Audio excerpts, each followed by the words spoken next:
So Dexter, as far as we know, picking Jite first here. Yeah, and kind of with the intent to just, like, once it gets back to him, generally see what aggro deck is open and presumably move into that. Yep, and there's the Jite pick. Oh, wow. Emrakul pick Val. one from Val. That is a spicy. spicy one. It's been a while since people... Like, we have seen round one Emrakuls before, but it's been a while since people have had enough faith in the cheat decks to do that, I think. Yeah, definitely. And I feel like there was definitely a period where you'd often see, like, multiple people kind of all trying to go into cheats in the same draft and kind of colliding with each other. It feels like that's calmed down a little bit more, so I can see it now where, like, probably the metagame is just in a bit of a better place for that, where, you might not have to fight quite so hard for cheats. And let's see, we see Jace out of Kenyon, just standard, very solid, blue controller probably pick. We see Oko out of Ketsi. Talking to her before the draft, it sounds like she's looking at going into possibly a Bant Reanimator style build. It sounds like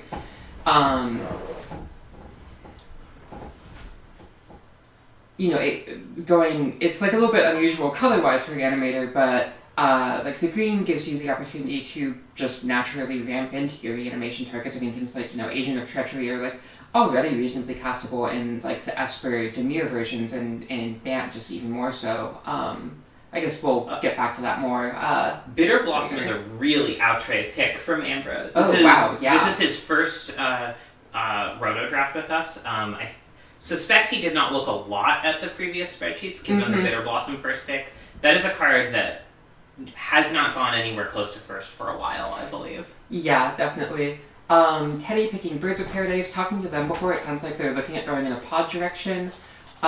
We see Lightning Bolt from Sarah, pretty flexible, could be red aggro, and then the Stoneforge Mystic Smuggler's Copter pickup from Charles, probably pretty clear sign that he's looking at going into some sort of like white aggro direction. I know Dexter was like quietly hoping to wheel Smuggler's Copter, although he was not super optimistic about it, because that card is high pick. Yeah, I feel like that might not be too necessary. I mean, like, I can see the upside of, like, GT Copter gives you the benefit of not needing to commit, but then, like, first pick, you're then on the wheel, and, like, you have another pick you have to make immediately after that, and that one is probably going to have to be more committal. Yeah.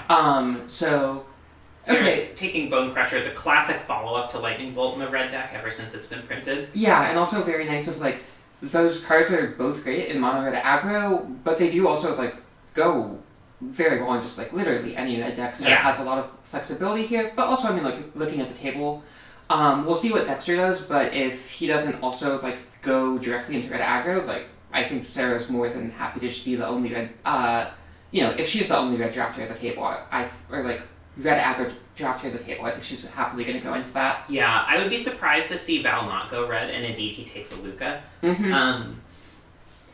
Both because red seems quite open, and because it has some of the best ways to cast an Emrakul, or to put an Emrakul onto the battlefield, I should say. Yeah, definitely. And, there's some flexibility there. He could go in more kind of like a Teamer cheat deck. I mean, it is kind of the classic Val colors. Val does love Teamer. Yeah, I mean, Luca, like, we have seen quite a few, like, lower to the ground aggro decks that kind of just, like, backdoor into this Luca Emrakul plan. Yeah, could also go green-red cheats. Interesting. Elspeth Knight's Errant into Winds of Abandon out of Dexter. Looks like he's looking to fight Charles, which makes sense. I mean, they're just on complete other sides of the table. Yeah. And there's certainly room for two aggressive white decks. Also, possible that Charles goes a little bit less aggressive. He's kind of a wild card. He tends to be better at drafting the controlling decks than a lot of other people at the table, just because he's done cube drafts for longer than I've played Magic, practically. But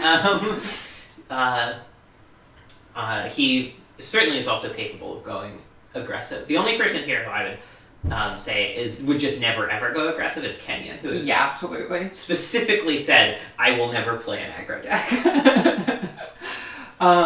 Okay, and interesting. Skullclamp out of Ambrose, kind of the classic Bitter Blossom Skullclamp like combo, which I feel like is one of the things that like used to be considered like very highly in Roto, and I feel like kind of pretty much at the start of quarantine really just like fell off the map in terms of how people valued it. And again, kind of like this being his first Roto, like, it seems like one of those things that, like, you think is really strong. It hasn't really panned out quite as much, I don't feel like. We'll see how he does with it. Yeah. Yeah, it'll be interesting to see someone try it again, but it did not put up good results when people were sort of jamming that as one of the best things to do in Roto. Yeah, definitely. Let's see. And Ketsi, yeah, again with like the JVP enables just like looting things into your graveyard to set up the reanimator plan. Also picking Misty Reinforced really early. One thing she noted with this deck is that you're fueling your graveyard, it helps you do reanimator things, but also it just lets you turbo out Uro really quickly, which is like generally a card that like can be kind of tricky to maximize, obviously extremely powerful, but doesn't always play the best into how Simic plays in Cube. And, picking up like JVP, Misty Rainforest, these are both like cheap, like early plays that fill your graveyard quickly, so I'm kind of curious to see, like, assuming she picks up the Ura, which I'm guessing she probably will, what she's able to do with that. Yeah.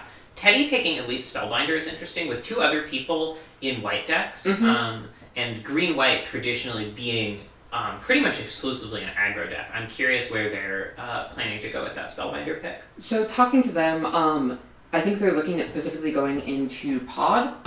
They're trying to do Abzan, assuming that like they can get the combo stuff going. Otherwise, I think their plan is just to kind of do like 5-color value Pod. I'm guessing that like seeing two white aggro drafters on each side of the table, they probably just want to pick up that like very strong aggro ETB white creature before it gets picked up, because they're gonna have to fight over that, and then things like the Anafenza probably they can grab later. Yeah. Blade Splicer is also something I expect them to prioritize pretty highly in that case. Yeah. Ambrose taking Lingering Souls, going white-black, but not taking lands for it, which is risky.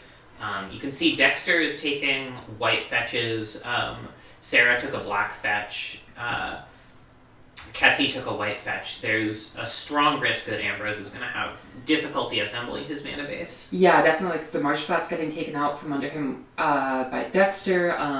Assuming that Teddy is going for this like Abzan Pod strategy, like they're probably going to be fighting Ambrose a lot for white-black lands. So yeah, we'll see how Ambrose starts prioritizing them, but it seems like he's definitely going to be under a lot of pressure to pick up that fixing in time. Yeah.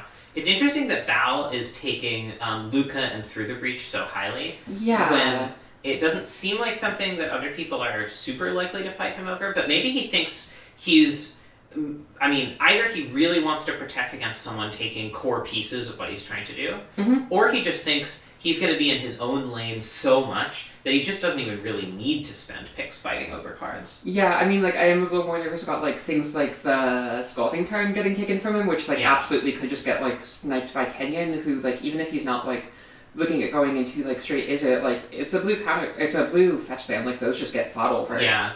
It's also conceivable that Val's planning to be mono red and just get equity from not having to fight over duels. Yeah, I kind of shortcutted blue red in my head with like the Lutri, but I mean these are all just red cards that he's taken. There's a possibility of going into like more of a Gruul strategy, and actually, it's really interesting looking at this table. I feel like a lot of times green gets very fought over in the back half of the table. There's not that many green drafters. Yeah, there are really only two. Yeah, and like particularly like Luris from Ambrose. Sniping that from Teddy is potentially a bad news. Clearly not planning to do Luris Companion with Liliana of the Veil in that deck. Yeah, and Kitchen Things getting taken from Teddy by Ketsi. That's really rough. Yeah, I didn't notice that. So for Ketsi's deck, do you know what actual reanimation she's planning to do? In Bant, I can think of Elspeth Conquers Death and Body Double. Is there anything else? Yeah, she's particularly looking at Gifts and then the back half of Burial Rites. That makes sense. Yeah, I think that's really strong. One card combo. Yeah, exactly. And again, like, there is just like the possibility of you can just ramp into like a lot of like the sevens, like Hornet Queen, potentially Elesh Norn, and again, like, talking about not that many green drafters at the table, like Teddy took a couple dorks, but if their plan is Pod, like they're not probably not going into like a really big rampy strategy. Yeah. It's looking like if Ketsi wants to go in that direction, she's got it pretty open to her. Yeah.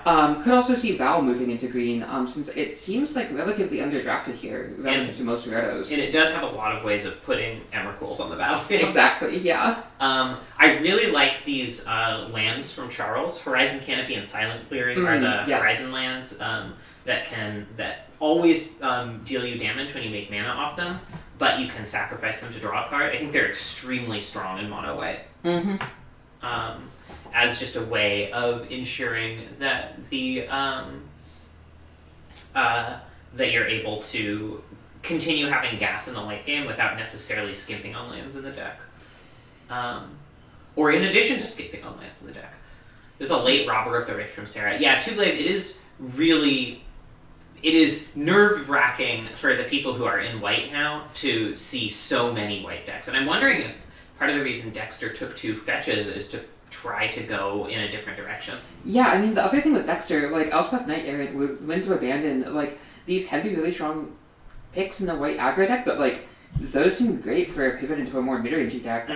Like, you look at it, like, a lot of the... like SRAM's Expertise 6th pick. Wow. That is... Yeah, this feels like a little bit of Ambrose coming in with a specific plan towards kind of, you know, like a black-white tokensy Skull Clampy vibe, and like, you can do that, but I feel like he's not really maximizing his picks where it feels like he's picking cards for his archetype rather than picking the cards that are going to be fought over and then filling out cards like SRAM's Expertise later that people probably aren't going to be fighting over. Which, to be fair, is something we see a lot from new Roto Absolutely, yeah. SRAM's Expertise, for context, was drafted in the 37th round in the last Roto and not at all in the 2 Rotos prior. Yeah, and like in the last one, that was specifically like Ketsi's Luris deck where, you know, it gets some additional value of like a way to play creatures higher up the curve without actually putting a permanent in your deck. Right, it's a 4-drop quote-unquote creature. Yeah. Interesting. Inquisition from Kenyon.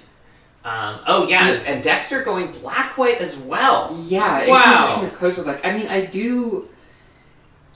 It makes sense. There's only one other black drafter at the table. Yeah, definitely. And he's not been prioritizing the really strong disruption, so... Yeah, I feel like he... I like this move a lot from Dexter. It feels like he's picking the cards that kind of, like, actually really, you know, fuel the archetype and make it matter.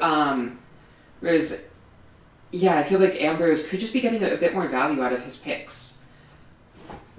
Yeah,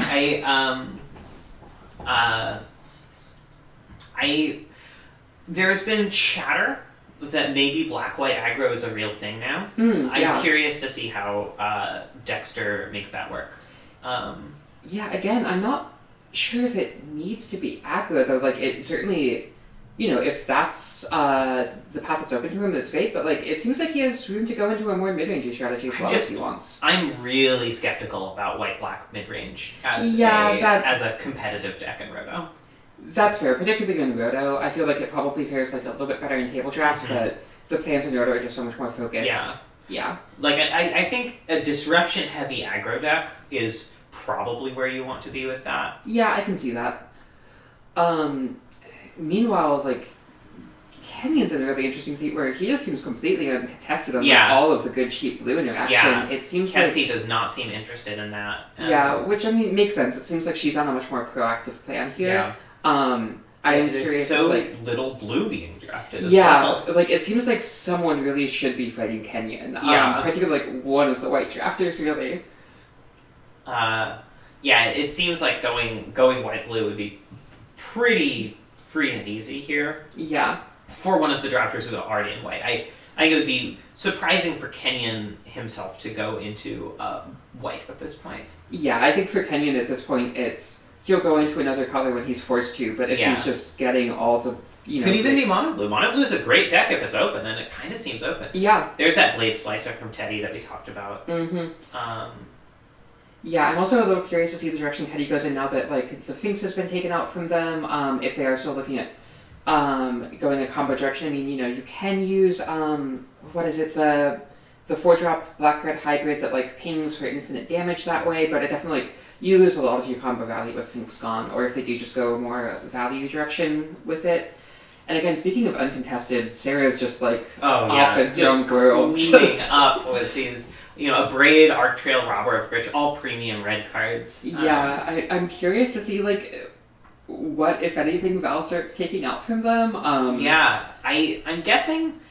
I mean, I think the card, maybe the one card that overlaps the most between what the two of them look like they're doing right now is what's that one red 3 damage spell that lets you basically loot a card from your hand? Oh, Fire Prophecy? Yeah, I think Fire Prophecy is something that would be really good in Val's deck. Yeah. And that Sarah would not be sad about either. Yeah, I think it's definitely lower value for Sarah, just the fact that it doesn't go face does hold it back. Definitely. But yeah, that card seems excellent for Val, like, especially just like with a Luca, just being able to get an Emrakul out of your hand. Scalding Tarn. Really kind of a late Scalding Tarn. Yeah. I'm curious to see actually, I mean, we were talking about blue being way underdrafted. If Val starts looking to pivot into that, I mean, he could pick up a Arcane Artisan potentially. Also, I mean, just being able to like filter through your library and see more cards is really valuable to the cheats deck. Valuable.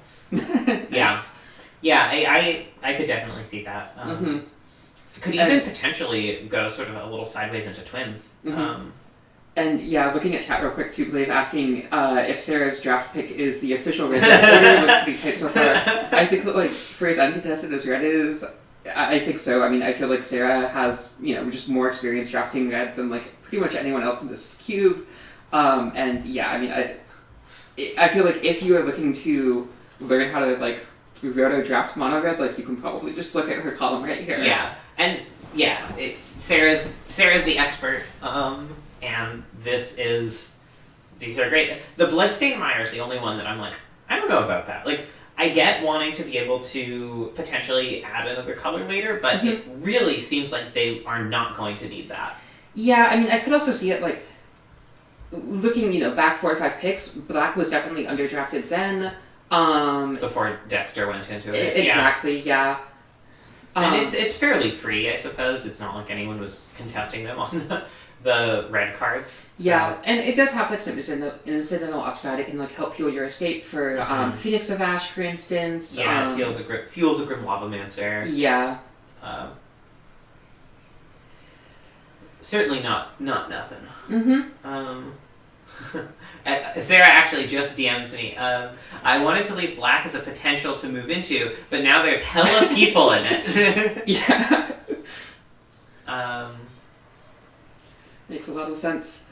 Interestingly, for as much as we talk about blue being wide open to Kenyon, we do see Ketsi picking up both Pure Day and Ponder. Kind of, I feel like those are really important to the blue control deck. Just being able to, like filter through and like find the effects you need can be really valuable. There's a lot of controversy on how high those should go. They used to not go super high. Then Jesse Mason started picking them really high on a few rotos in a row, and that really drove up their pick order even after he stopped drafting. So there's been some disagreements there. Yeah, I just feel like the blue decks can sometimes get into a place where you're kind of just like one-for-oneing and you just get a little bit prone to, if you just draw like 2 more lands than your opponent, you can just wind up having to scoop because of that. And those just give you so much protection against that sort of effect. Like they, like you can pick up here like Factor Fictions and stuff that keep you fueled, but they help you find those effects. Yeah. Is this the latest Hex Drinker has gone since since it was added to the cube? It wouldn't surprise me if it were, yeah. It's a really late Hex Drinker. Yeah. It was round 4 last time. It was round 6 before that. Round 3, and that's all I have up right now. Yeah, and an interesting Thalia, Guardian of Thraben out of Teddy. I feel like that's not a card I normally associate with pod it at doesn't all. have an ETB effect. It makes your pod more expensive. Yeah. I mean, the deck does play a lot of creatures. That is true. I'm curious to see like if this signals any sort of pivot from them, or if it is just kind of a little bit of an unconventional pick. Yeah. Tublave, I think it depends on the deck. I think in a more aggressive deck, I think you'd rather have Marsh Flats and Godless Shrine. Like in Dexter's deck, it's pretty likely that he'll want to hit, to be able to hit turn 1 black and turn 1 white. as consistently as possible, which makes the Godless Shrine and Fetch lands really valuable. Yeah, absolutely. The other thing I'm curious to see between our two seemingly more dedicated aggro white drafters on each side of the table, none of like the really powerhouse white 2-drops have been taken. I'm curious to see like how those get split. Yeah. The Adanto Vanguard, the Selfless Spirit, and I feel like for Dexter especially, like part of what makes those cards so powerful is just the way that they dodge removal and really pressure the opponent to have very specific answers. And I think with like the Thoughtseize Inquisition package, like maybe your opponent has like one thing that kills an Adanto Vanguard. If you turn one Thoughtseize away, like that can just win you the game right there. Yeah, that's a really good point. And I think it's interesting because Charles and Dexter are both like they mostly show up for rotos. They're not frequent table drafters of this cube, so I think they might have a little bit less experience with which of the aggro cards in sort of the modern era of cube are like the really, really good ones, and how high value those 2-drops. I'd also put Luminarch Aspirant in that pile. Oh yeah, absolutely. Eternal Witness is going to be a really good one for Teddy. And yeah, we see the Agent of Treachery coming out for Ketsi. Looks like she's still like roughly on the plan that was thinking she was on. Amber is really looking like he's going for an Anthem deck. I mean, his deck does seem like it's a better Fetid Heath deck because he has like Sram's Expertise, a Johnny Goldmane are both double white, Triana's double black. If he's going to pick up more Anthems, they're going to be double white. Yeah, I'm a little curious. I feel like that is one of kind of like the defining aspects of the white decks of like a lot of the most powerful 3s and 4s are all double pip. The Liliana of the Veil, the Joanna, like these cards are good. I feel like they're, like Joanna isn't a powerhouse. Liliana of the Veil tends to be, best in Reanimator. Maybe not like at its absolute top value there. I'm curious if he could have like drafted in a way that avoids some of the double pip flat cards just to like make his mana a little bit easier. Yeah, like Mono White, for example. Yeah, I mean, granted that is like a little bit more tricky with like Dexter and Charles bookend in the draft. And like obviously his deck is going to be a lot better when he does draw the Fetid Heath, but he's not going to every game, and there aren't that many more black-white duels left. Yeah, and the other thing, like, I feel like if you're leaning heavily on one land, specifically to help fix you, like, that can be... There were no black-white duels left. Sorry. Yeah. I just checked. Really been fought over this draft, and I'm curious what that's going to mean for Teddy. They were talking about Abzan initially. They haven't picked a single black card. I'm imagining that they're probably going to be pivoting out of that with just, like, how fought over white-black specifically seems to be. Yeah. That's a good question, too, Blav. I mean... I think if Ambrose were more up on the metagame, he would have taken Lily Last Hope over Lily of the Veil.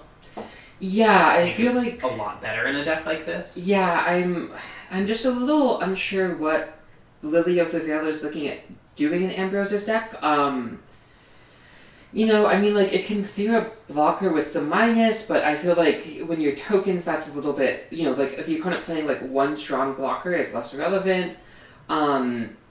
Like, Skull Clamp value can kind of help pad the impact of the plus, but, you're not really getting value off of that discard. I'm not sure. Val takes Pact of Negation as his first actual blue card, which seems like a really good one if he's planning on doing a fairly combo-y deck, which it seems like he is. Yeah.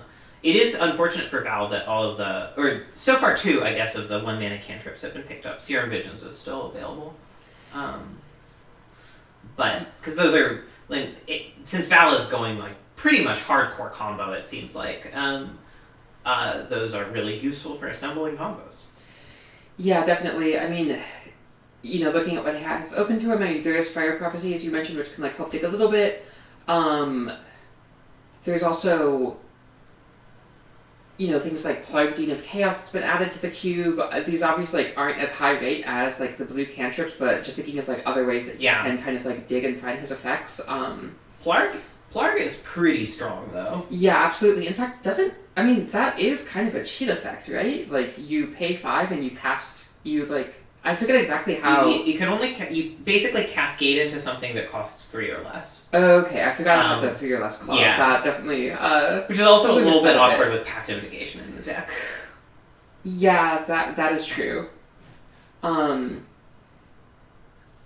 Interesting seeing like mind control is the next blue card that he picks up. It is just good on rate. Yeah, definitely. Um, yeah, I'm just a little surprised to see like previously this looks like a pretty focused combo list, and taking something just like a bit more just like a kind of mid-rangey value card. Yeah, but especially over card selection. Yeah, of which there is still some that is at risk of being taken. Mm-hmm. Like Kenyon could really use a Serum Visions here just to have some just cheap card selection to hit off Snapcaster, if nothing else. Yeah, absolutely. I mean, also, like, there are things like, Behold the Murderverse. The Wishgiver, yeah. Yeah. Behold the Murderverse can do some good digging for you. I feel like Kenyon in particular would be in a good position to maximize that if you can also pick up Saw It Coming to disguise your Foretell. Disguise or just, bluff. Yeah. Charles, I mean, for all that he's being competed with, he really does seem totally happy to just keep on drafting mono. He does have the Windburst Kites is not a dual land. Yeah. Charles just giving no appearance of having any interest in taking non-white cards. Yeah, and it's also interesting the way he's drafting it, like, it seems like he's taking, like, a lot of the support cards, like the Giver of Runes, the Monetize, Mutavault is, like, a way to, just, like, get value out of your land slot, similarly with, like, the Horizon lands. Not really prioritizing the creatures as much, which I feel like normally is, like, a very solid way to draft mono white, just because, like, those mostly go uncontested. I'm a little curious how it's going to work out here when white's a lot more contested if he's going to wind up scrambling for those a little bit. I definitely agree. But at the same time, no one else is taking them, so... Yeah, agreed. And again with Dexter, like, going for this, like, Arena Vector, Ugin the Spirit Dragon plan... Definitely seems more mid-range. Yeah, like, very powerful.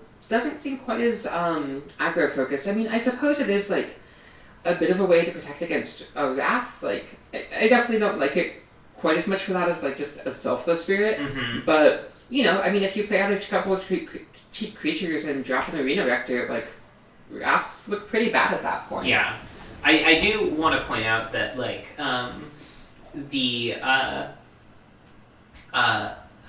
one of the things I always say is, like, I think there's more room for multiple people being on sort of white or on red than we usually see. Yeah. And I think this bears that out, right? Like, as much as, there's some fighting for white going on, it's still, no one here is having a train wreck, except maybe Ambrose. But that's more because of his inexperience with the cube than because of the availability of cards. Absolutely, yeah. It's mostly just, like... Arcane Artisan's a really good one from Val.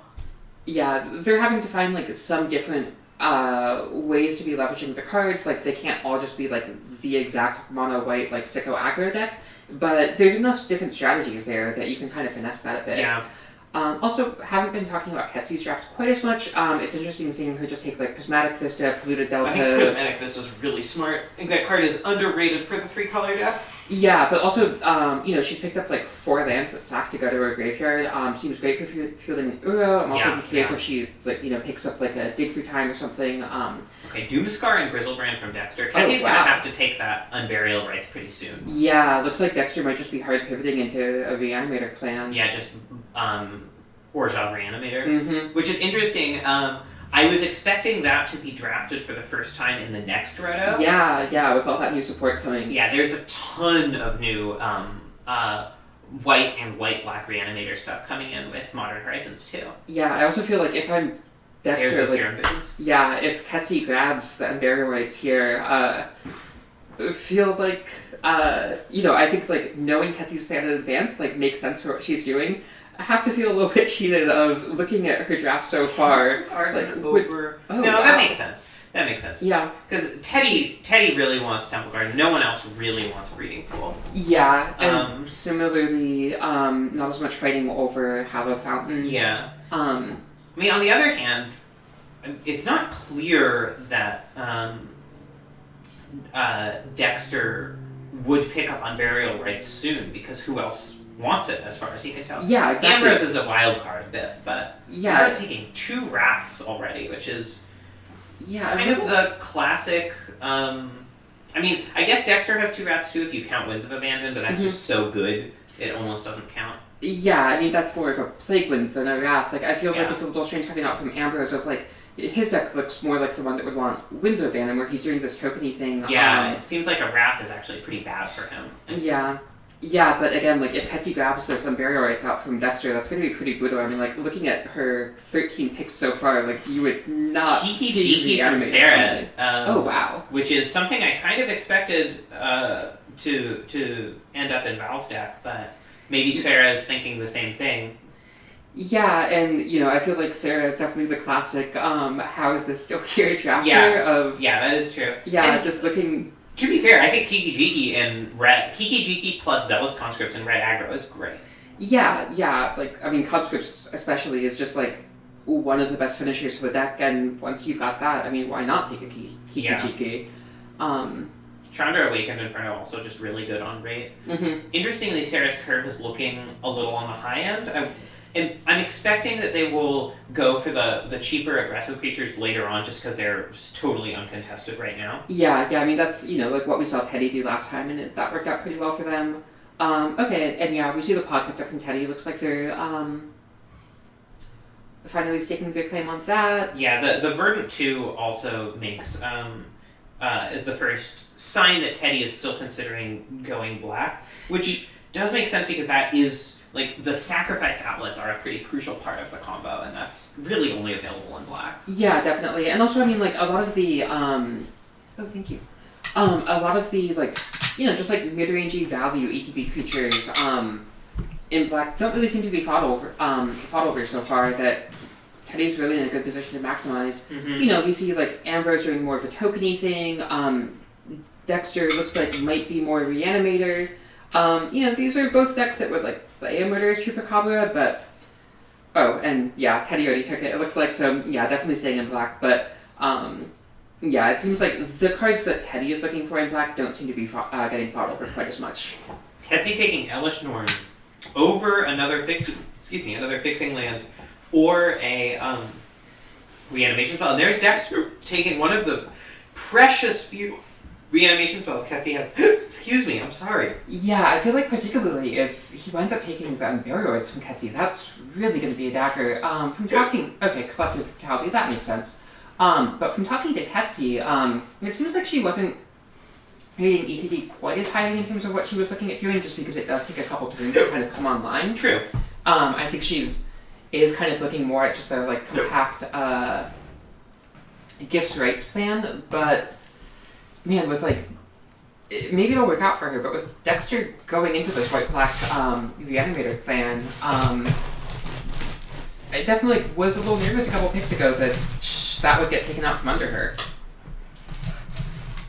Yeah, it is weird that Bob is not gone yet. It seems great in Ambrose's deck, at least, and probably in Teddy's, too. Yeah.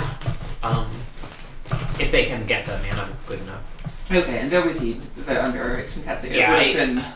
I think pulling my hair out if that had gotten taken somewhere from Dexter. Yeah. Yeah.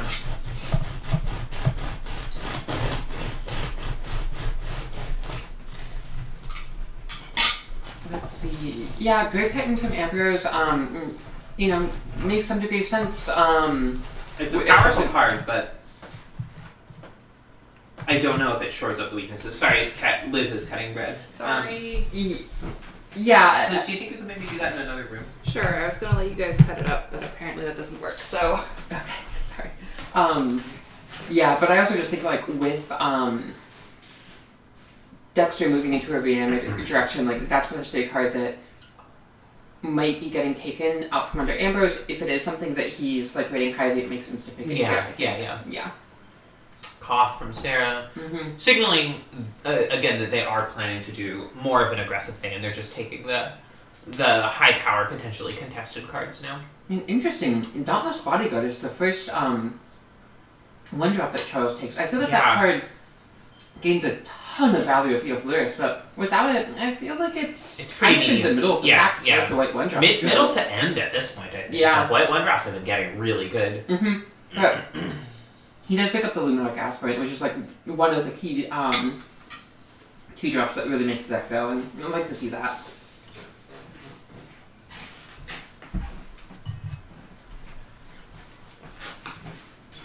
Waterlogged Grove from Wow. Sarah.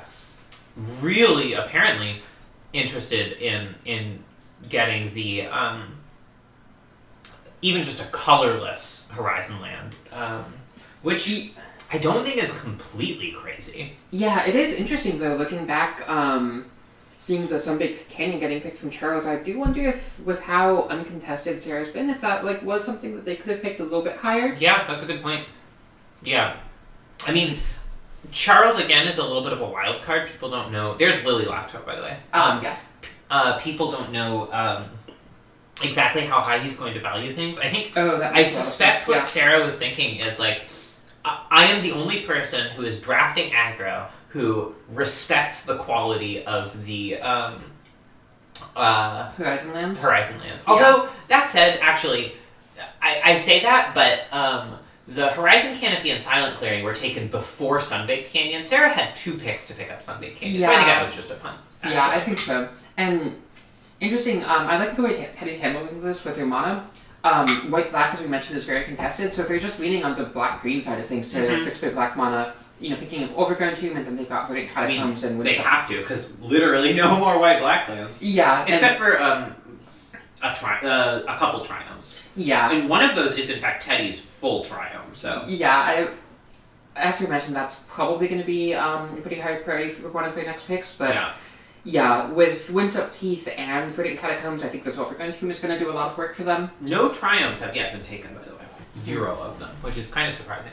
Yeah, and there we see the gifts given from Ketsi to complete her barrow rights. Through time, just Kenyon still just taking great cards constantly. Yeah, I'm a little curious. It seems like Ketsi might have been in a pretty good position to use that with how many things she has to fuel her graveyard, but it is possible that it fights with her a lot. Yeah, exactly. Okay, yeah, Fairy Prophecy, Compulsive Research from Val. Again, just more of that digging that we're talking about. Really like the way that he's, seen how open blue is and started to move into it, and particularly like picking up a lot of the, digging to find his pieces, which I feel like is really the strongest thing that blue has to open to offer him. Interestingly, oh wow, Splitter Twin from Val. I'm not shocked by that. Yeah, I think it makes sense. I was expecting a Kiki Jiki as well, but it's interesting. Val has actually Val has 2 creatures so far. 3. There's an Arcane Artisan. Luca does need creatures to do its thing. I'm curious to see where he plans to go with that. Yeah, I mean, Lutri does always give you an access to a creature, but it's expensive. It's slow, yeah.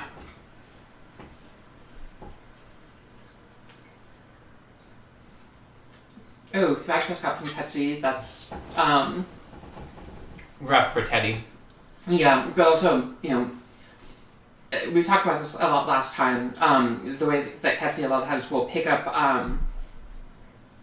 when picks are going toward the direction of Teddy, pick up, like, the Thragtusk out from under them. Yeah. When things are going back towards, Dexter, grab, like, your Gifts and Given them barrier rights. Yeah. Just navigating the draft very smartly that way. Yeah, Ketsi and Sarah, I think, are the most laser-honed people at just, playing the draft as much as the, just having a correct pick list of cards. Yeah. Teddy takes the full value Triumph for them, which I'm glad they ended up getting that. Yeah, interesting seeing the stomping ground out from Sarah. I guess I'm wondering if, with that Waterlogged Grove, maybe they will be tapping it for green mana. It seems like a lot of the, Keswick Wolfgren, a lot of the lower to the ground green creatures haven't really been getting taken. We saw the Hexdrinker out from Ketsi, but things like Tireless Tracker, potentially very powerful. Or potentially just going for the really strong gold section. Oh yeah, absolutely. There's none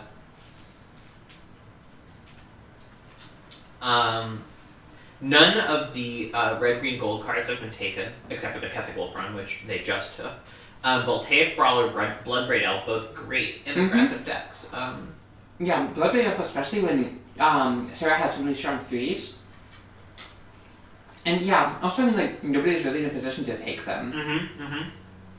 Yeah, really like that from Sarah. And very few of the red-green duels have been taking Stomping Ground House. Who has Stomping Ground?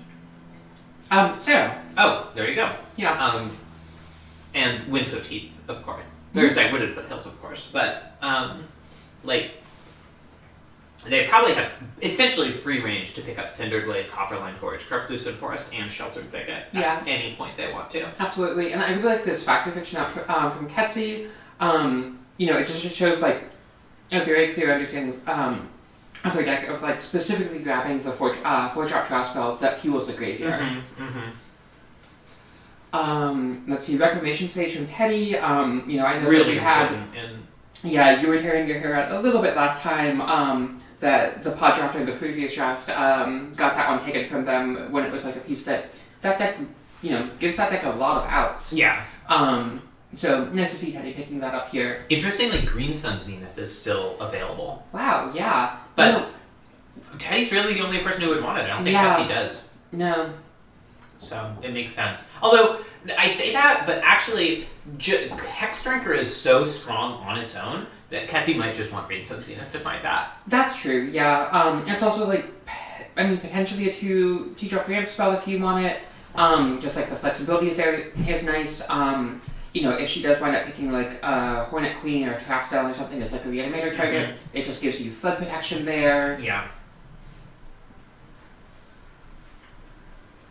That card is going to be such a high pick in the next roto when you can find a fucking Planeswalker with it. Oh, yeah.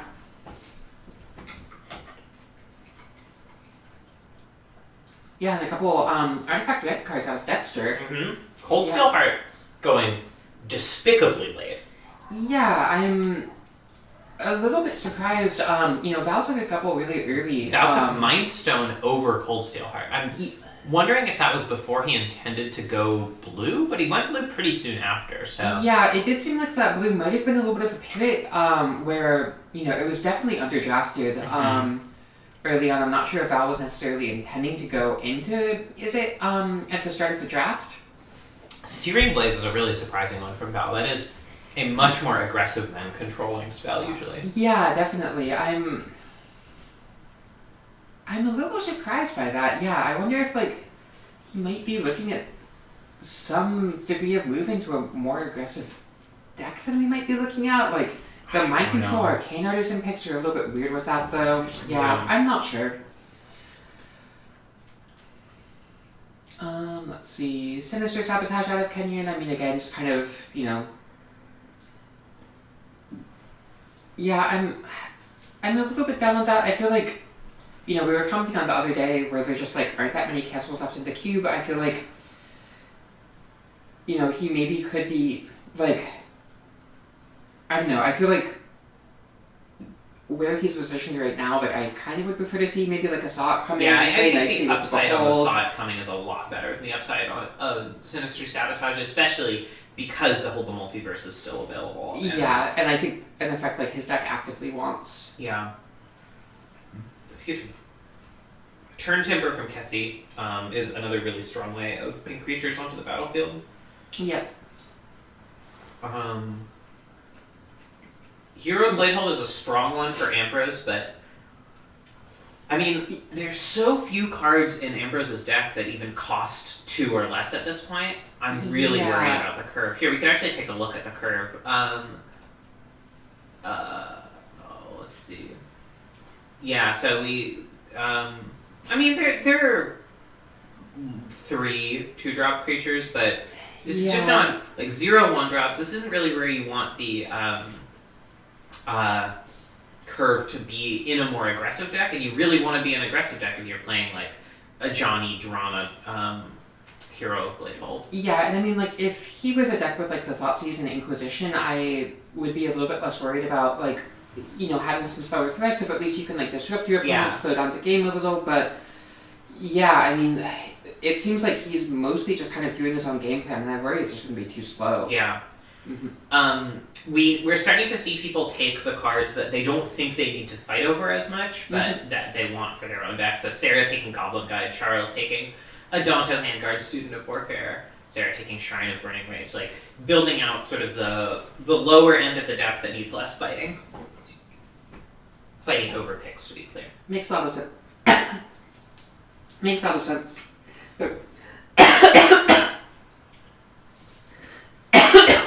Makes a lot of sense. Yeah, I was also it was interesting where it was looking for a little bit like white aggro was looking very contested and fought over, and then I guess Dexter kind of wound up being the one who blinked and pivoted off it, and now Charles really gets to reap the reward of like picking up the number Vanguard kind of late. Self the Spirit is still potentially open to him. I feel like he's, really kind of getting paid off for his patience there. Yeah. I'm kind of surprised Val hasn't taken Expressive Iteration yet, although I guess, why does he need to take gold cards at this point, really? Yeah, nobody else is fighting for that. But it will be really good in his deck when he does inevitably end up with it. Mm-hmm.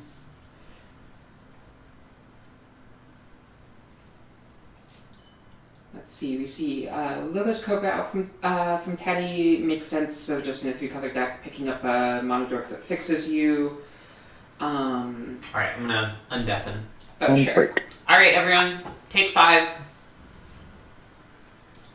We will reconvene at 1:58 or so. Or whatever time it is in your local time zone.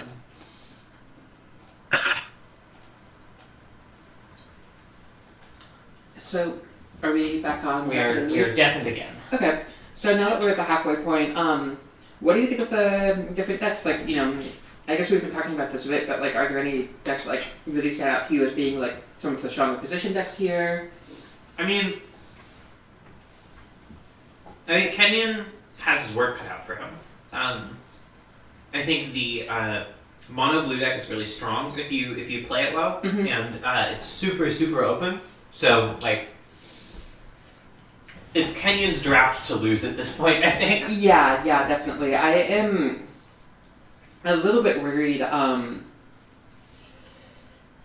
Just in games where his draw doesn't fully line up, where he falls a little bit behind mm-hmm. early. Blue is really not great at catching up. Particularly that's where traditionally something like white or black comes in mm-hmm. with sweepers. A lot of those have been taken. Catching up on the board in particular. Exactly. Yeah.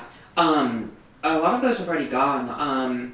So Wrath of God going. Doomscar is already gone. And Kenyon really doesn't seem interested in going more than one color at this point either. Yeah, it seems like he's pretty deep into the mono blue lane, which he's getting his pick of basically what he wants. I do just worry that he might lack a bit of flexibility in being able to answer everything he needs to. Sarah is also baffled by the Searing Blaze from Val in my DMs. Yeah, that was a little surprising. Sarah, I think, is in the same position, just wildly open deck. Yeah, agreed. It's their draft to lose. And I feel like it's the type of thing where, if before Roto you gave me a pick between uncontested mono red and uncontested mono blue, I would take the mono red hands down. I feel like, I have some questions about, just how, just kind of how bulletproof mono blue can be. I think it can be very strong. I think it can stumble sometimes. Mono red, on the other hand, I think is just rock solid. Yeah. It's hard to play, but Sarah's very good at it. So, mm-hmm. I think Ketsi, Val, and Teddy all have very cool decks, and I'm really interested to see where they go. Yeah, definitely. I feel like of those, I think I'm favoring Ketsi's the most. It just, I think, the core of, Preordain, Ponder to give you consistency, again, JVP for that. Oko is just, Oko and Hexdrinker is just, these incredibly strong cards. I think this, it's hard to see, the deck having games where it just doesn't do things. Mm-hmm. I think Val and Teddy, as far as the more combo-oriented decks go, still potentially very strong. I'm not down on these decks at all. I'm really excited to see how they turn out, but I don't think they have just quite the consistency that Ketsy's does. We have not yet seen a really knockdown, drag out pod deck yet in Roto. Yeah. Or really an Emrakul deck either. Although I think there have been definitely some Emrakul 3-1s. I'm not sure there's been an Emrakul 4-0. I think there might have been the time that Sarah, like, literally just drafted mono red and then, like, 30-something picked, like, Emrakul Luca, don't really count that quite as much as, like, an Emrakul cheats deck. It was just a sick mono red deck that happened to have a combo out. But yeah, I feel like, I haven't looked at the stats on this, but my impression of Pod and Roto is it's kind of just, like, the perpetual 2-2 deck. But it's such a complicated deck to build that I think it keeps attracting people because they want to figure out if they can sort of crack the code. And I kind of agree with them. I kind of feel like that there is a code to crack there. And I think going for the combo and really keeping that in mind as the thing you're doing helps a lot with that because it like really gives you extra outs to just win the game without needing to just outvalue the opponent, which is hard to do in Roto. Yeah, I feel like it's also this interesting white whale of like it just needs so many pieces that every single time you look at a pod draft in Roto, it's man, they got things stolen out from under them. Oh, they got Reclamation Sage stolen out from under them. Like I'm gonna draft it right. I'm gonna do it this time. I'm gonna get all the pieces, and then inevitably something gets stolen out. And but I'm curious to see. It does feel like it is kind of like one really good draft away from really breaking out, and curious to see how Kenny does with it. Before we restart the draft, I want to say my rooting interests, the decks I want to see do well, because I think that would be cool if they became realer decks, are Dexter and Teddy. Yeah. All right, is everyone back? Can we get like a roll call? Sure. Yeah, Dexter, you here? Dexter? Can you hear me? Yes, now I can hear you. Yes. Alright. Val? Mm-hmm.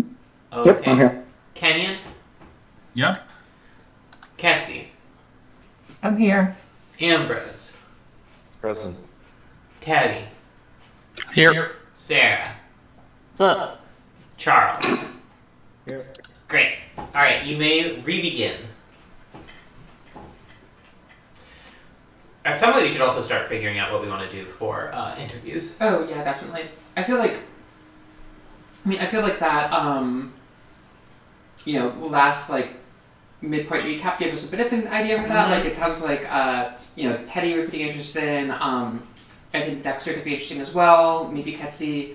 I feel like Kenny and Sarah, like while their decks are looking pretty solid, I feel like might not be the most interesting interview just because it was my lane was open. I took good cards. Wow, 3-1 from Ketsy. Curious to see her picking up a card that's just getting cut from the cube. Yeah. I mean, it's extremely good against Kenyon. Yeah, that I saw that right after I said that. That makes a lot of sense, I think. Particularly. And I think Ketsy's worried about Kenyon's deck because it has so much counter magic. It can disrupt her like one big play or even 3 big plays, Yeah, definitely. It feels like short of her getting down like a fast Hexdrinker or Oko, that is a matchup she's going to struggle in. But again, like I was talking about how I'm a little worried about Kenyon's ability to catch up against opponents that get underneath his counter magic. Ketsy does have very real outs there. Massacre Girl from Ambrose, another round. Yeah, very strange.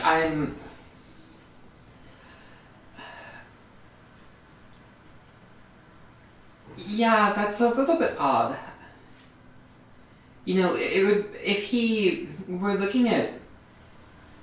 I could see if he was looking at. Double sword from Charles. Holy shit! Sorry. Oh wow. Continue, but yeah. Speaking of Charles being, more of like an old school drafter, I feel like these are a couple picks that really show it. I feel like those cards were, like not knocking his picks here. But these were cards that were like very, very strong in the white decks like 5 years ago and have cooled off quite a bit then. I feel like they just tend to be a little bit mana hungry, a little bit slow. They still can be very powerful effects, but they aren't like the all-stars they used to be.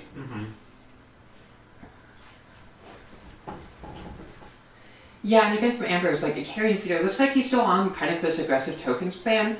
The rats would make a lot of sense if he were like pivoting into something bigger, but with him, it feels like he's kind of alternating between plans here of I can see the Wraths or like the, Carrion Feeder Dreadhorde invasion picks, but I'm a little confused at seeing both of them together. Yeah. Okay, and there finally, we see the Uro from Ketsi, which I feel like almost kind of feels like her next commander, but it feels like she's drafted so heavily around fueling it that, I really think that that's kind of going to be one of the standout effects of her deck. Yeah, taking it now just so, even though no one else is in those colors, so no one randomly snipes it to spite her. Yeah, which has been known to happen occasionally. Yeah, definitely. And I mean, I feel like she's built a strong enough skeleton that she can afford to start spending picks on things like that probably aren't going to be too contested. Yeah. Two Blade, I think you're right that Kenyon really, really wants QR Bests, the Sea God. Especially with Agent of Treachery going, which is another great mono-blue way of getting back in the game. Yeah, and interesting seeing Val bind the monster out from Kenyon, which I feel like would have been very strong for Kenyon of just a cheap way to answer a creature that comes down early. Yeah, but less relevant in a deck that can play red spells. Yeah. Treasure Cruise and Dig Through Time in Kenyon's deck, which he does have a lot of spells, so it's not completely crazy. Although often you can't really fit both of those in the same deck. Yeah. Ooh, and I like Sakura Tribe Elder from Ketsi, again, a ramp piece that goes to the graveyard. And fixes. Yep.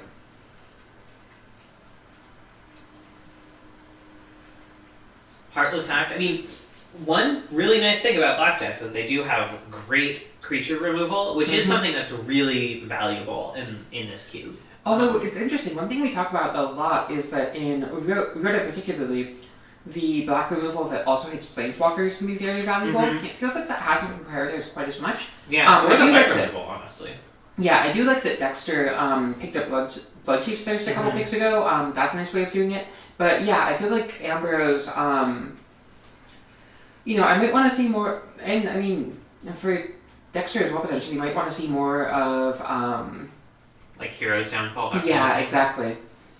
Yeah, I think it's, one of the things about Roto is one of the players always has Oko. One of the players always has Jace. Usually someone has Doretti, although it looks like that's not actually happening this time.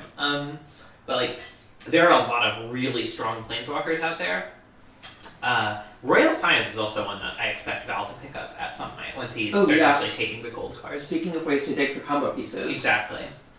But I also I'm kind of waiting for Val to pick up more combo pieces. Yeah, you don't want to just have Emrakul, probably. I mean, it makes some sense with Luca, hitting your best drop always, but if you want to maximize Through the Breach Arcane Artisan, you kind of want to have more than one payoff. Yeah, but also, I mean, who at this table is really going to take an Ulamog? Sure.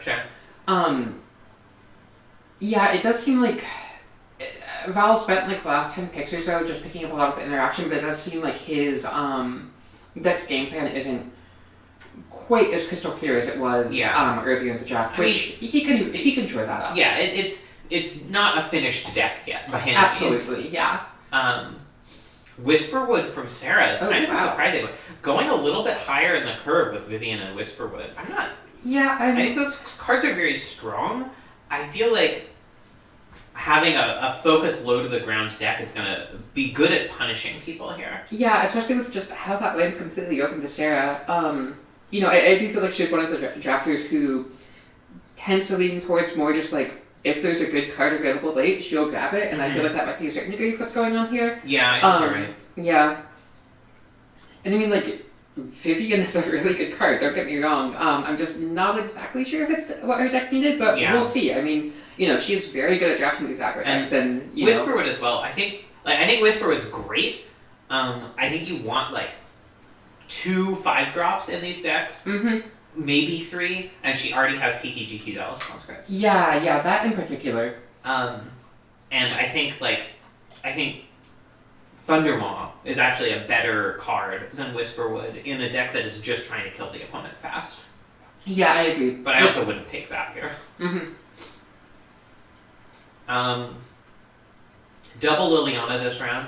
Ambrose taking Dreadhorde General, Dexter taking Death's Majesty.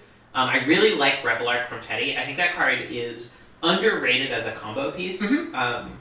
It's such a good way to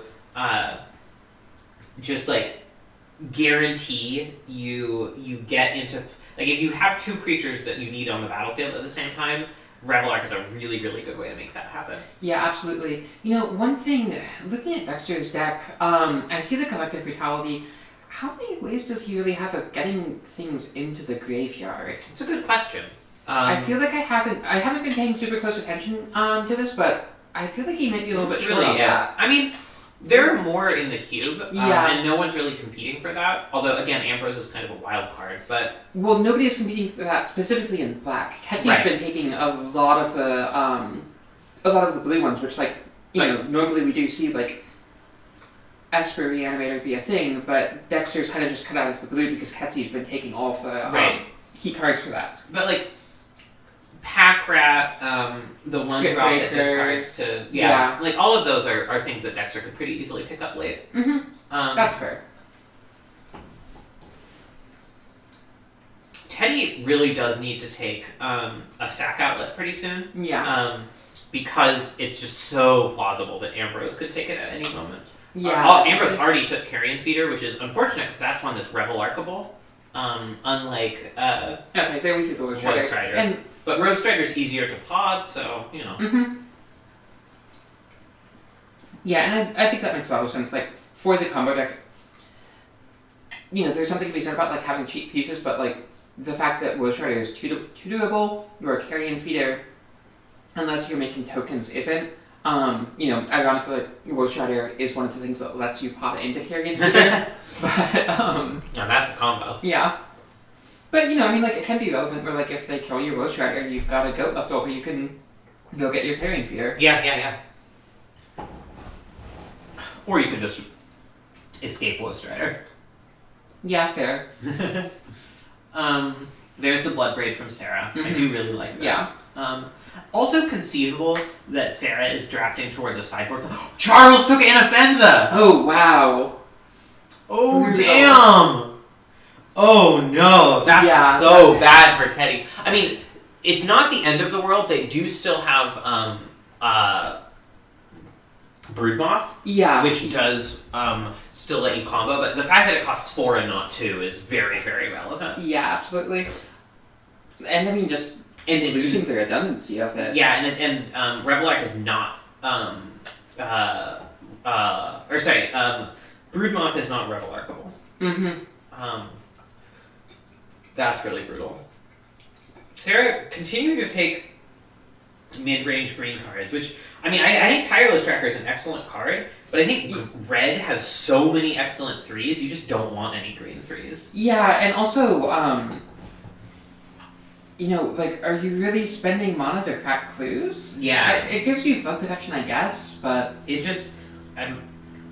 Yeah. Also, interesting seeing, There's Murderous Riders is a really good one for the killing planeswalkers. Yeah, World Tree out of Dexter, I'm curious if this is to set up a Golos. The timing... It's gotta be. The timing on that is a little bit awkward. I don't love taking World Tree and then, giving the table, 14 picks to snake Golos from you? Yeah, especially on the wheel where you could just take them both Exactly, at the same time. yeah. I'm also kind of surprised that Teddy or Ketsy didn't go for that. As 3-color decks, that's a lot more valuable for them. And Teddy, Golos is a great pod target, too. Oh, yeah, absolutely.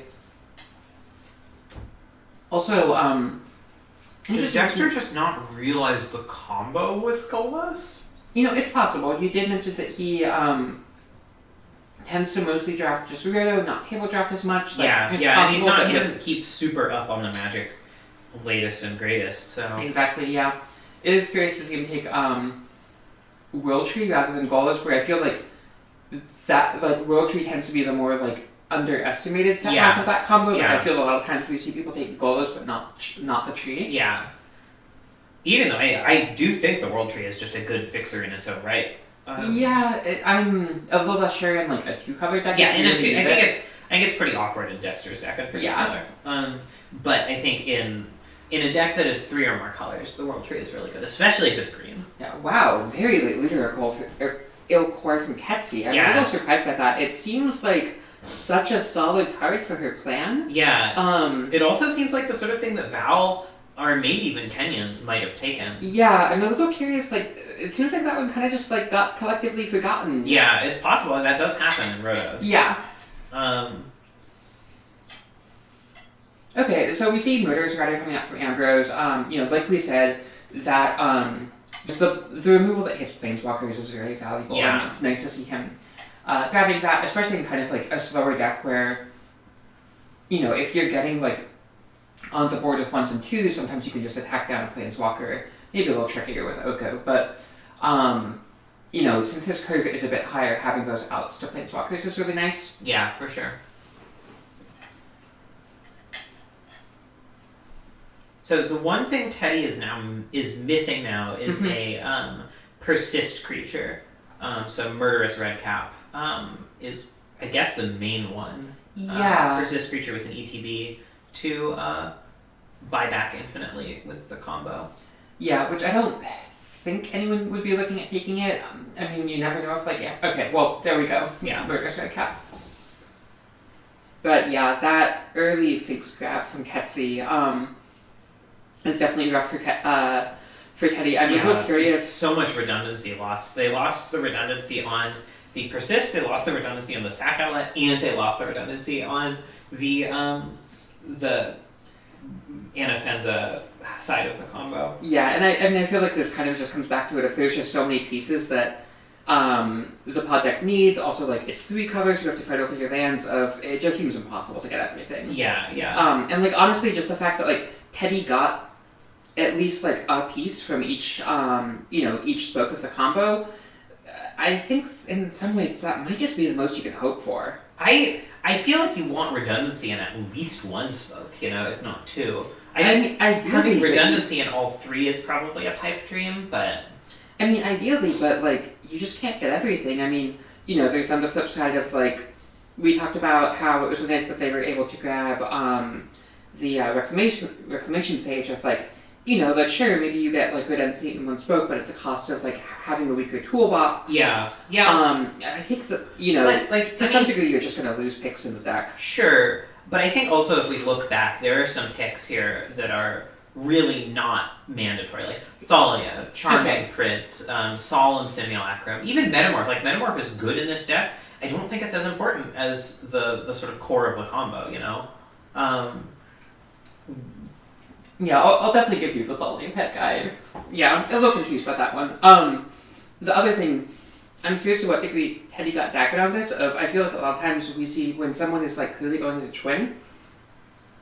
pod, people will just grab things because it has so much utility as a card. And, like, once someone's pod, like, they're gonna grab it from you. You need to pick it.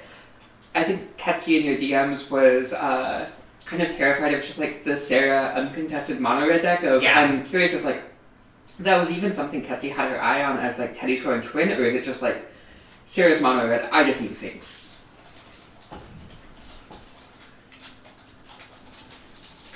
Let's see. Okay, nice. We do see Kenyon picking up the Saw It Coming Behold combo. I think that one's going to be, like, again, just, like, I like it a lot better than, like, the Sinister Sabotage, and, like, hope he winds up going that direction rather than, like, Sinister Sabotage being his cancel choice. Ketsy also messaged me saying, pointing out that Sarah has succumbed to how is this still on the table-itis? Yeah, absolutely. Which I think is her biggest weakness as a roto drafter. Yeah, I mean, I do like Toasty a lot as a sideboard option. Like, I think that card, like, how does Kenyon beat that card? Right. I mean, granted, like, I'm also wondering, like, how Kenyon's going to fare against a Goblin Guide, so maybe it's not the most essential. But, like, I feel again, the Tireless Tracker. Yeah, the Tireless Tracker over Burst Lightning, which then Val took. Like, you do really want those burn spells. Mm-hmm. They go to face. Char is still on the table. Like, yeah, you could easily, like, Sarah is going to be struggling to get all of the cheap red burn and aggro that she wants if she's planning on having this sort of mid-range green be a sideboard option. And I just don't know who you'd side in Whisperwood against, really. Yeah. I mean, I'm a little curious, like, to what degree this is just, like, Sarah just wants a more difficult draft. Yeah. Like, wants to do something more interesting. Yeah, it's possible. I mean, like, you look at, like, how their deck was looking, like, the first 15 picks, like, it was kind of just autopilot-y. Yeah. And, like, sometimes you just want, like, a more interesting Roto experience than that. I guess so. I like the really, like, Boros signet from Val. Kind of interesting to see him, take a couple 2-mana mono-racks really highly and then just, 28th pick Boros signet. Yeah, for sure. It makes me wonder a little bit if, like, the Mind Stone, probably could have been floated a bit later. I really think taking a Cold Steel Heart over it would have been better. Like, I get that Mind Stone helps with flood protection. That is very valuable, but I think fixing is really crucial in these decks. Yeah, definitely. Charles just continuing to take good cards. Yeah, and Batterskull to go with Stoneforge a bit ago. Yeah, I mean, between two swords, Batterskull and Malphite Skywave, he's got a really nice Stormbridge Mystic toolkit where, it's not... A lot of times it's... Your Stoneforge Mystic gets you Batterskull, that's great, but, like, he really has options for, whatever he needs in a given matchup. I'm assuming that, like, not all 4 of these equipments are going to be making his main deck, but, the fact that he can, like, run Body and Mind for his Ketsy, Fire and Ice for his Val, probably just have Batterskull on at all times. Yeah. I think it's strong. And especially since, like, I feel like the mono white deck doesn't always have the most sideboard equity, this is a smart way to get some. I'm really concerned about Ambrose's mana. Yeah, the Gifted Aetherborn. I mean, it's looking like he's more black at this point, which I think is good. Fabled Passage helps too, but I'm still pretty concerned. Mm-hmm. I think there's still some Triomes that he could grab that do provide black-white fixing. Let me double check that. I don't think so. In Delta, no, you're right. And the only ones to Dexter left are Ketria and Rogran, which are blue, green, red, and blue, white, red. Yeah, which... Val could pick either or both of those. There's a Pack Rat from Dexter, like we were talking about. Okay, yeah. And again, like, I mean, with Dexter picking up the Savai Triumph a while ago, we just see, Dexter really building out, like, a pretty nice mana base. Completely at the expense of Ambrose. Yeah. Interesting, Dexter took Blood Crypt. I didn't notice that. That's, I wonder what he's planning to do with that. Yeah, I mean, he's got the Savai Triumph, he's got the, Yeah, could just play some of the really good black-red duels. Oh yeah, Valky, I guess, is the obvious answer. Yeah. Could, at this point, potentially just snap up a Kolagon's Command or a Duretti. Yeah. Also, do you mind getting me for like 5 minutes so I can finish eating? Yeah, go for it. So we have Ball Again Recovery from Ketsy, which I really like, especially in not exactly combo-y, but a deck that is really focused on on certain powerful cards and combinations, like a light combo, let's say. Ball Again Recovery is a really good way to be able to rebuy that without needing to spend a spell slot. I think any Roto where any of the spell lands are still left in the cube is someone made a mistake. Ambrose has Nighthawk as well as Ambrose has both Nighthawks, I believe. Nighthawk Scavenger up there. Pick 14, yeah. Teddy kind of just filling out their mana base, taking some of the sort of generic value creatures that make Pod go. Sarah does really seem to be back on the red aggro plan, or like back taking the red aggro picks that make her deck aggressive. I'm still worried about the lack of actual burn to face. I think that is an underrated part of these drafts. I think you want like a Char or a the 1 red deal 4 with Spellcraft can't be countered. Exquisite Firecraft? Yeah, Exquisite Firecraft. I think those are really, really good for closing out the game. But I do think she's wise to be taking things like Zergo and Falcon Wrathgorger. Excuse me. Micaeus from Ambrose, again, putting a lot of pressure on him to have early black and early white. Connive Concoct from Ketsi is interesting. That's the one that can steal creatures or reanimate if she has access to black mana, but I don't think she actually does anywhere in her deck. I don't even know if she has like a Birds of Paradise or whatever. No, she has Zagoth Triumph. So in theory, she can cast Connive Concoct or the front half of Unburial Rites. Yeah, she also has Utopia's Will, potentially Sakura Trap Elder if she wants to play Plains. I'm a little skeptical of that, but... a swamp. Yeah. But yeah, it seems like she has outs. It's also curious, like, talking to her before this, she's... it sounds like her plan was to go Bant. With how contested White's been, like, she's really just been purely Civic, and I'm curious to see if she might dip a bit more into Sultai as your splash over White. It's conceivable. Yeah. I mean, you probably do still want, like, a little bit of White just for, like, the Unburial Rites Gifts plan, but... I think it's interesting that Alrund went so late. I think people are sleeping on this card a little bit.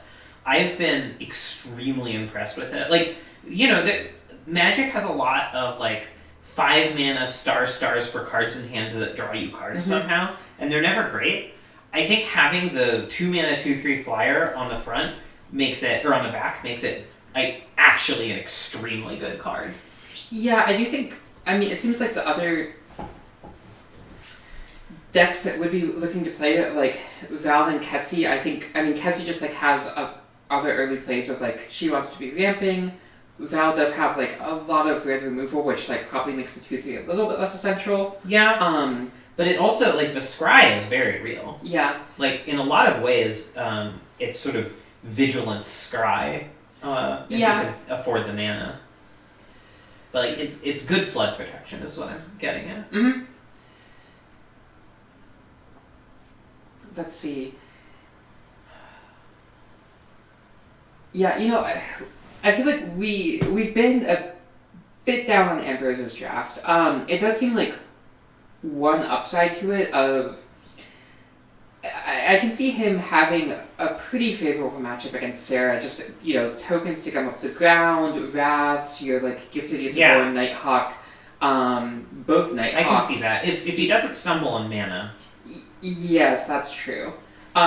Especially because Sarah really has not been taking a lot of burn, so it's gonna be hard for her to fight through a Nighthawk. Like she has a Braid, she has Sudden Demise.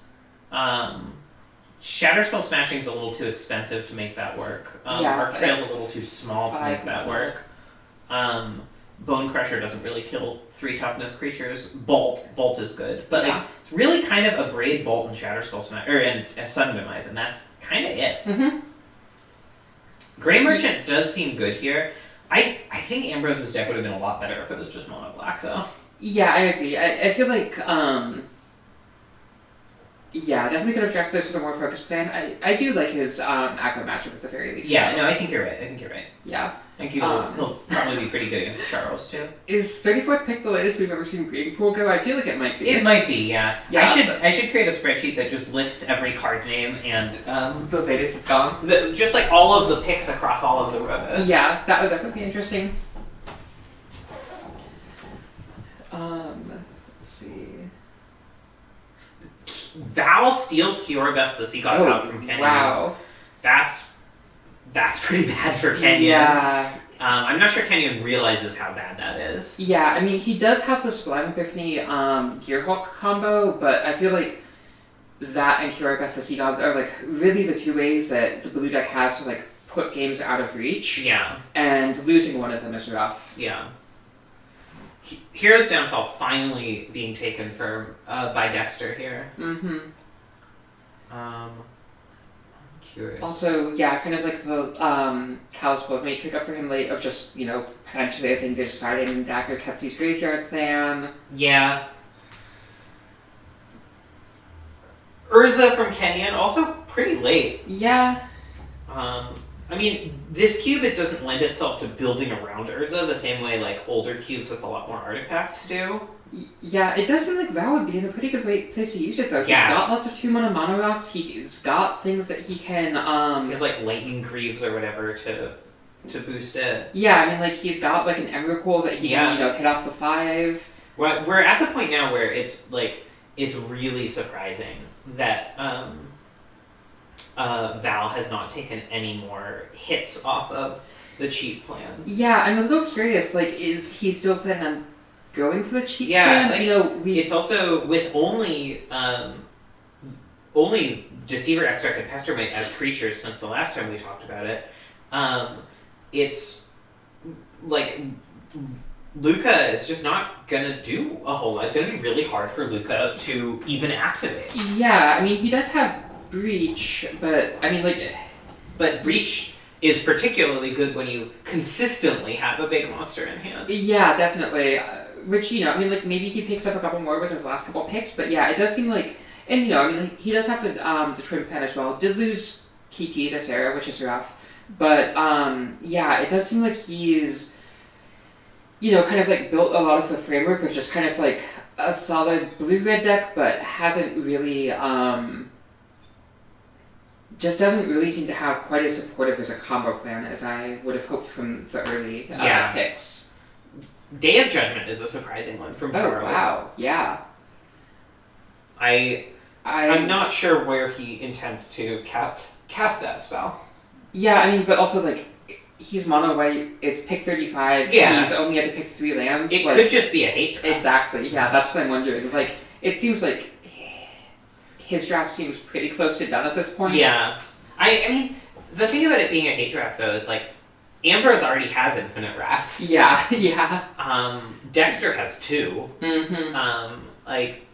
Yeah, I'm not like, if Kenyon were blue-white, I would see it. Yeah. But, yeah. Hostage Taker from Teddy. Wow. That's an interesting one. First blue card, or you could really sign that they're considering blue. Yeah, they do grab the greens in Zenith. Thank God. Yeah, that one seems pretty critical, and I'm a little curious if it's something Ketsy would have been looking at playing. I mean, she doesn't have that many. It seems like most of her big things, aside from the Apex Altasaur, aren't. Oh, I guess she's got Terrastodon. Yeah, I feel like Greens and Zenith's kind of like on the bubble for her deck. Like, I think it might be fine, but it's not like as standout as it is in Caddy's deck. Yeah. Yeah, Canyon's through for Dexter. It seems like he really is enabling a bit of a martyr thing. I'm wondering if it's just for Valky. the Valky backside, or if we might see like a couple red picks with late. Yeah, I don't know. Yeah. I don't know. It could go either way. Yeah, again, like the Outproceed stolen by the Fae from Val, these kind of just seem very replacement level cards. Yeah. Outpost Siege is particularly awkward because if you exile the wrong card at the wrong time, like if you hit your like twin with that, Evercool. yeah, it's just gone. That's just it. Yeah, I feel like, I'm not a fan of these last couple picks from Val. I feel like there's probably just like ways that he could be better at showing up his deck. Yeah, I feel like he's trying to really make a plan B happen for if the combo doesn't come together, but at this point, really at the expense of his plan A, and that makes me nervous. Yeah, and Charles is clearly hate drafting now, taking Sweltering Suns as well. I'm not really even sure what that plan B is, though. It's kind of just like a blue-red mid-rangey thing, like it... without really win conditions beyond Kiribati the Sea God. Yeah, and like, it doesn't really have, a lot of like... I mean, like, Kenyon got so much of the blue interaction. Yeah, I'm a little iffy on this from Val. Rhiannon 6 from Sarah. Kind of just because they can. Yeah. I mean, it's kind of cute with Waterlogged Grove. I guess so. Yeah, sure. I feel like this is just it's a red, green, gold card. Why not? Yeah. I mean, it'll be good against Charles. Yeah, that's true. Sarah tanking on this pick. Mm-hmm.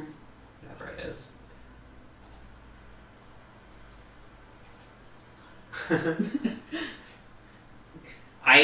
Interesting. So Ketsy DMs me, don't yell at me for not taking Lotus Cobra. I can't fit it in.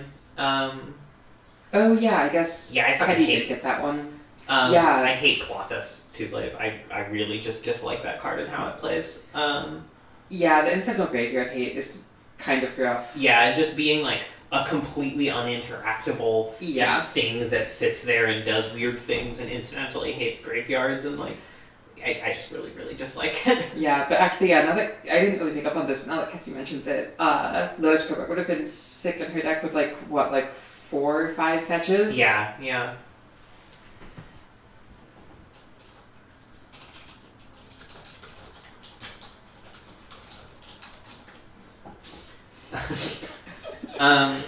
Oh yeah, Winding Way was one that Ketsy mentioned to me as something that she was like specifically planning to pick up very late because like who else is gonna want it, and it's a way in green to stock your graveyard. Yeah, that seems great here. Yeah. Crystal Shard from Kenyon, I like it. Yeah, it's cute with like Venser, War, Frost Trickster. Yeah, even or Brazen Borrower. Yeah.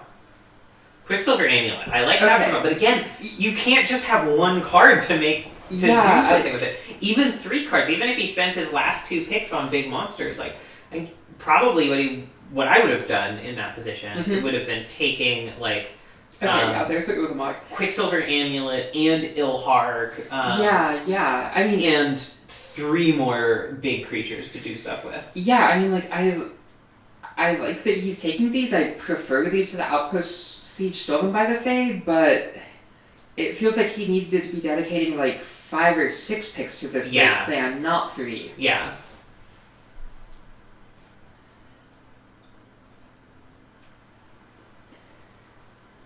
Let's see.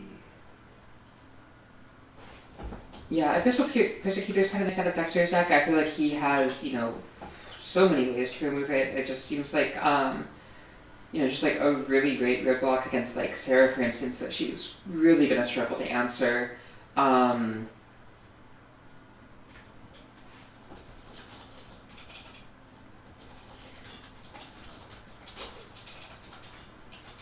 Sorry, one sec. Ketsy is debugging something with me. Oh, sure. It sounds like Ketsy is trying to possibly take Abundant Harvest, but might be having issues with the spreadsheet. I mean, Ketsy's not even making the pick right now. Oh, yeah, I see. Maybe Yeah, looking at that for her 40th pick. potentially. Yeah. Prime time for Teddy. I don't think they have any... They have a Nurturing Peatland. That's one land that they can get value off of that. I think that's it, though. I think so. Yeah, I mean... It's still nice to have a top end. Yeah, I agree. It's just, not like the strongest prime time you'll ever see.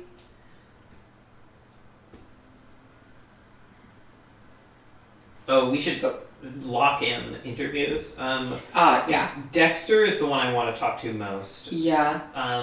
Do you want to do Val?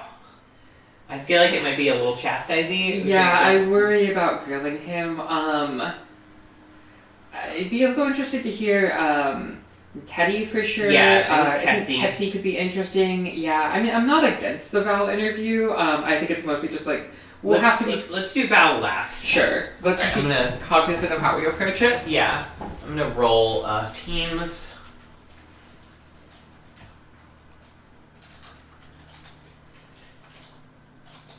And let's see what the last pick for everyone is.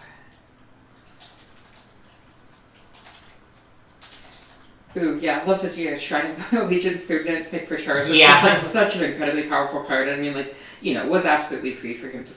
Well, actually, it wouldn't have shocked me had, like, Ambrose just taken it at some point. I feel like it's... Ambrose is a wild card. Yeah, for sure. it's a little dicey in the white-black deck, but also, like... Ambrose seems really keen on tokens. Yeah, exactly. Hangerback Walker is kind of a surprising one. Yeah, but yeah, the Shrine is like a great payoff for Charles here. Yeah. Um, Although, honestly, Charles's deck does not have a lot of anthems in it, which does make the Shrine a little bit worse. yeah, which we have. Was- I feel like this has been like a bit of an ongoing dialogue where you've consistently like wanted to see the white decks in Roto take more anthems than they do. I feel like Oh, they he did take Banish Marshal. Okay, so yeah, that's good. I feel like they consistently tend not to all that much. I know like some people like Ketsi have said that like she's really not high on them in Roto. People just tend to have enough wraths and interactions that it's hard to build up like the really big board states that they benefit from. You know, like a lot of times the white decks tend to be more about like, you know, your Adonto Vanguards, your Selfless Spirits, and kind of just like playing one or two threats that are hard to remove. Okay, cute. And like anthems don't shine quite as much there. But I think like the creature anthems are still really strong. Oh yeah, agreed. What about second combo from Val? I mean, like I love the second combo. I just wish they were. Yeah. Yeah, it was more dedicated. Yeah.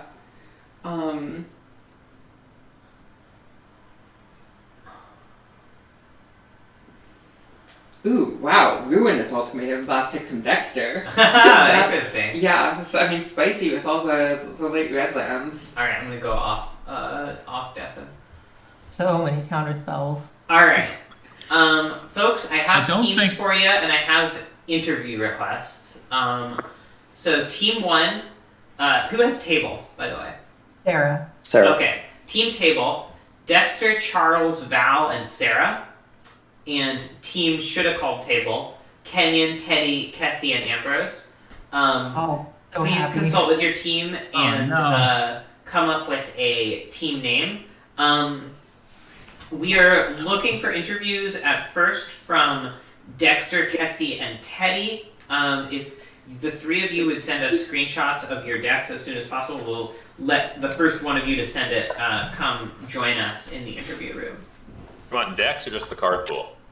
The card pool is fine. Just a photograph or a picture of the card pool in Magic Online, so we have something to show the loyal fans. Oh no. Oh, Dexter's already got it.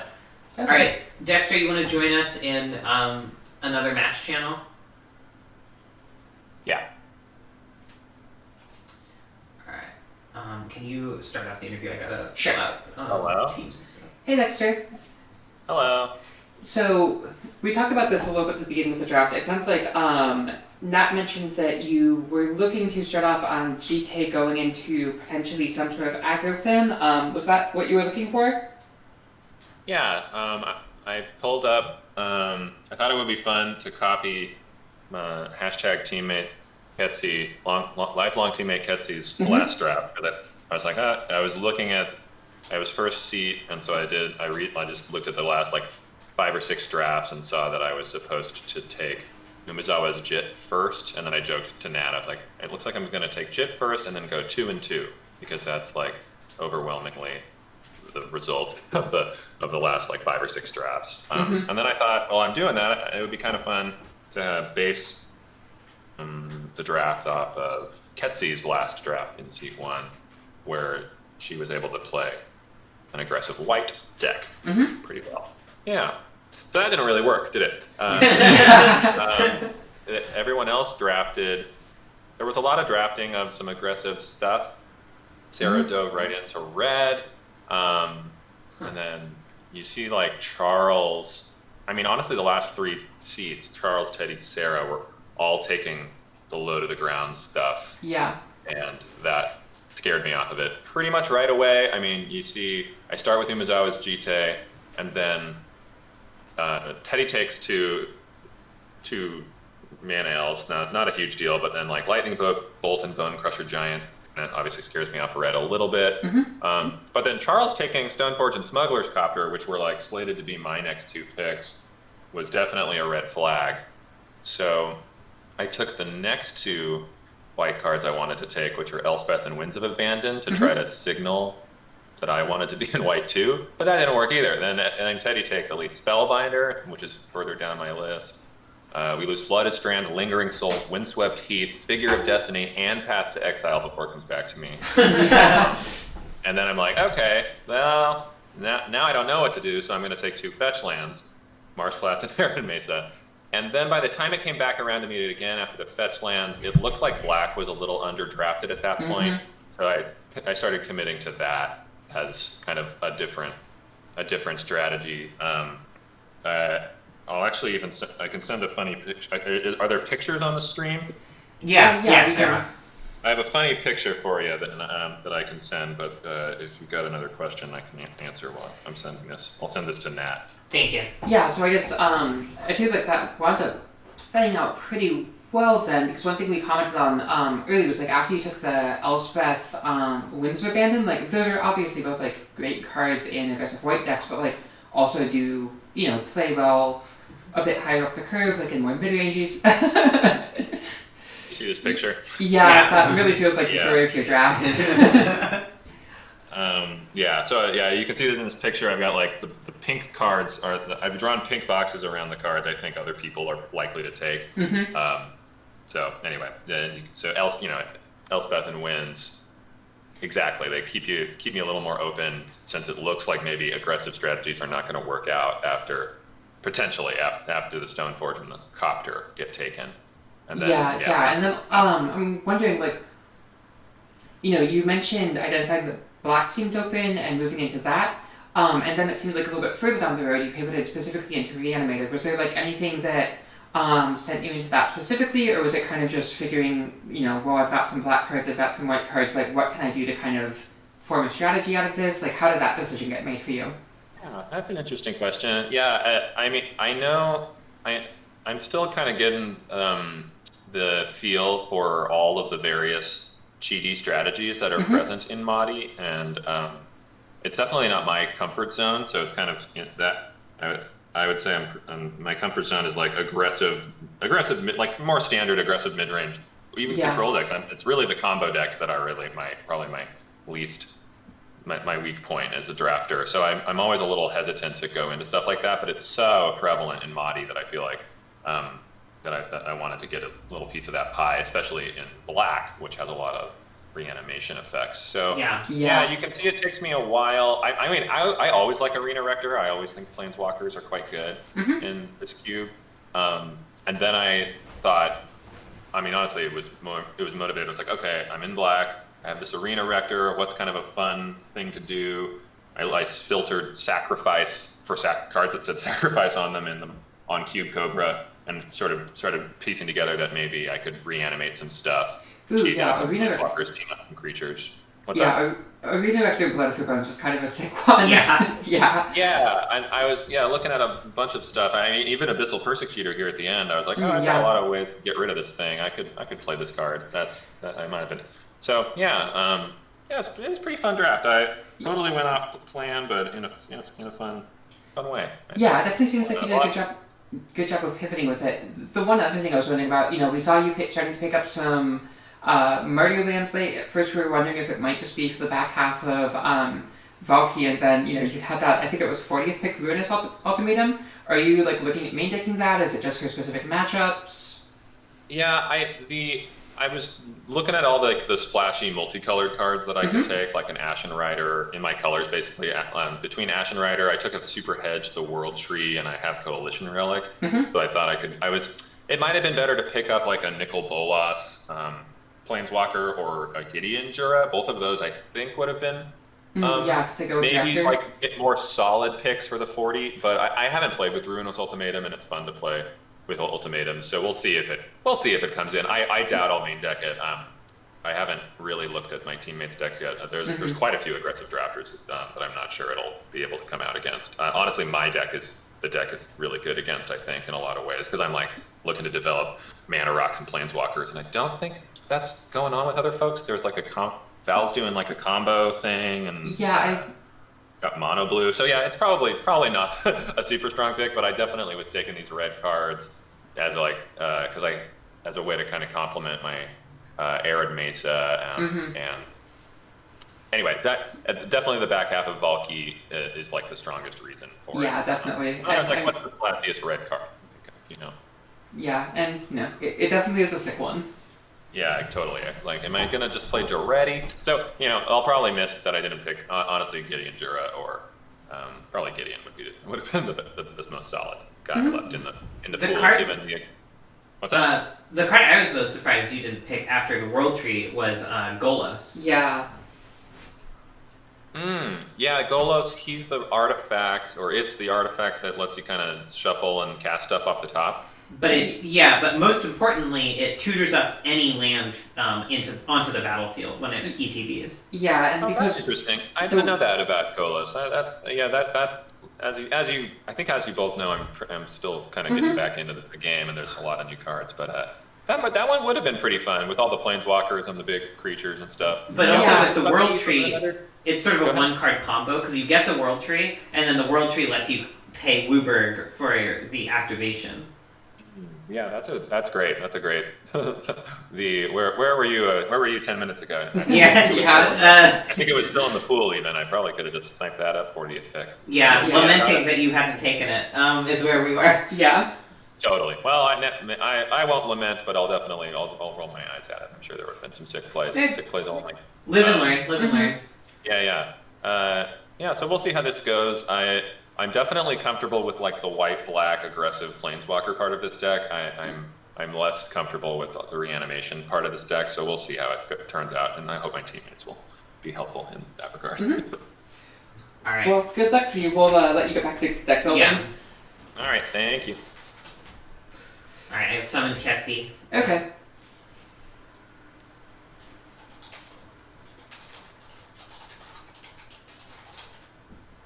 Hello. Hi. How do you feel like the draft went? I mean, it went as well as it could. Like if someone had taken Oko before me, then I would have been like fighting with someone for blue-green, I think, because I didn't really have another plan. So yeah, I got a lot of cards that I was surprised to get. Yeah, we No, were actually, surprised by right? some of them too. Yeah. Yeah, I mean, like, this argument I should have taken like Remand over one of the 1-mana cantrips. And it's a little annoying that there's like 2 pretty good aggro decks on the other side, because I feel like Kenyon's actually like, I think my worst matchup. So I'm glad he's on my side. I'm not looking forward to facing Sarah or Charles. Yeah. It is funny that they both ended up on the same team. Yeah. I was curious, like, to what to be like. I think you picked up a pretty early thing, so if that was just like, kind of seeing that Sarah's in like seemingly uncontested mono red and just, I need to prioritize this Sphinx. Yeah, when I saw, Dexter had GT, and then Sarah was mono red, Charles was mono white, and I couldn't tell what. Teddy looked like he was green white aggro, is sort of what I was thinking earlier. And so I was like, oh god, I need Finks. And Teddy was in green white, and then I was like, oh yeah, I gotta get the Finks. So I was happy with that. I do wish Dexter took Winds of Abandon way before I could have ever taken it. I really wanted access to that, or Elspeth's Conqueror's Death. I mean, there was cards that like I would have been able to prioritize if I hadn't been given so many things. Because basically, I just want to like set up a row. I have 4 fetch lands, many cantrips. Yeah, it seems like an incredible Uro deck. Yeah, like Sakura Tribe Elder is like a ramp piece that like goes to the graveyard. Winding Way Yeah. just is graveyard filling. As you say, all the fetch lands, all the cantrips, Looter Core. Yeah, I mean, it does seem like even if you missed like the Winds of Abandon, the ECD, from our conversation a couple days ago, your plan, like, I get the impression like most of the things you were really looking at prioritizing, you mostly got. Is that kind of how you're feeling? Yeah, I basically feel like I got everything I really wanted. I only started fully fleshing out a plan like 15 minutes before Roto started. I had ideas in my head, but as far as like what cards I was actually going to put in, there were a couple. I was thinking about like Brazen Bar just because I wanted some interaction plan, and that got taken. Hold on, I have my list of things that I was going to take, and then got taken. There was Eternal Witness I really wanted, because it's really nice with like gifts packages. Oh yeah. Yeah.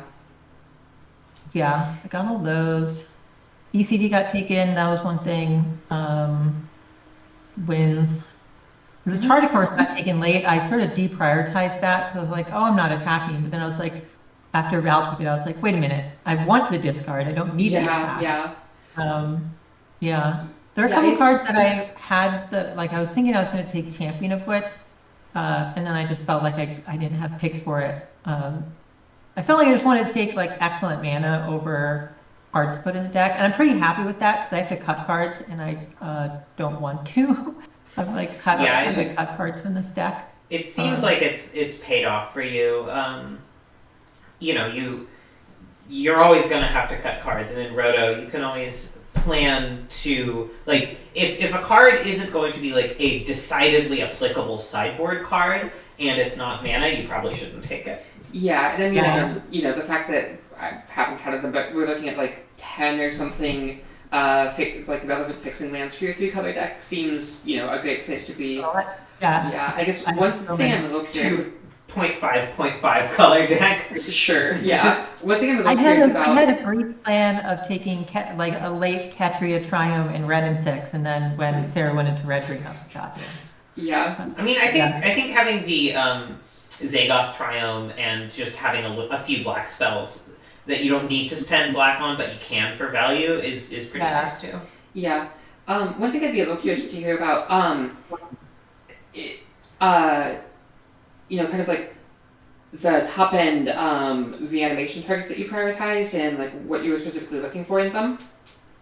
Yeah, I mean the whole original deck idea was Bant Reanimator, mostly on the gifts plan, and also part of what I liked about it is that I also like the possibility of just gifting for Uro plus cards, right? Like you just get 4 cards and it just like fills up. That's pretty sick. Yeah. So I was excited about that, and then like getting to play Winding Way, which I think is and Oko, right? Like a lot of really sweet cards. So yeah, I prioritized Elish Norn when I saw Daxter going bigger, and I was like, oh, there's aggro Dax, and Elish Norn's great. And then when I put together that Kenyon was on mono blue, I was like, I want Iona so I can just like win, immediately. And then Apex Altasaur is basically Wrath. I thought about taking Doomscar, and then of course Dexter took Doomscar before I could. And then both of the other white Wraths got taken too. I wanted an option for one for the sideboard, but then this didn't happen. Wraths are being valued really highly. Yeah, there was that very late Day of Judgment that got hated though. Yeah, that's true. Yeah, probably did. It was. I could have prioritized sideboard cards before my lands, but I was just like, I just want to take all my lands so that I can not have to think as much. Like I'll just take them all and then think afterward. Yeah, that makes a lot of sense. Yeah, because I put off a lot of cards that I knew I wanted in my deck, like Winding Way. I took Apex Altasaur and trashed it on late, Ball Again Recovery quite late. Yeah, Charles took Oust, and I definitely would have preferred Oust over Condemn. But yeah, no, I feel, Val took Arcane Artisan, which it's very obvious that I could have taken Arcane Artisan earlier if, looking back and being like, oh, he's got Emrakul, so of course, and blue, so of course you're going to take Arcane Artisan. But I could have taken that.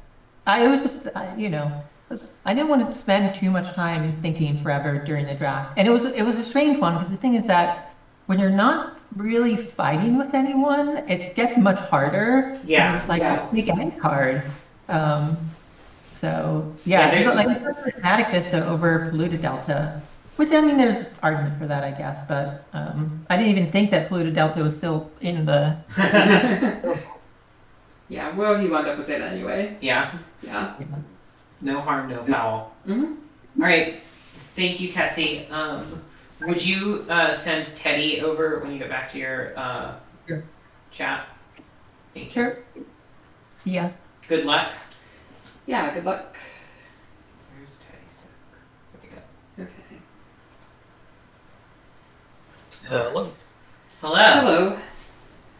How are you feeling about your deck? Not as good as it could be. Better than a lot of decks I've ended up with in the past.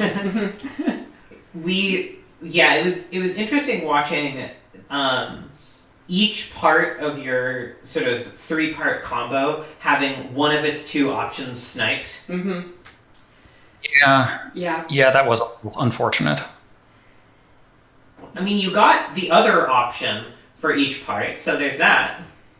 Yeah, and being able to, at worst, just fall back on a high-value pod deck was like always a possibility, and I'm not upset about ending up there. So I wish I had like something a little more exciting to do with Primeval Titan. Maybe that should have been Sun Titan instead, but since I had Green Sun Zenith, Green seemed like a decent tiebreaker. Yeah, it's definitely, I feel like I normally rate Primeval Titan like significantly above Sun Titan, but like this definitely does seem like a nice deck for Sun Titan. Yeah, especially with like Eternal Witness. Oh boy. Yeah, or I mean just like Charming Prince, just like, you know, make a free 2/2, get your Sun Titan ETB again. So is this list you posted your final list that you'll battle with? Yes. I'm interested to see, the biggest surprise for me is no Marin main deck. Yeah. I was a little nervous about how many 4-drops I have, but you're probably right. I don't know. I might actually try and fit that one in into the main, just because like it does seem bananas good. Like it's so good with pod and it being a 3/4 is pretty relevant considering both of the aggro decks are on the other team and just giving me more time. It also represents another Eternal Witness rebuy. Yeah. Eternal Witness Marin is really nice. But overall, I mostly like my deck. Like I said, a couple of things could be better. I wish I had gotten... If I could go back in time, I would swap Thalia for Skyclave Apparition, because that was like the next card I was going to pick up, because I figured I was going to have to fight with Charles over one or both of them. Yeah, the Thalia pick was actually one that surprised us a little bit. Yeah, it was probably our biggest surprise of your draft. Yeah, can you talk a little bit about what you were planning with that one?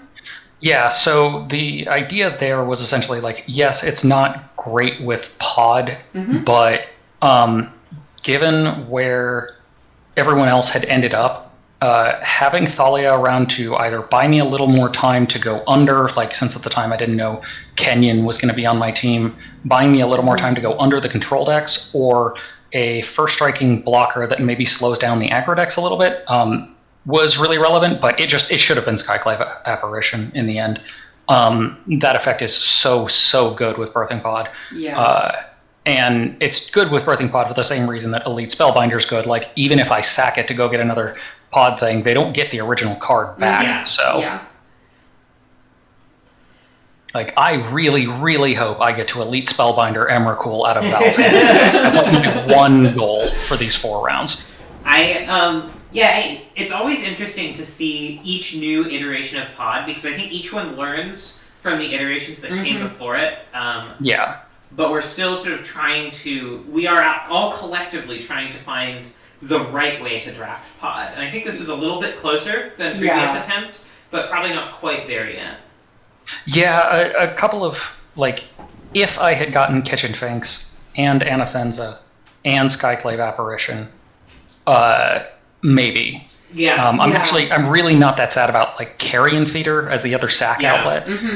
Like, I think Woe Strider's just a better card. The main benefit of Carrion Feeder is that you can get it back with Rebel Arc. Yeah, and Woe Strider having Escape, and I've got 3 fetch lands and Nurturing Peatland. Like, my graveyard is not going to be a problem in this draft at all. I really am feeling like with pod, it's the type of thing where like there's just so many things that the deck wants that you just can't get them all, and it's kind of just this iterative process of figuring out which ones are most important to prioritize. Yeah, honestly, I feel like getting Luminous Broodmoth is more important than any of the single cards that I missed, because like, if we assume that, okay, someone will probably take the best version of one of the combo cards that I want, having Broodmoth is such a good stopgap for everything else, or even if I just decided to abandon the combo approach and just play the pod value deck, it's so stupidly good in this deck. Yeah, Broodmoth is incredible. It's nice that, like, Kitchen Finks is the better card of the 2 persist payoffs, but Murderous Redcap is the better payoff. And no one else really wants Redcap. I think it's the Anafenza is the one that, like, really Yeah. is a bummer to miss. Especially Yeah, because losing then Inoffenza you have- definitely sucked. Then Broodmoth is the same pod level as Redcap, which is just a little bit awkward. Yeah, though on the flip side, like, Inoffenza is definitely like the stronger focused combo card than Broodmoth, but Broodmoth just does so much in the deck. That's true. For every single other pod, like, I think where I come down on it is that of the three spokes of the combo, Inoffenza Broodmoth is the one you most want to have both of them. Yeah. I can see that. I did not think Charles was going to grab Inoffenza. Yeah, we were it's surprised by not, that too. it's not a great card for the mono white aggro deck, so Yeah, that definitely seems like a little bit of a dagger. I mean, he picked it up pretty late, so I probably 26th pick. I could have picked it up by then. There's 3 picks I can see off the top of my head that I could have taken Inoffenza instead of, and it would have been fine. But I don't know. I was surprised you didn't take it just out of fear of Ambrose as someone new to the draft and thus kind of a wild card. Yeah, I wasn't quite sure where to land on Ambrose since. I don't know. Inoffenza is decent in that deck, but honestly, if Ambrose is on my team, I'd rather, he has the best deck possible, and if he's not on my team, I want him taking as many double pip black and white cards as possible, so, not as worried about fighting in that direction. Sure. It also, it didn't occur to me that Ambrose would take it, frankly. Charles was, the only other person, or I guess Dexter maybe just because he was white early on, and I thought his deck was going to be a little lower to the ground, but I really didn't think I was going to be fighting for Inoffenza, so live and learn. I'm very excited to see how your deck does. I want a pod deck to perform well. Yeah. In my heart. Well, I based this shell off of a pod deck that went 3-1 a couple of drafts ago. Moddy 17 Patrick drafted a 5-color pod deck with twin in it that went 3-1. Yeah, I remember that one. That deck was sick. Yeah. That was where my roto prep started. Is I went back through the last 3 or 4 drafts and literally just wrote down what was the first pick and what deck did they end up in of every deck that went 3-1 or better.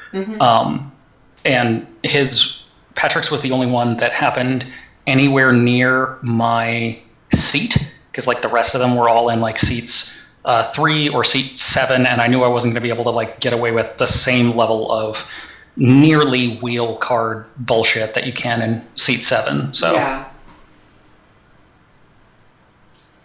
yeah, that's an interesting way of prepping, of specifically looking at how to draft a specific seat. Yeah. It does change things a lot. Yeah. It also, the way the first picks worked out in this draft, I flipped a coin in my head between whether I was going to literally draft the deck Sarah ended up drafting or stick to the original plan of staying on pod. Because I didn't expect Bolt to still be available this late. Do I just take it? No, I played red last time. I'll play something different this time. We'll see if it works. I mean, you also ended up as one of only 2 green drafters at the table, which I think is pretty valuable.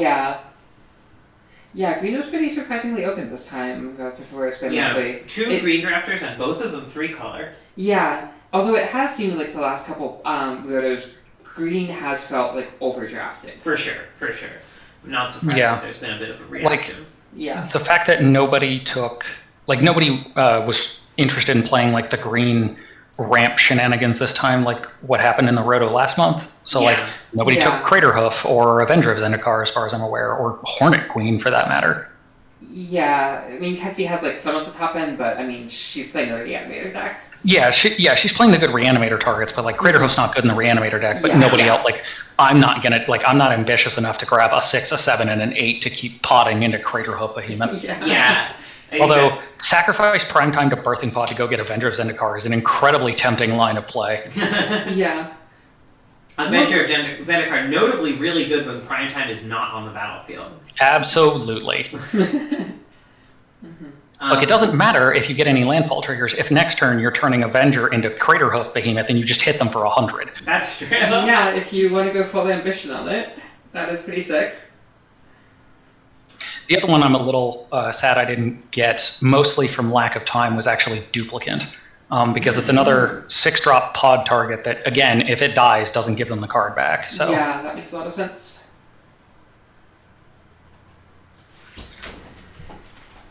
Cool. I think that probably covers it for questions from us. Good luck in the draft, or good luck in the, not draft, the rounds, rather. Yeah, thanks much. Okay. Do we want to bring Val in, or are Yeah. matches starting? So Charles is ready to battle, but let's bring Val in until he finds a spot. Okay. Okay.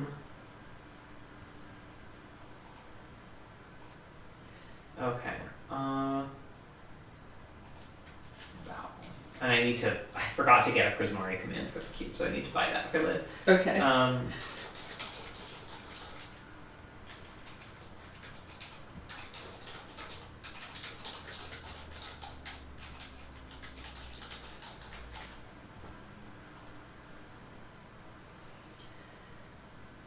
Does he have a deck to pull up? Yeah.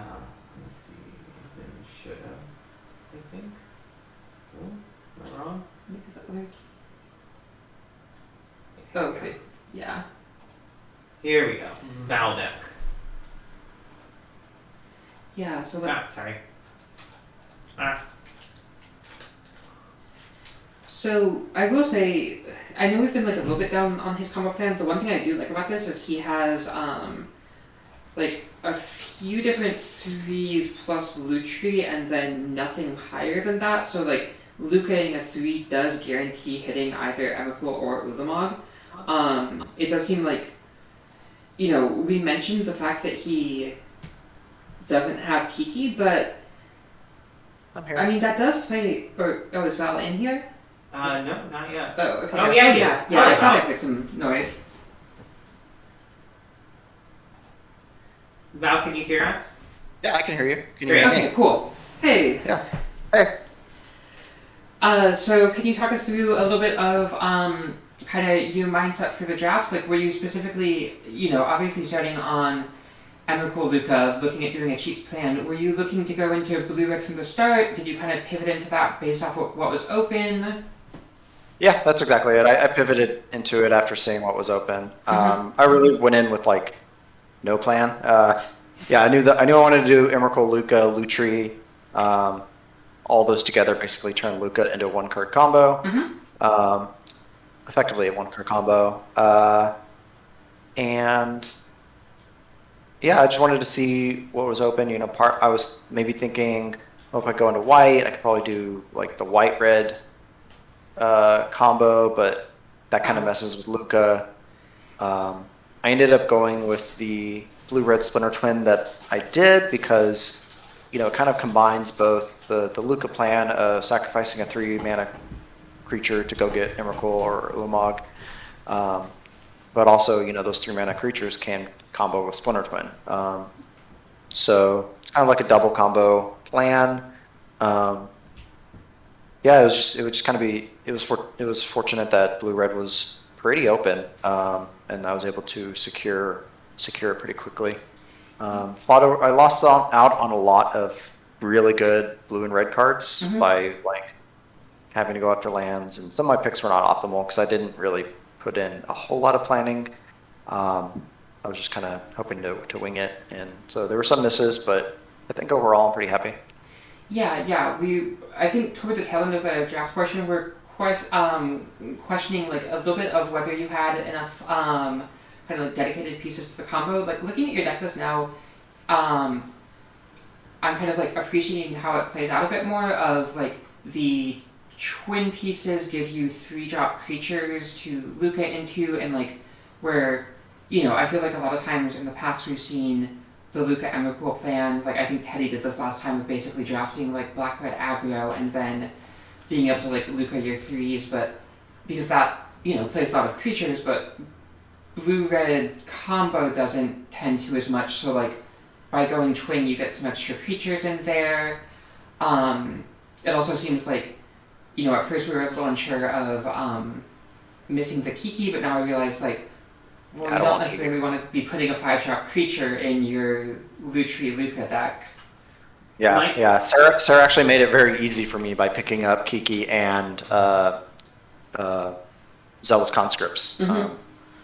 So my biggest concern is that you have Quicksilver Amulet and Through the Breach but only 2 cards that make those not just dead in the water. And similarly, Ulamog and Emrakul, but I guess you have 3 cards that are able to put those into play if they're in your hand, so that's not so bad. But I'm concerned that like you might end up with A but not B a lot of the time. I'll be leaning heavily on blue-red is really good at looting. You know, you've got compulsive research. We've got I have Royal Scions. So I don't think I'm going to main board them.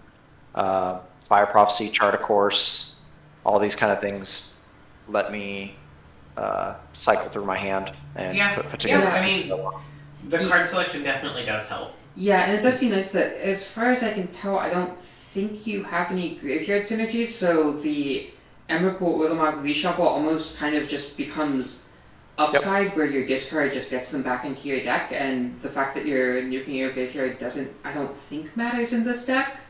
Exactly. I guess, I didn't really want Snapcaster Mage or anything like that, like, because Emrakul could just reset my bin.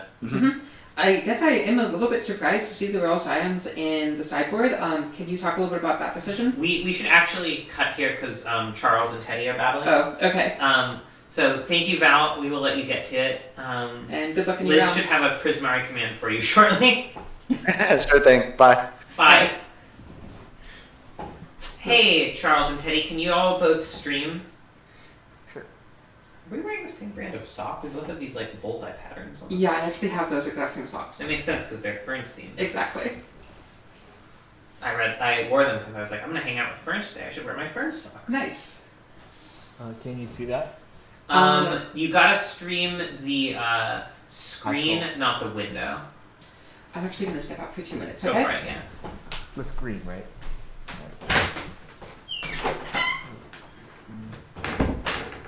Alright, can you see that? One sec. Yeah, looks great. Thank you.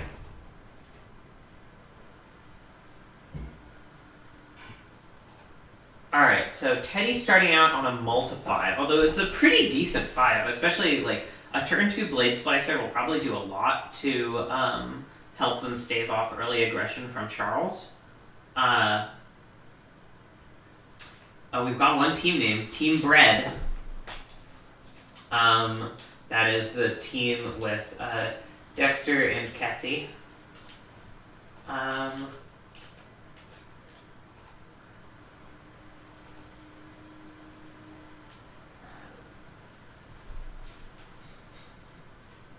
Teddy, trying to figure out, I think, whether they want to be finding an untapped land or a shock land and paying extra life here. Interestingly, playing out Legionnaire rather than Blade Splicer. Because the elf got killed while I wasn't paying attention. That's why.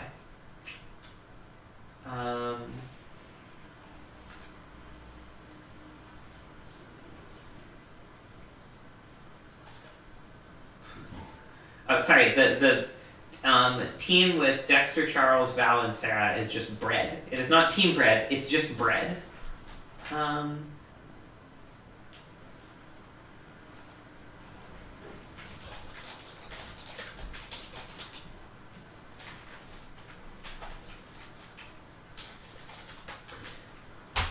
Okay, so Charles just had all the answers, and Teddy is scooping up in response to the unbeatable Stoneforge mistake. That makes sense. Let's switch to Charles's screen. So Charles up a game in this match versus Teddy. Trying to figure out what to bring in. Sort of Body and Mind has protection against not actually that much of Teddy's deck, but more than none of it. This is a good hand, although the fact that it is 100% 2-drops is a little bit awkward. It means that turn 1 and turn 3 aren't going to be super optimal. I guess Maul makes turn 3 a little bit better, potentially. But still, all of these cards are very strong, so it'll be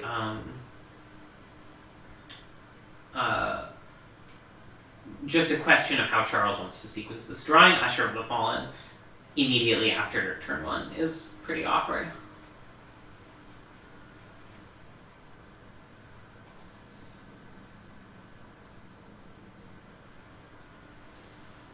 Ooh, Elite Spellbinder. Now, before it was just really up to Charles how to properly sequence this, but now Teddy kind of has an obligation to make good decisions about what to do too. Dismember's really good here for Charles as a way to disrupt Teddy's combo. I'm guessing that Charles will just keep it up rather than playing Usher of the Fallen. Welcome back, Ferns. Thanks. Charles is already up a game. Oh wow. Charles goes for fast. Usher. Yeah, it was really fast. Teddy mulled to 5, and Charles just answered everything they played. Yeah. Really. So looking at the boards here, it seems like it seems like Teddy has like a decent answers to Charles' board so far here. Yeah, I think it's a question of how much value can Teddy get? Like how big can they go? Mm-hmm. Because Charles has a lot of power right now, and the fact that Teddy didn't play anything is really, really bad news for them. Yeah, and also I think this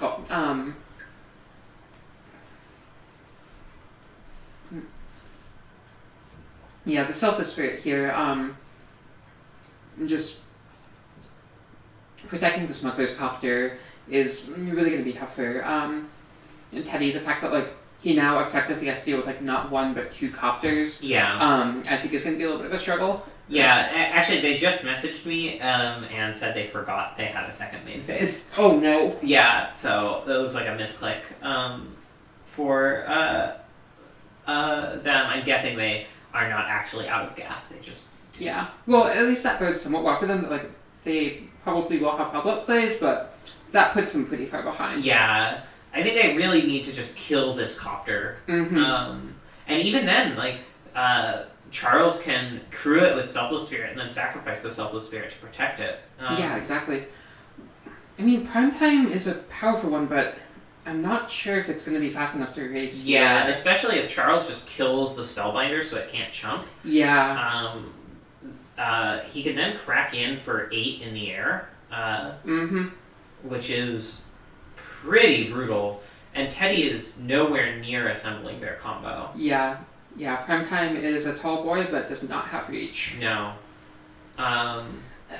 Yeah, Fiend Artisan does seem like it'll potentially be a strong one if they untap with it, but I think just like 1 activation probably isn't going to be enough here. No. It really seems like if they had any one of their combo pieces already on the battlefield, they would have an out to potentially draw another and Fiend Artisan a third. Yeah. Especially with all the mana that they have available in theory, but yeah, and it really does feel like at this point I don't think they're beating Charles' board on the board. I think it's basically just combo or bust. Yeah, I think so. It seems like they're probably just a little bit too far off from that. Oh, actually, is this just lethal? Yeah. Oh, wow, yeah. Wow. Fast and brutal. Yeah, Holy shit. the maul on the 1-drop to give it flying. Yeah, I forgot about that. Alright, let's watch Dexter and Ketsy. Sure. Hey pals, can you stream your screen, #teammates? Yeah. #teammates that fall into infighting. As has happened many times before. Yeah, I'm sure. It's as I explained, let's see. Got to figure out how to share my screen. There it is. Share my screen. Okay, well, Ketsy has an ochre in hands that can't be bad. We were not deafened. Oh. I'm sorry. Yeah, sorry. If you can hear them, they can hear you. Oh, okay. I don't mute. I just deafen. Yeah, well, thankfully, I imagine she's probably just going to play it right here. Sorry about that, Ketsy. Yeah, Ferns sorry. Has not yet learned the way of the deafen. It's okay, I'm about to cast it. Yeah, I'm usually used to muting myself, not being physically present here.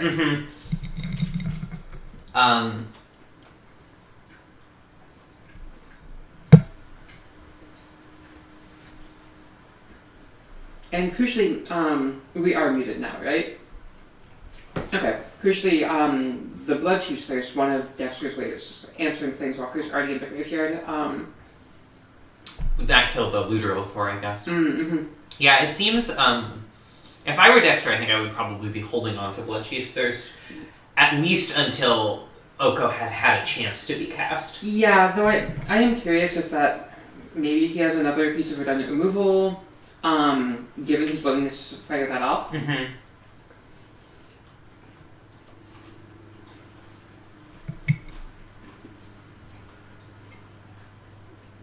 And I forget what reanimation targets Dexter has access to, but I imagine like Oko seems pretty good in this matchup of just being able to like elk any big bomb. Yeah. I think he might have Ashen Rider, which is answer it. Oko's not good in this matchup anymore. What At is least not in that? this game. It just got exiled by Callous Blood Mage. No, the graveyard. Oh, sorry, Oko, yeah. I was thinking Oko. No. All these similar names. I'm going to take a bit of a break. Sure. You are monarch of the stream. Okay. Well, regent. You're regent of the stream. Okay. I can't go mad with power and throw a coup. Looks like Hetsy's deciding what to do with her Oko. I mean, great, like, she does have an Oko in play, but also she's very flooded here. I mean, you can cycle the Zagoth Triumph, but it seems like this Oko is going to have to do quite a bit of work to get her out from this. Yeah, just 7 lands, not really what you want to see. I mean, Nat did mention, that Blood Chief's thirsting the Literal Core so quickly before Oko came down might have been a little bit loose, but at the same time, like, Literal Core would help her get out from under this flood, and she doesn't have access to that anymore. So, I mean, you know, I think there is like some value to that play from Dex. Yeah, just turning the food into a 3/3, I think is just kind of the most obvious face-up play. I mean, you could potentially see some value to, maybe she might have wanted to elk the Coalition Relic just to like keep Dex off of some of his bigger plays, but it seems like at that point you kind of run the risk of just falling a bit far behind on board and Oko getting attacked down over a couple turns, especially with like not much in her hand to defend it. And I mean, like, if she loses this Oko, it feels like she's just completely out of the game. So I can, yeah, it makes a lot of sense to make a 3/3 defend it. It looks like Dex will have the answer for the 3/3, be able to attack in, but, you know, now he's only attacking in with just the Callous Blood Mage, rather than, like, both the Callous Blood Mage and the Coalition Relic. And, you know, Ketsy's still gonna have, like, get to untap, +2 Oko again, make a food, turn that food into an elk, and... Okay, well, GK from Dex does change the math here a little bit. Not gonna add too much this turn, but, you know, next turn, well, actually, never mind, Oko's a messed up card. Forgot how, I guess Dex basically is going to gain 4 life off of GK and then effectively played an elk. Oko's a fair card. Notably, like, just face up beating, like, one, you know, pick one, pack one of the draft, like, probably, like, strongest, most flexible and vacuum card in the cube. It was a GK. Let's see what Ketsy draws off the cycle here. This is probably going to be pretty big. Ooh, Agent of Treachery is a strong one. It's still going to be one more turn before she can play it, but I feel like that's fine. Oko elk the GK. This does give Dex 5 power, but Oko now on 6 loyalty, presumably be able to untap with it. Unless Dex has an immediate play. You know, if Dex plays something strong on the next turn, Ketsy gets Agent next turn. I feel like that Agent draw really solidified her position in this game. It feels like it had to have been like one of the single best draws. She could have hit just, you know, when you're flooded, drawing yourself and drop bomb is fantastic. And I think also, like, Agent is probably one of her best, you know, big top-end cheaty targets in this matchup. You know, like, obviously when your opponent's on Reanimator, if they like happen to do something big, put something game breaking into play, just being able to steal that right back is fantastic. Again, I don't remember exactly everything Dex has access to. Maybe like some of his targets are. Oh, and I actually missed this. Yeah, this answers Kenzie's Flood very nicely as well. Just being able to animate Celestial Colonnade, and I have to imagine Dex probably missed this as well. I don't think trading an Elk for 2 counters off an Oko is really a worthwhile trade, especially not like with how quickly Oko can just regain counters. That's pretty rough for him. At this point, like I think Ketsi just has this locked up. I'm not really sure. It's hard to see Dex getting out of this. I'm a little curious to see if like Ketsi is going to just fire off this agent here for. Like I'm not sure what you would take a witch. She definitely does not need a coalition relic. I mean, you could take it just to like deny Dex the mana, but at that point, like I'd rather just agent whatever he's going to be playing that's big. Okay, it looks like she is casting it. I'm assuming he's probably just going to take the witch. It seems like that just kind of, solidly steals the battlefield away from Dex. Now she's got an Oko and it's protected. Next turn you can get like JVP down and start activating it. I think at this point, the game is mostly Ketsi's. And again, like even the Celestial Colony can like put a pretty quick clock on. I guess like the Sedmore, which is also like kind of pseudo evasive. It does seem like. Yeah, I'm especially with the Winds of Abandon being gone. It seems like that's like one of the standout cards in Dex's pool that like could help dig him out of a situation like this. But I think it was like a reasonable play to cast it when he did to try and like put some pressure on Oko and get it off the board. But no longer having access to that, I think it's going to be really rough. And interestingly, like. I think Ketsi's overall in a very good position in this game. That Callous Blood Mage Exile really did do a lot of work for Dex. The fact that like Ketsi went from, I think she had like a pretty reasonably stocked yard, to just having lands in play, like is really gonna nullify the effectiveness of this Balliget recovery, at least for now. I mean, like she might be able to get some value off of it later. Likewise, JVP. When it flips, isn't going to have anything to flash back. Obviously, like, these are kind of just, like, a pittance. Like, she's still in, like, such a commanding position on board that she's fine for these cards to, like, not really be at full effectiveness. So, welcome back now to catch you up. Ketsi was kind of flooded out, had like Oko and basically just a whole bunch of lands in hand, cycled Zagoth Triome into Agent of Treachery, and then that basically just put her into this now pretty commanding position. There was also a point where both Dex and myself missed that Ketsi had a Celestial Colonnade and attacked a couple creatures, like an Elk and a Callous Blood Mage into it, and got the Elk eaten. Yeah, GK, very good card, not fantastic against Oko.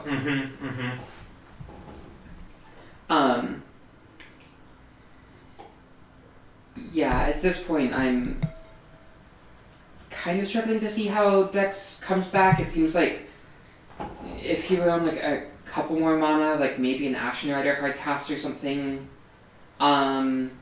This Balliget recovery is especially brutal. Yeah. I mean, again, like it kind of has to be like the Ashen Rider specifically because like you basically just need to like exile something, not just remove it.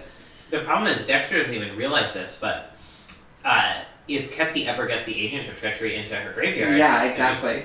It's just really bad news for Dexter. Yeah, I mean, thankfully for him, like there's not that much incentive to kill it. Yeah, but I mean, like, Ketsi could attack it into Liliana here. Yeah, now that, like, he's got a Planeswalker down that he does want to defend, Okay. Well, that's gonna be a board state now. That'll probably prompt a concession. Yeah.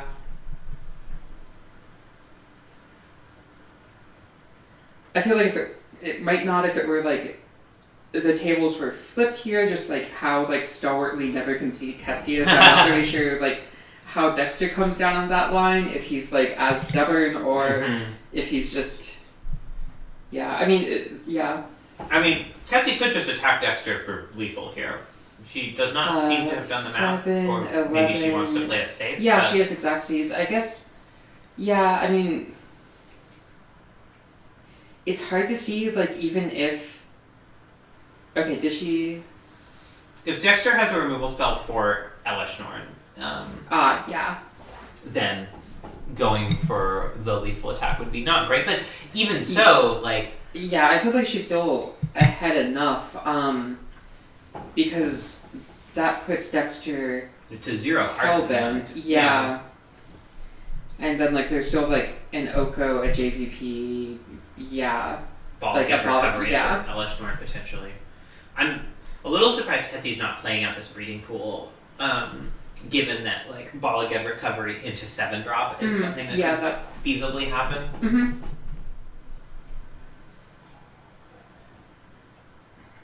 Or even just ball again recovery plus activate colonnade. Okay. That might actually do it. He's gonna lose Ugin if he wants to get rid of the agent, because he does have to keep. Oh yeah, the food is a green elk. Yeah, I mean the ball again recovery, not really a card right now. I was talking about this earlier.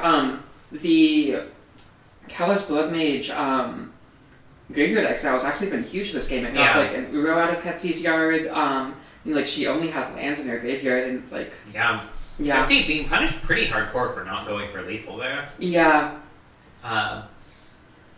Does she go for the Courser or does she go for the Colonnade activation?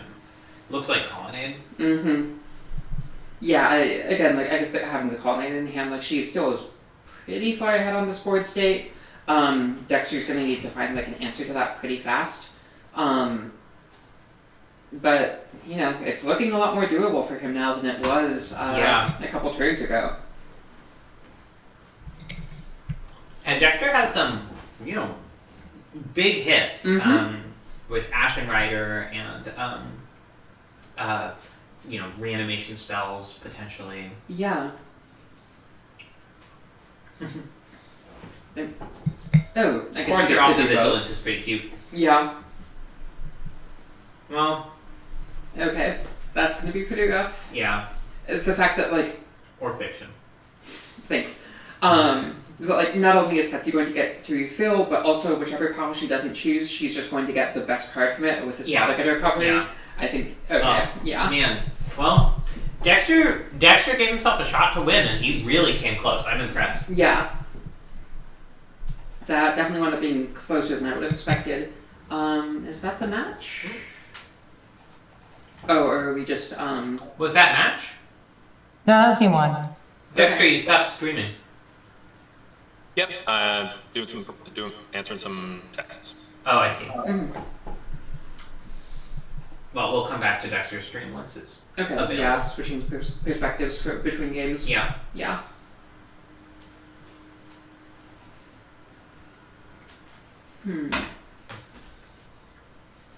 Yeah, the Callous Blood Mage was really relevant, but it was also not quite enough to put Dexter over the top. Yeah, I mean, it's not like the highest power card, but it's pretty strong in this matchup. Yeah. Oh, interesting. It looks Hero's like Downfall in the sideboard, huh? Well, yeah, at least he might not have been starting at main. I do like it in this matchup a lot. So interestingly, it looks like he wasn't mainboarding the Ashen Rider. Seems like probably when you wanted this matchup, just being able to like answer, cleanly answer like any of Ketsi's big bombs. Or I guess it doesn't really cleanly answer Agent of Treachery, but specifically the fact then that you keep it out of the graveyard. Yeah, Exile is so huge against Ketsi. Yeah. Same with Council's Judgment. Windsor Banning going out, that one surprises me a little bit. Again, like the Exile just seems so strong. Answers Uro really effectively too.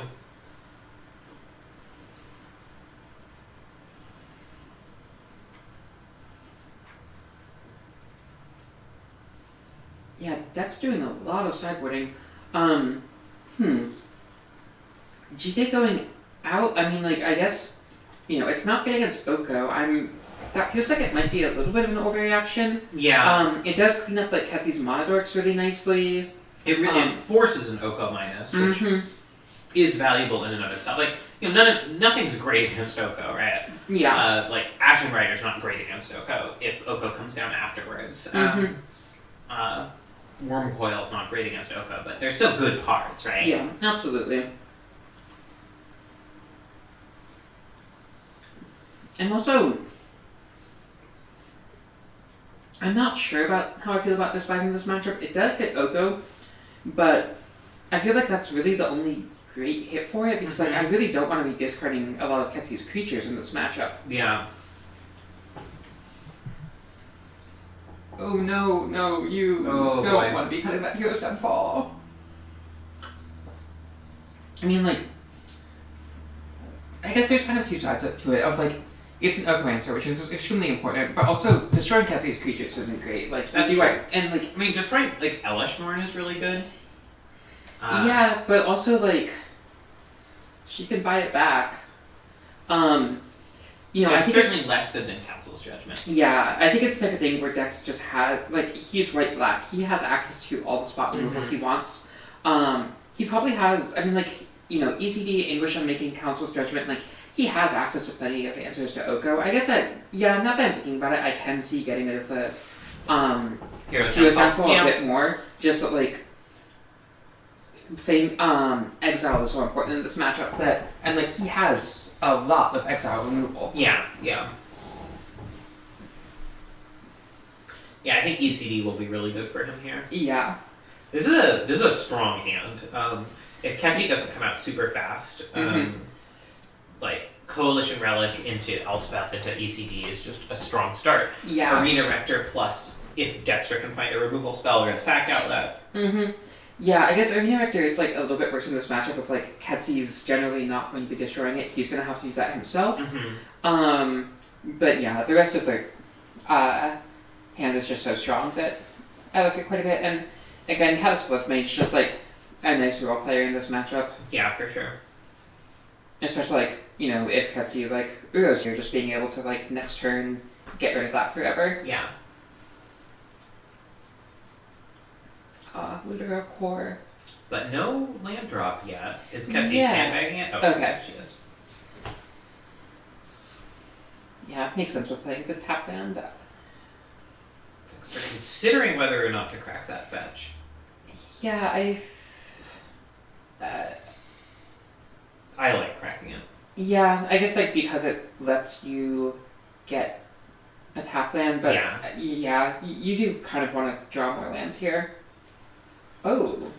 That's actually nice. Yeah, you can Relic immediately into Thoughtseize. Yeah, and then like he's not even giving up that much to do that because he can Elspeth next turn. Yeah. Or Callous Blood Mage if he wants to charge the Relic. Although probably go for the Elspeth personally. Yeah. And like.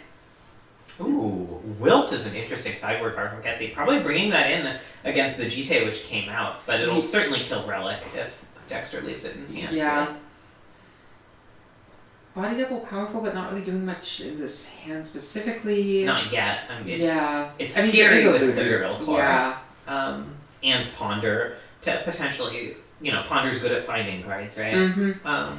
And particularly that Dex doesn't have answer to the Literal Core, that, like ECD doesn't hit it. Yeah.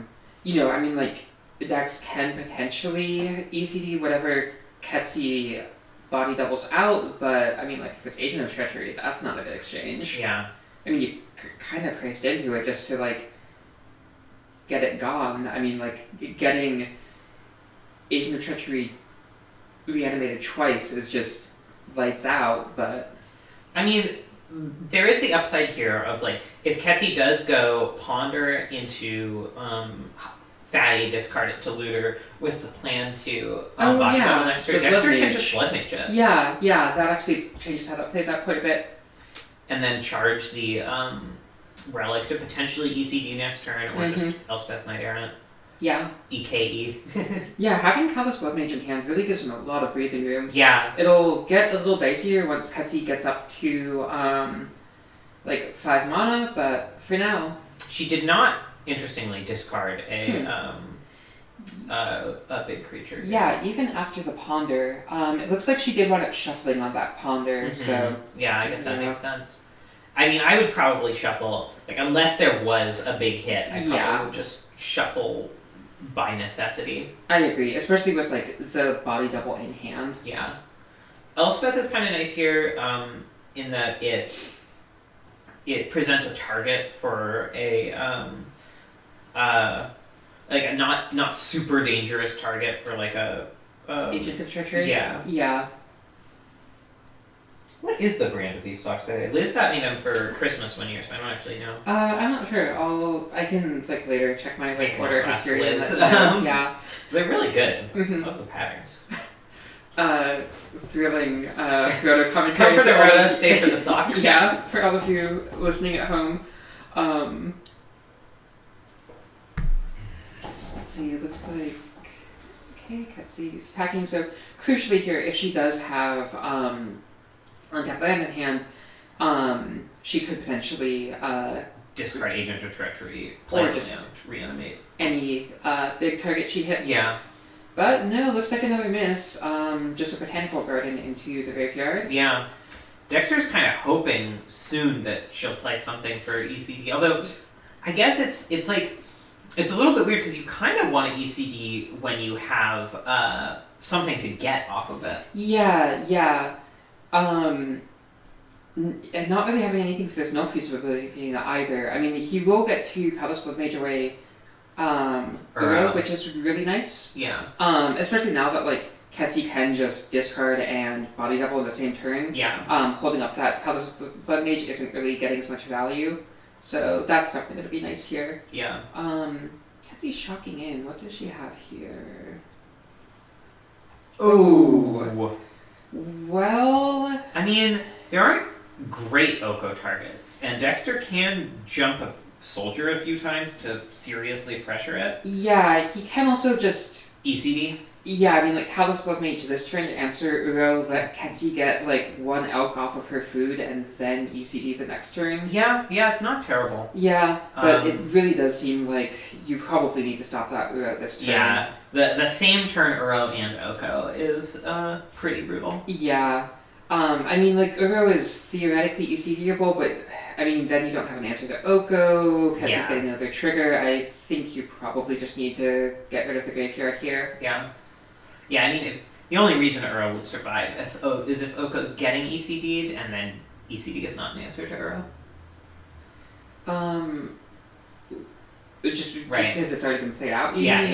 Yeah.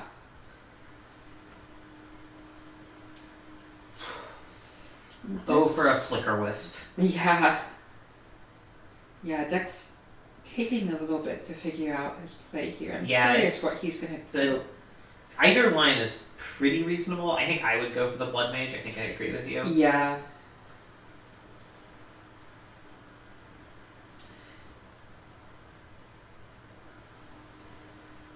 But yeah, there are a lot of decision points right now. Mm-hmm.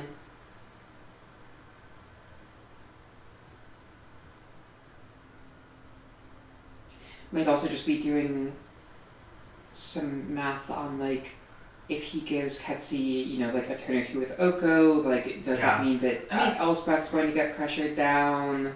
Yeah, this is not unreasonable in that he doesn't even necessarily need to ECD. Yeah, the Oko that's true. With the Elspeth jumps. Yeah. Yeah, actually, I like that a lot. And I was thinking that it would just be 3 damage each time, but that's not true. Mm-hmm. It's 4 damage each time, which does kill Oko in 2 hits. And like you mentioned, with him not having anything in graveyard for ECD to get back, ideally you want to be waiting waiting a bit before getting that out. If he can clean up this Oko without using it, that's great. This seems like a matchup where you do want to be sort of getting full value from each of your cards where you can. Yeah, definitely. Especially with No Priest of Oblivion, Arena Erector in hand right now. Yeah. Those don't clearly do anything currently. You need to find ways to enable them. So like having the ECD as the only card that like guaranteed has an effect in his hand, like you kind of really want to maximize that. Especially with an Elspeth on the battlefield already. Yeah.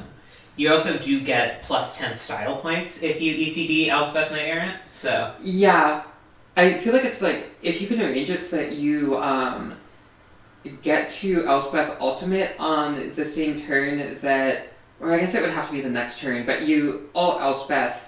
And then immediately bring her back with ECD. I feel like you've just won the roto. That is true. Yeah, that is certainly true. Looks like Ambrose beat someone 2-0. Oh, it sounds Val, like maybe? Val. Yeah. Yeah. Interesting. That doesn't seem like something that I would expect to be a favorable matchup for Ambrose. Yeah. It seems like. Yeah, like a lot of Ambrose's removal, not the most relevant against like might have a hard time like lining up like Wraths against Val's combo pieces. Not like the fastest pressure, but yeah, guess he takes it down. Guess so. Ooh, a Tomb Timber Symbiosis for This Ketsy could be here. very good for her. I think it's just going to come down to, like, is there something that ECD can clean up? Yeah, or if this is an Elish Norn, it's really bad. Yeah, because then... Dexter doesn't get to jump anything next turn. Yeah. Agent also pretty bad. I guess there are not many hits that Ketsy has that are not pretty bad. Yeah. Yeah, it seems like Dex is mostly just hoping for, like, her to hit nothing big and just put in, like... an Arbor Elf with some counters or something. Alright, the other team is Team Shoulda Drafted Red, I guess. It's kind of boring, but... Yeah. I feel like that... There's a lot of rotos that could apply to. Yeah, and now this is rough where Dex can EC... Yeah, Grizzlebrand having a way to put in the graveyard is really not anything. Yeah, he's on 6 mana if he charges Relic, so still, like, not even a land top deck would get you there. Yeah. But yeah, this is rough now. I feel like what do you even hit with ECD, where now that Elspeth is gone, he's lost his way to answer Oko on the board through jumping. Yeah. Yeah, I mean, like, you probably do just have to take Elspeth, but now the Oko's just gonna... Yeah, and Oko's so good against, like, Arena Raptor, or Grizzlebrand, for that matter, if it ever hits the battlefield. Yeah. Yeah, I mean, like, you basically need, like, Grizzlebrand plus mana to, like, draw into a removal spell and cast it. Which... I might have gone for the Oko, honestly, rather than the Elspeth. Yeah, it just... I mean, either way, it's not good. An Elspeth Emblem would be pretty brutal for against Dexter here as well. Yeah. And it's, like, wasn't far off from that. Yeah.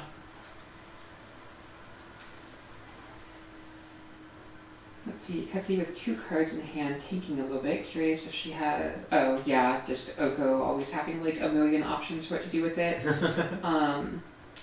It seems like it's usually... when there's nothing too scary on the other side of the board, like, hard to go too long with Elk My Food. Yeah. But it's always worth checking, just because, like, sometimes there... Like, that card just does so many things that sometimes there's just weird corner cases. For sure. Something big. Could just be a colony, Yeah. Yeah, and this is gonna put a lot of pressure on Dex. He doesn't have very long to find an answer. Yeah, none of his creatures are blocking very well here. Yeah, I mean, like, even just the token can get in. I mean, you might want to hold it back just to protect Oko a little bit. But... Yeah, I think that's reasonable, because it threatens to block a 2-1 and so on and so forth. Oof. Not looking great. Yeah. For our blondest teammate. Effectively 6 mana, yeah, not really sure what you would be looking to draw here.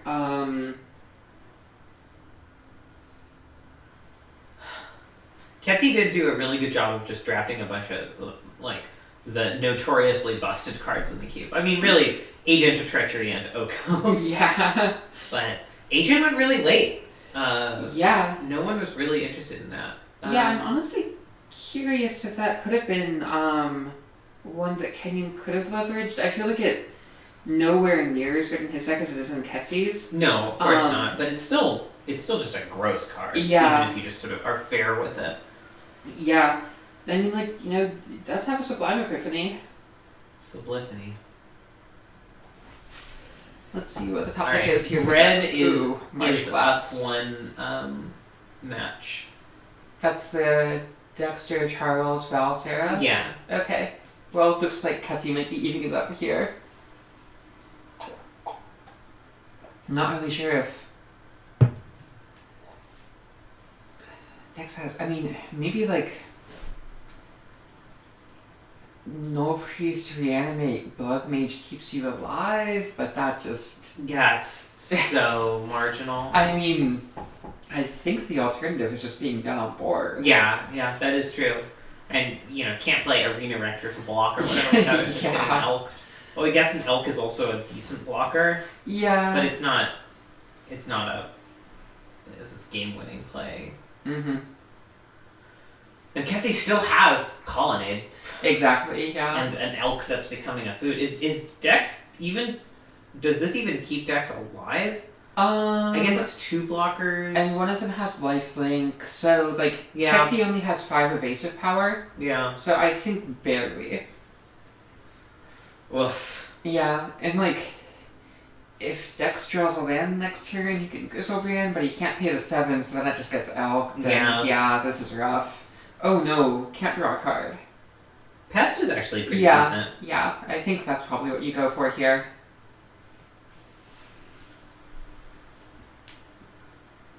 Pets. Pest, like, there's nothing too influential in Ketsy's graveyard. I guess, like, oh no. Oh, Dexter! No, I mean, I guess a Blood Chief's top deck keeps you alive, but, like, you just puts yourself dead on board to the evasive creatures. Yeah. Yeah, I mean, it might have just been a, like... Hail Mary. Yeah, like, I get a find that the pest probably doesn't win the game. Like, is there something in my list I'm forgetting about that could win me, like, get me out of this? Alright. But it doesn't look like it. We could watch Teddy Val or Ambrose Charles. What do you think? I'm kind of curious to see Teddy Val. The combo battle seems interesting. Agree. Hey friends, can you stream for us and let us know the current standings? I'm up 1 game. This is game 2. Okay. Okay. And Okay, Devin. now we are... Now we are done. Okay. Wow, this is Whoa! hand from Val. Oh, so this is just over. Yeah. Oh, Okay. yeah, he just untaps and wins. Okay, well, I guess we can get over to... Yeah. Yeah, honestly kind of disappointing that, like, we only get to see one of the 2 combos and not both. Can you two both stream your screens for us for commentary? Yep. Thank you. I guess we could have watched from the beginning of a Dexter or a Ketsy match. Oh, yeah. Do you want to do that? Might be a little bit more. Yeah, boring. we've already seen Charles play, so maybe let's hop over. I mean, Sarah Ketsy is, like, usually a it's pretty good the match. grudge match. Yeah, Alright. exactly. We've got to catch it while it's live. Alright, can you two stream for us, please? Yeah. Yeah, especially, like, after, like, I mean, last time I think was, like, Ketsy trying to dream crush Sarah on the 4-0. Yeah. Which, like, yeah, it wouldn't surprise me if this match eventually winds up determining which of one of them 4-0s.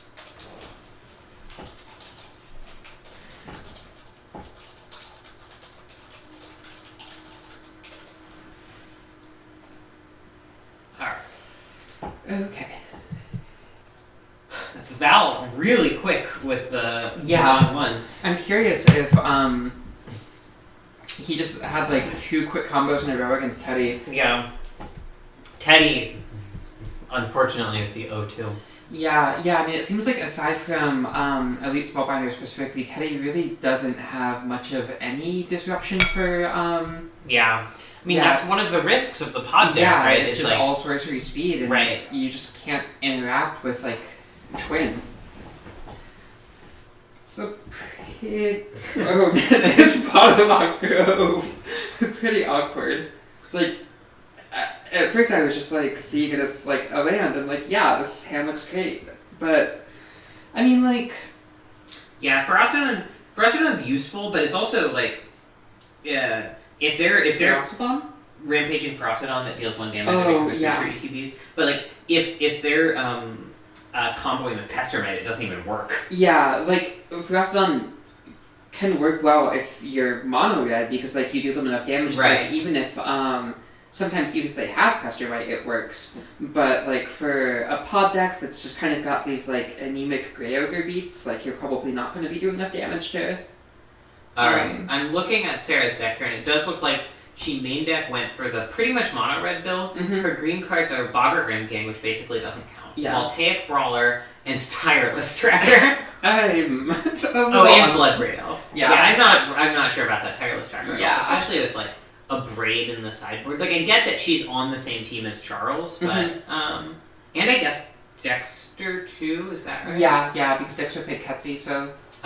Yeah, so I guess all of the artifacts basically are on her team, so maybe that makes sense. Yeah, but Val had a bunch of artifact ramp. I'm still skeptical. Also, not playing Kiki Jiki is just cowardice. I can't endorse that. Yeah, I'm just a little installed on the Tireless Tracker. I mean, like, I guess it's flood protection, but like, I don't know. Are you really cracking clues? Yeah, I'm pretty skeptical as well. Yeah. I assume Wolfrun's also in here somewhere. Yeah, probably. Ooh. Oh. I mean, yeah, this is pretty bad. Yeah. Is it just dead? No, just barely short. Ugh. I Yeah. mean, I don't, like, Ketsy can't really elk that. Not this turn. No, but she can elk her food, Yeah. which is pretty good. And if she can elk her food and make another relevant play, it's like, oh man. Yeah. Sarah's just gonna have to spend a lot of resources on this Oko. Yeah, I think it just comes down to, like, does Ketsy have a follow-up here? Because, like, if Sarah draws Mountain, she could, like, bolt the food, Arc Trail. Oh, no, that doesn't even clean it up. Yeah, this is rough for Sarah. Just turn to Oko against Mono Red is just so backbreaking. Yeah, it really is. And now, like, Ketsy can threaten, safely threaten an elk on the shrine this turn, now that she has the food to defend it. Yeah. Oh, and drawing another non-red land is really punishing, because otherwise Sarah could at least land like a Falconwrath Gorger in addition to this Lightning Bolt to clear the way. Yeah, well, and the fact that it's a colorless land, I mean, like, Water Electric Growth at least helps cast Ramgang, but Wolfgun doesn't even get you there. It's just a blank for that. Yeah, this... I'm not even... I'm not... I mean, I guess if you... I think Sarah's line has to... Sorry, go ahead. Like, if you bolt the food, it kind of puts Ketsy in the same position again, where she can't elk the shrine, or Oko's just like too far behind on board and gets attacked down. Like, it's not a good position to be in, but I think you just kind of have to do that and hope that Ketsy... Yeah, I mean, did she miss her land drop last turn? Yeah, she did. So, like, I mean, if Ketsy doesn't draw something, Sarah's maybe not in, like, the worst shape here. Yeah, and at this point, any land Sarah draws can cast Koth, which is nice, or Ramgang. I guess she has a Copperline Gorge, which is a little bit... I mean, that would fit the land drawing luck had this game, but, like... Just, like, mono punishes. Yeah.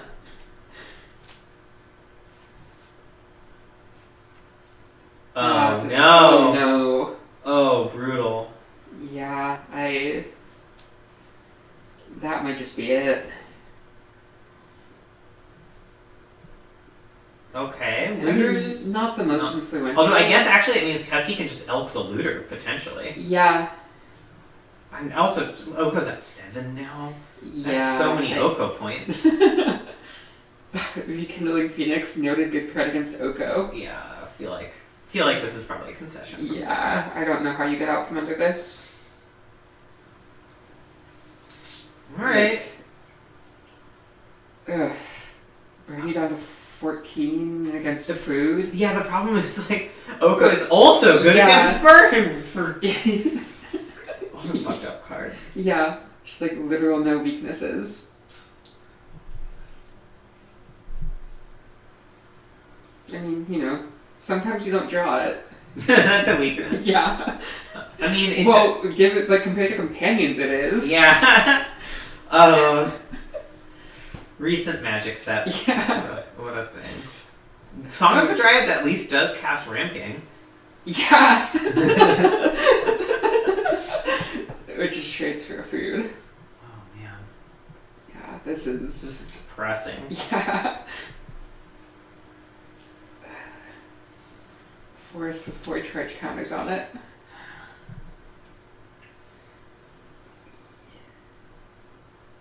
Yeah, I don't...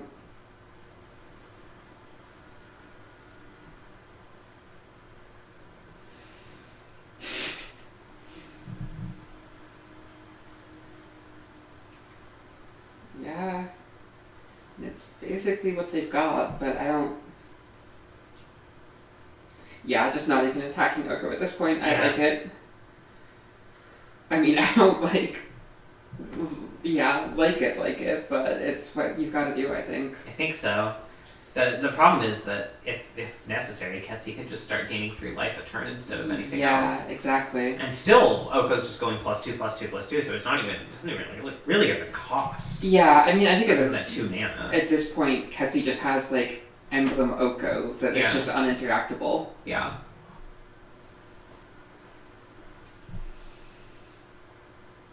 Yeah. It's interesting, like, Oko, obviously a fucking gross broken card, but we have not seen the Oko decks be especially dominant in practice. Yeah, I mean, granted, like, I think this is just, like, turn 2 Oko on the play versus mono red is, like... obviously in that case it's just... I feel like it's, like, the baby shoes never worn of Frodo. Yeah.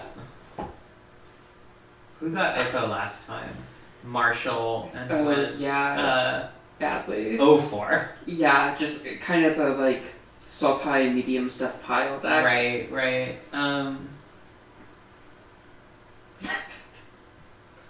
Well, she can cough with a single mountain. Yeah.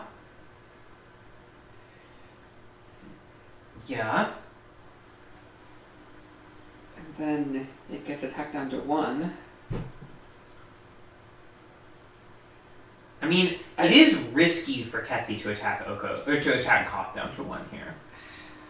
Right? Like, yeah, like because then if she doesn't does have lose the food. Right, and it's the food is not a blocker in that case, and Ketsi goes to 5, which is burn range. Sarah doesn't have that much burn. Exactly. And any blocker here is just really good, but I understand what Sarah's playing towards. It makes sense. Okay. Oh my god. Yeah. This is... I'm amazed that Sarah's still playing. Yeah, this is... not a fair or reasonable game of Magic. Yeah. Right, and was Oko not taken in the first 2 rounds last time? No, that can't be right. I think... not last time, draft 18 March. Oh. That seems bizarre. Oh, I'm not scrolled up all the way, that's why. Oh, okay, yeah, next third. Okay, Rob went 1-3. Then...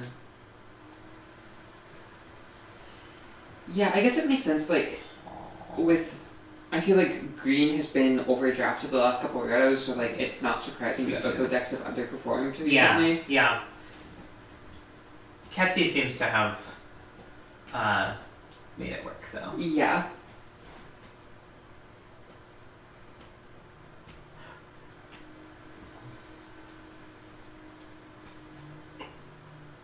I think having really good mana is useful. Utopia Sprawl's really good, especially in a heavy green deck. For it. And I think she's also got Noble Hierarch as well, which is great at casting Oko. Yeah.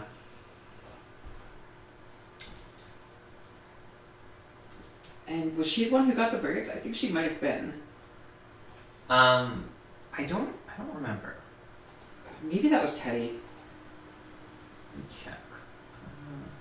Oh, Teddy has the noble Teddy hierarch. first picked birds, second picked noble. Okay. So, yeah, Kenzie's a little bit low on ways to cast Oko. Yeah. Makes sense that Teddy would go for those given that. Yeah. Alright, let's swap to Ketsie Vision. Interesting. Sarah boarding in the 5 drops. Let's see. Terrasdon in makes sense. Just blow up your lands, get some blockers. Iona out is a little surprising, but Yeah. I guess it isn't great at like answering an existing board. Also, like, Ketsie is not a deck that reanimates quickly, usually. Yeah. Like, no Hex Drinker! Wow. I mean, Sarah's got like Arc Trail. Yeah, but it's so quick to level up, you know? Yeah. And also, even just Hex Drinker to eat a burn spell isn't terrible. Yeah.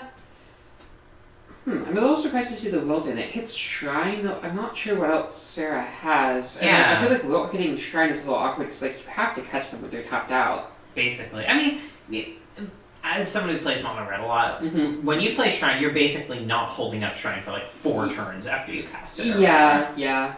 Um, And I mean, like, it But- does cycle, which, like, not only can you get rid of it, but also just, like, fueling the graveyard is good in Ketsie's deck, so, like, Yeah. the cycle And is also, slightly better than usual. it does hit Jinx Choker, which is potentially a risk factor yeah. for Ketsie. Forgot that Sarah has that. Yeah, Um, that definitely seems like a way that Sarah can, like, steal games. But those are the only 2 things in Sarah's deck that it hits, so... Yeah, but, I mean, Ketsie might just be pretty afraid of the choker. Yeah, and Wilt does cycle, so... Yeah. Not a lot of risk of it being dead in hand. Mm-hmm. Yeah, cutting if you're cutting Looter, it makes more sense not to have Hexy in. Yeah. Although there's still a Jace. Like I feel like either you want to make like Arc Trail dead, or you want to have a bunch of valuable things that will all demand an Arc Trail for partial value. I can see that, yeah, especially with Sarah being like a little short on burn. You probably can just like present more targets for it than Sarah really has opportunities to leverage it.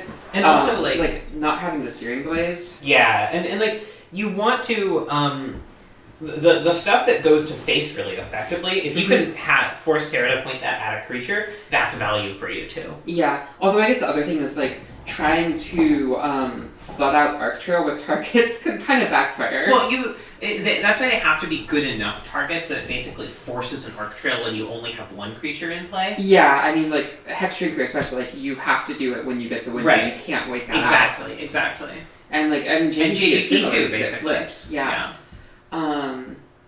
Let's see. So no 1-drop for Sarah. Does have the early Shrine. Winding away from Ketsie.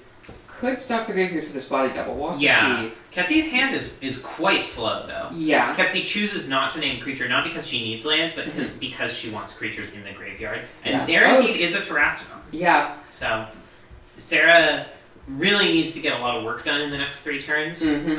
Which of course their deck is very capable of doing. Yeah. And Rubber they're trying to do that well. Yeah. Island. Ah. There's the one. Okay, yeah. And that's also going to be 2 counters onto Shrine. Yep. Oh, well, Burial... Well, Imperial Right's not in the doesn't... graveyard yet. It means it's also a 5 mana Yeah. reanimation spell. But it does mean that, I guess, double Terrastodon. Yeah, I mean, because Body Double doesn't remove it from the graveyard. Yeah, I mean, at that point, like, you're kind of running out of things to make elephants with. I mean, like, I guess you can, like, kill the Shrine. You also can just have another 9/9. It's not like Sarah's deck is good at dealing with a 9/9. Yeah, fair. Courser seems like a really good play on 4 mana here. Yeah. Yeah, I like topping that. I wonder if that's going to... Well, I guess Ketsie does have Vista and Delta to get... Oh, yeah, and Zagoth Charm is like already the second green source. Never mind. Yeah, it feels like Sarah's really going to need to have something pretty strong this turn, knowing that courser's coming down, and then after it, Yeah. some reanimation. Yeah, Ketsy being at 18 still is pretty brutal. Not having a Yeah. one was really bad for Sarah, because otherwise Ketsy would be at 12 here. If like, I guess it would be Goblin Guide specifically that would have to put Ketsy at 12. But, I mean, Sarah's going to be able to attack around this courser pretty effectively. Might eat a War Boss or something, but... Yeah. I mean, they could also just, like... potentially... Yeah, it's probably not worth it to crack Shrine onto Courser. I mean, that only, like... No, I don't think so. Yeah.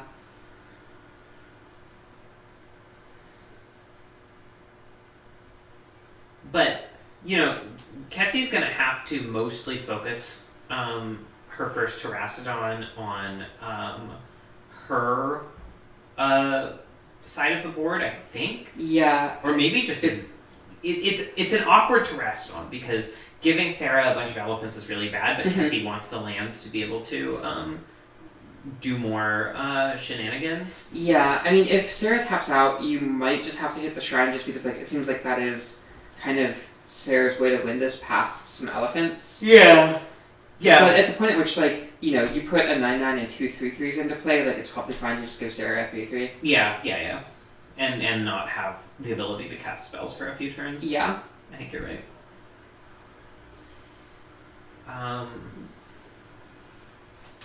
Yeah, really interesting to see what Sarah will do here. Yeah. Even if it's just holding up Shrine, I think that's totally reasonable. I've actually done the math. It's possible Ketsy's just dead.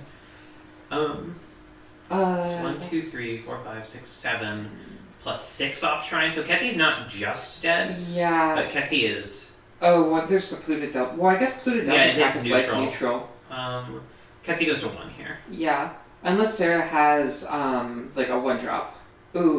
A 1-drop and a land. But yeah. Yes, that would be lethal for Ketsy. Sarah, we've seen some people who are not as experienced at playing like mono red not know that they sometimes just need to sacrifice their best creature to push damage. Yeah. Sarah definitely knows that. Yeah. Yeah, I mean, especially like seeing the tracks down in the yard. I mean, you don't know that there's reanimation spells in Ketsy's hand, but I feel like you have to be expecting it, and also just like I feel like the way Ketsy's played this game kind of represents that to a certain degree, like the winding way into naming creature. Kenyon says in chat, well, at least I didn't OFAR, which is surprising for me to hear. I thought his deck was great. Yeah.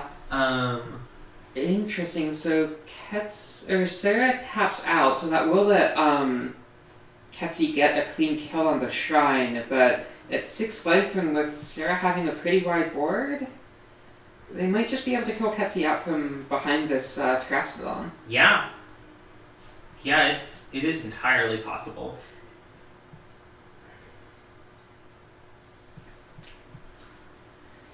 Yeah, I mean, especially having to give Sarah an elephant here. Yeah. I am a little bit surprised Sarah didn't just keep up Shrine.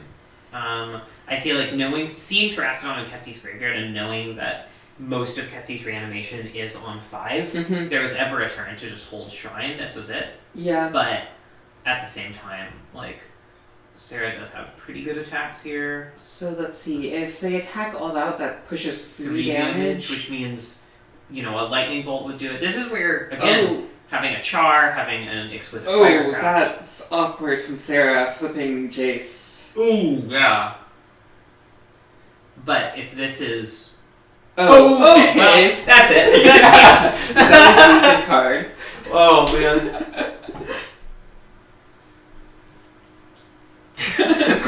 Okay, I mean, wow. If it were like they had the conscripts and no land and play, it makes total sense to like even knowing flipping Jace, just try and find that land. Yeah. All right, back to Sarah. Yeah. So far, everyone we've watched has lost. Yeah. All right, so... Okay, so they didn't wind up bringing in the 5s. I saw them, right as we switched over to Ketsy's screen, like bringing in Whisperwood Vivian Monsters Advocate, which seemed extremely strange. Yeah. But it looks like they're off of it. Still don't like this Tireless Tracker, but... Yeah, it's a little strange. Looking at the records tab here, no one is yet 2-0. Okay. We have Dexter and Teddy are 0-2. Val and Kenyon are 1-1. And Charles, Sarah, Ketsy, and Ambrose are all 1-0. Okay. So we certainly have outs for someone to 4-0, but no one is even making headway towards it yet. Yeah, so the winner of this match or the winner of the Ambrose-Charles match potentially could 4-0. Yeah. I mean, Charles, if anyone has my bet, it's Charles. Yeah, it wouldn't surprise me if either of these decks 4-0 either. Yeah. I think particularly, like, if Sarah wins this match, it feels like the Oko deck really is, like, the biggest hurdle. Yeah. I could certainly see Sarah 4-0ing. Could see both Sarah and Charles 4-0ing, hypothetically. Yeah. Oh, wow, this hand is really nice from Sarah, getting to get turn 1 Stromkirk going, curve it into Robber of the Rich. I guess it's a little awkward playing Robber of the Rich on the draw, but like it's still just a 2-2 haste. Yeah. Phoenix of Ash like flying over a lot of Ketsy's like cheaty things.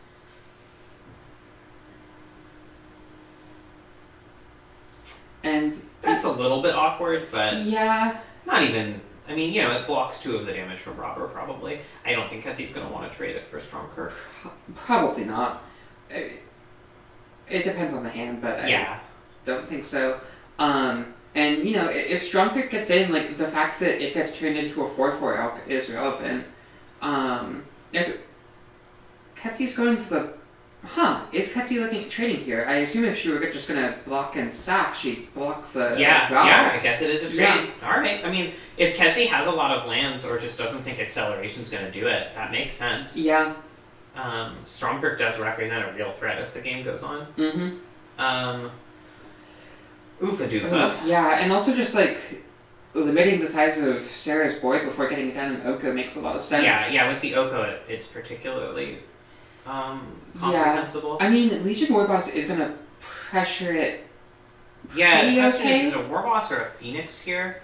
Warboss is a little bit more resilient to being Oko'd. Yeah, I think I'd rather play Warboss first so that, because like if Ketsy just Elks Phoenix, I mean I guess like Elking Phoenix with no blockers is kind of awkward. Yeah. Yeah. But yeah, like Ketsy doesn't know that the Phoenix is gonna fly over the Oko and might make less optimal, or fly over an elk blocker and might make less optimal decisions that way. Yeah. I feel bad for continuing to harp on this, but it really does feel like the lack of a 4 damage removal spell in Sarah's deck is pretty punishing. Yeah, I mean, it doesn't feel great, like, playing out a Burnsbow when you've still got like so many big threats in hand, but it might just be what she needs to clean up this. Well, yeah, now with this Courser. Speaking of 4 damage removal spells, I just think it's a really generally useful tool in the red aggro toolbox. Yeah, just like it's the 3 to 4 jump is so big. If like there's a lot of things that deal 3 and like relatively few that deal 4. Yeah, now this is awkward because like Ketsy has the ground completely gummed up. Sarah can play out the Phoenix of Ash to like chip 2 off of Oko, but then it just gets elked and... Lavamancer's not a bad draw though. Yeah. But not a whole lot to fuel it so far. Not yet, no. Yeah. But theoretically, Sarah can attack something in and force a trade event next turn to fuel it. Yeah. But yeah, Sarah's definitely on the back foot here. Yeah.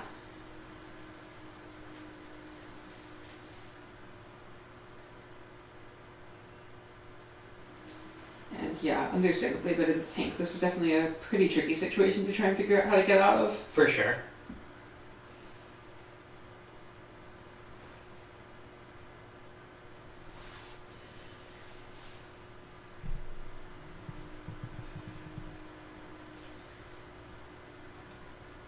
Yeah, I'm almost wondering if Sarah was meant to sideboard out Rekindling Phoenix. It just seems so embarrassing. I mean, maybe Flyers are just generally good against what Ketsy's doing otherwise, but it's just so embarrassing against Oko. Yeah. I mean, even then, like, there is something, I think, to be said. Wow. Yeah, I mean, talking about sacrificing creatures to get in, I think this is one of the times you have to do it. Yeah, I mean, I guess you're sacrificing 2 creatures, but you're guaranteed killing Oko. Yeah, and that does seem worth a lot. Actually, Sarah could have gone at Ketsy's face with the 1/1 token. Huh, yeah. Keep an eye on Ketsy's life total, see if that matters. Yeah.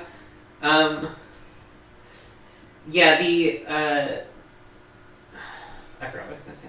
Okay. Oh, the Phoenix coming down and forcing, essentially, that it gets elked as opposed to defensive food getting elked or something isn't nothing. Yeah, I guess I just feel like if it were like a 3, I could see it a bit more, but by the time it's 4 on 4, I feel like Ketsy's gonna have like a bit more defenses around Oko by that point. Yeah.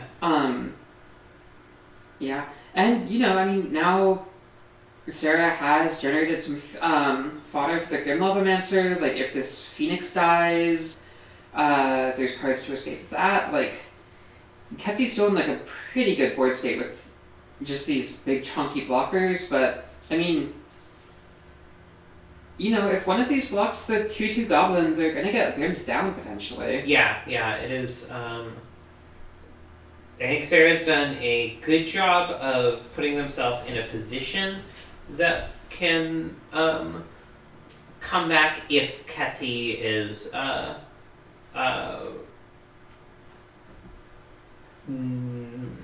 stumbles a bit more. Yeah, and I think it's really just gonna come down to what Ketsy's next plays are. You know, if she can get out of Haymaker, like, she can probably just put this game out of reach. But, I mean, like, also, now that Oko's dealt with, Rekindling Phoenix looks pretty good again. Yeah.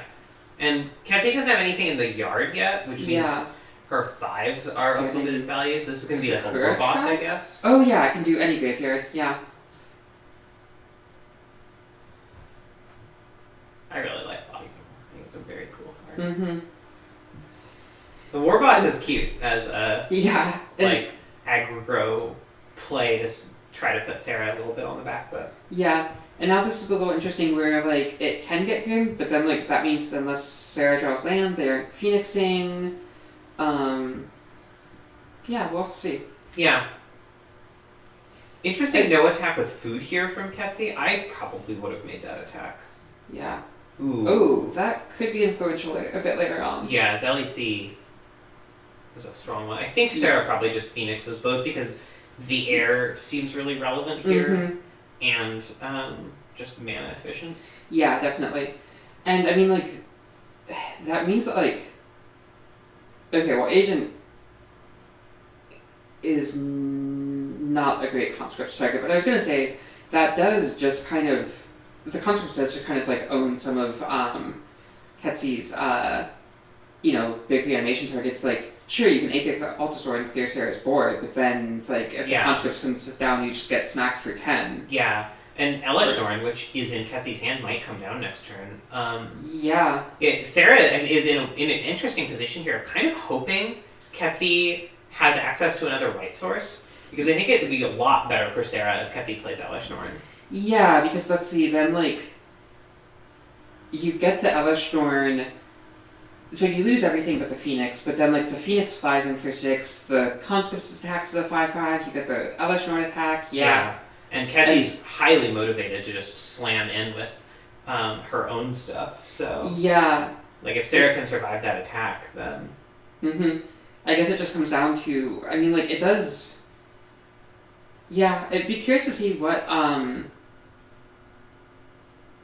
Ketsy winds up casting if she does have the choice of the Elishnorn and the Agent of Treachery. It does seem like Agent of Treachery on Phoenix is pretty tempting. Yeah, although with it tapped, it's a little bit less good. Yeah, that is true. Especially with Phoenix of Ash. I mean, that means that you have no blocks to, like, a Phoenix of Ash, and, like, that pump plus, like, potential bolt in hand means you're just dead. Yeah.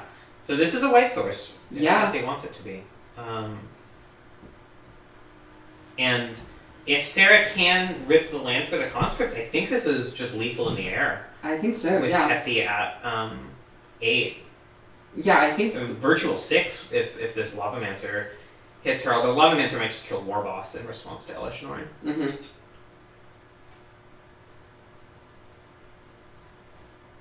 Let's see. If Elishnorn lands, War Boss is 4, and then 7 from the Goblin, 10 from the other Goblin, 12, 13, 14, 15, 16, 17, 18, 19. So yeah, actually, Sarah would need to kill the War Boss in order to not just die from the Elishnorn attack.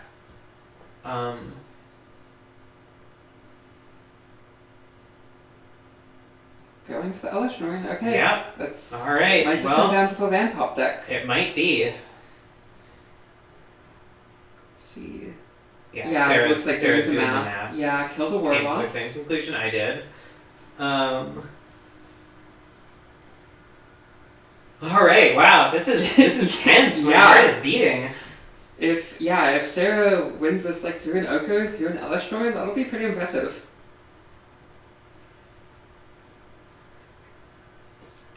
It's also, I guess Ketsi needs to keep back 2 blockers here in order to protect this, and she's considering it. Look at that. Wow. Yeah. Is she playing around the conscripts? Yeah, I mean...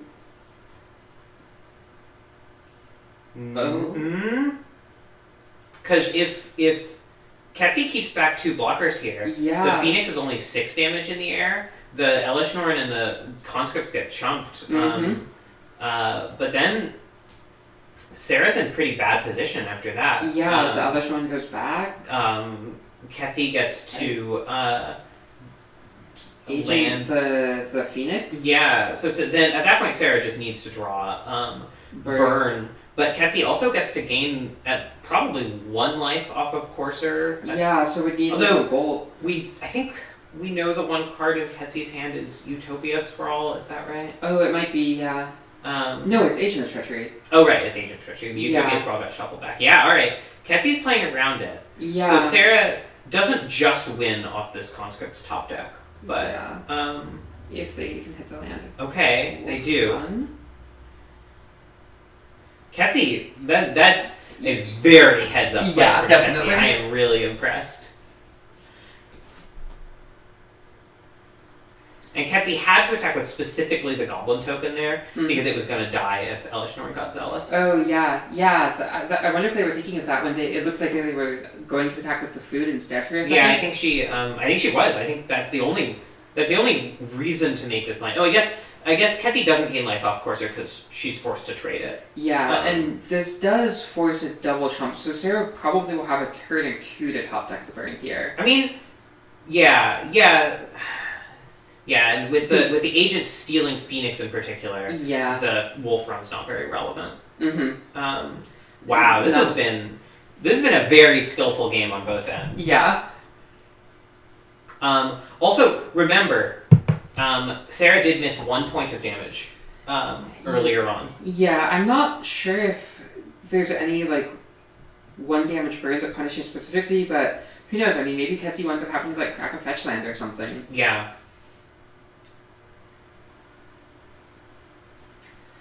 Not what Sarah needed to draw. I mean, every land is somewhat relevant with Wolf Run, but not. So Sarah is now thinking do I just play out Bellstriker to feed Phoenix? And she is doing it, which I think is correct because this way. Yeah. Phoenix can chip in for 1. Which would actually... So Sarah would have the win if she didn't miss the damage off of the Goblin token a million turns ago. Because she would play Zergo. Zergo would die. That would feed the last escape card needed to escape Phoenix of Ash, which would enter as a 1/1, which would hit Ketsi for 1, which would be lethal if Sarah didn't miss 1 damage off a Goblin token in an attack against Oko. Yeah, brutal. In this case, math was for attackers. Let's see, it's what, 3 mana to pump Phoenix, right? Yeah. So Sarah could fucking Midgo crashed on Val and whoever Val was playing. Kenyon. So I guess Sarah does have the option of play out Zergo this turn, let Phoenix, or let it die, don't reanimate Phoenix. Next turn, if they top deck a land, I think they can buy back Phoenix and pump it for lethal. No, because then then Ketsi will have the... I don't think there's a reason not to buy back Phoenix now. Well, I if was Ketsi thinking... has removal, she can just kill the conscripts and attack for lethal anyway. No, I was thinking that because Sarah, if they top deck land next turn, would have enough mana to buy it back and pump it in the same turn to deal lethal. No attack with Phoenix? Wow. I mean, I guess it's... Yeah, I guess it's either it's lethal if it hits again, or it's not. So... Yeah. So waiting a turn, if they top deck land, they can play it, pump it in the same turn, hit for 2. So like... But what's the value of that versus having it on the battlefield already and pumping it? Oh yeah, I guess that's true. For some reason I was thinking of it as, Unearth? Yeah. Yeah. Alright. Phoenix of Ash is a good card. Teddy beat Dexter. Okay. Bringing Dexter to 0-3. Teddy to 1 and 2. Alright.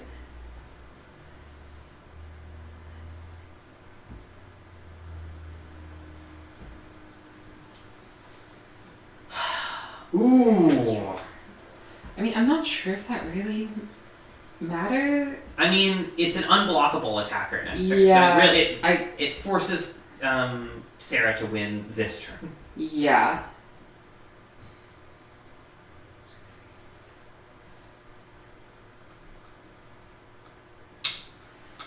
So they have what, like Bolt, Bone Crusher, Arc Trail, I'm not sure what other brand they have access to. I guess I can bring up the list. Yeah. Bolt, Bone Crusher, Arc Trail, a Braid is in the sideboard and doesn't hit people. Scatterspell doesn't hit people. Smashing. I don't think that's... No, it doesn't quite kill it. Phoenix either. And it's... Yeah, they would need to pump Phoenix for 6, so that's like 8 mana needed. But also it doesn't have trample unless it's pumped with Wolf Run. Yeah, I mean, that's what I was... Yeah, they would need to Wolf Run for 9 mana, basically. Yeah. I think Sarah probably did want to attack last turn with Phoenix. Because she wasn't dead to an attack with 2 of these. Yeah, I think that might be it. Yeah. Damn. Yeah, that 1 damage mattered. It mattered so much!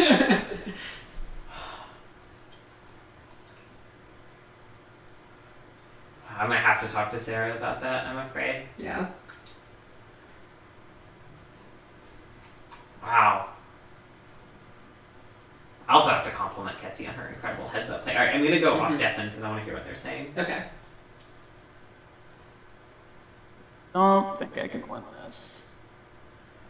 This has been a really impressive game to watch. Yeah. Ketsi, your incredibly heads-up play, playing around the Zealous conscripts was beautiful. I was very happy I realized it. And I was actually happy Sarah had it because I was like, yes, it was great. Sarah, I hate to break it to you. I don't think I can win from here, yeah. You missed exactly 1 point of damage. No, I know. On like turn 4. What happened? Sarah attacked Oko with 1 more token than was strictly necessary, which would have had to have won the turn that they reanimated Phoenix of Ash. Phoenix? I tapped out that turn. Yeah, you were. Yeah, you were. Okay.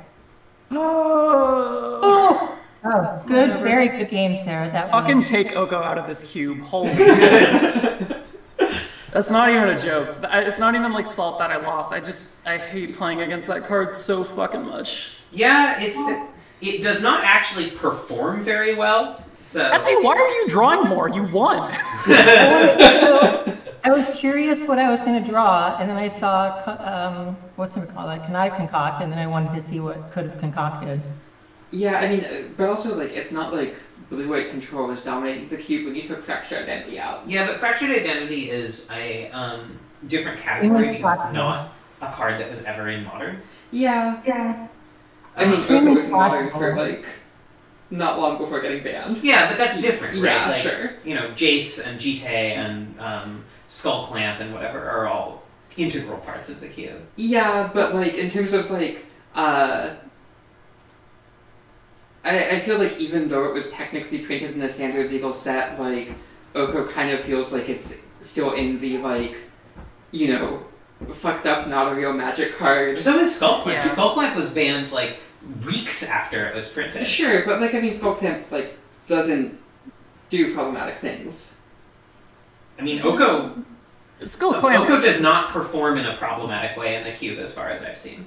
I mean, I it's would really say good one. against- I would Like, say obviously it's one goofy. card that is like basically okay. So what did it do there? It soaked like 8 damage, made a creature for 3 mana. Like yeah, And if you if it's you not, want, it's if you not can't very get it off compelling the, to me to If you say can't- that this card is really good against like the most problematically good archetypes in the cube. No, but well, I was saying to Ketsi, it's like someone plays a Wormcoil engine, it's just like, okay, now it's a 3/3. It's like, I certainly see that. My counter argument is that those decks are more likely and should be able to play dedicated planeswalker removal. But I mean, like the red deck has cards what do you call it, Jinx Choker, Ferocidon's now to be gone, but and Shrine of Burning Rage that if you can't get rid of them, you're probably losing the game, right? I certainly see it. Like Oko is a lot more versatile in what he does, so it's just like the red cards are just like they just kill you if you don't beat them, but like Oko makes the game drag on quite a while. I think borderline, I think that I would be happy for him to leave if the aggro decks got a little weaker. I feel like they're so strong and you really need really strong answers to them. And even this game, like, if you had gotten that damage in earlier, that you would win the match, right? So yeah. All right, we gotta go watch another match. Later, y'all. Yeah, it's just, I feel like it's just like so polarizing of like, the games that Ketsi won were the games she played Oko, the game she lost was the one she didn't have Oko of. Like, it kind of, the like aggro being extremely strong but being kept in check by like just these like incredibly busto cards like Oko, Lily of the Last Hope to a certain degree, like feels a little polarizing. Yeah, it is a little polarizing, but I think it has good effects on the cube. It also makes the planeswalker removal in black and white proportionally better, which is important for those decks and those colors being valuable. Mm-hmm. So it has good knock-on effects, even if the card itself is rough. All right, Val is streaming for us. Let me I'll go off Devin for a sec. Sure. What's the match record so far? I won game 1. Okay, so Kenyon is up a game. And looks to be in a pretty good position. Oh, yeah. Well, that's through the breach. We'll see if he has a counter for it. Yeah, I mean, Kenyon's deck has so many counters, it seems hard for... Ooh!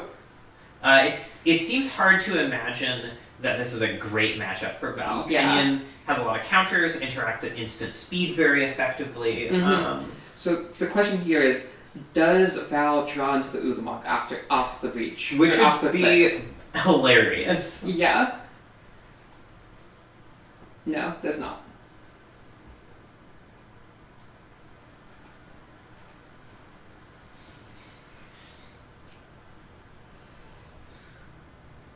Alright, so Ketsi is now 2-0. Ketsi and Charles are both 2-0, Okay. which means we get to see a grand battle off at some point. Yeah. We'll see when they battle each other. No, that's not what I wanted. Yeah, it seems like this. Oh, they're battling each other now. Oh, okay. It's fine. We've watched a bunch of Ketsi matches. So Yeah, and I we've do watched wanna a bit see of other Charles people. as well. Yeah. Yeah. Have you seen any Kenyon? Yeah, this seems a little rough for. Well, Val has the Deceiver extract, but Kenyon's sitting there on Jace and 8 lands, and it's so hard to imagine. Even with the Pact, it's hard to imagine Val coming out from the other side of this intact. Yeah, I mean, there's like a Quicksilver Amulet Ulamog, like, he's not. I guess he's also Quicksilver dead Amulet Ferns. Deceiver Exarch. Yeah. Although then there's just like, Splinter Twin is a way of dealing with that. Yeah, it seems like, I don't know, maybe Val's piecing together like enough effects that like between the amulet, like the extra twin, the pact, maybe he could force something through, but I just don't think he has time with 10 life and 5 power on The thing board. is, like, even one Ulamog attack isn't anything here. Yeah. It just does nothing. Yeah. I think I'd still go for Quicksilver Amulet, see if it gets countered. If not, Chrome Mox Imprint Outpost Siege. Mm-hmm. I don't like playing Outpost Yeah, Siege. it seems like this game just isn't going to go long enough for that. Yeah, it seems like you just need to do the combo. Because crucially, Amulet can flash in Exarch and not. Again, compulsive usage. I'm just not sure if you have time. Yeah, for like what is he drawing towards that's not already in his hand? I guess Pact of Negation. Yeah. But like, yeah, I don't know. Yeah, I guess I can see it because now you can. End of turn twin. You can fight through. Or end of turn Exarch. But you're still only fighting through one counterspell, right? Like, yeah. If you play Quicksilver Amulet there, and it gets countered, then you can still play Exarch. Mm-hmm. And because Ulamog is essentially a dead card here. Although I guess that also only fights through one counter because you wouldn't have the Pact of Negation in hand, so if they counter both Amulet and Exarch, then your other pieces are just then stranded. You're fighting through 2 counters. Or, no, because right, then yeah, you get counters either way. Yeah, I see what you're saying. Yes, you're right. It still only fights through one counter, Mm-hmm. but it doesn't.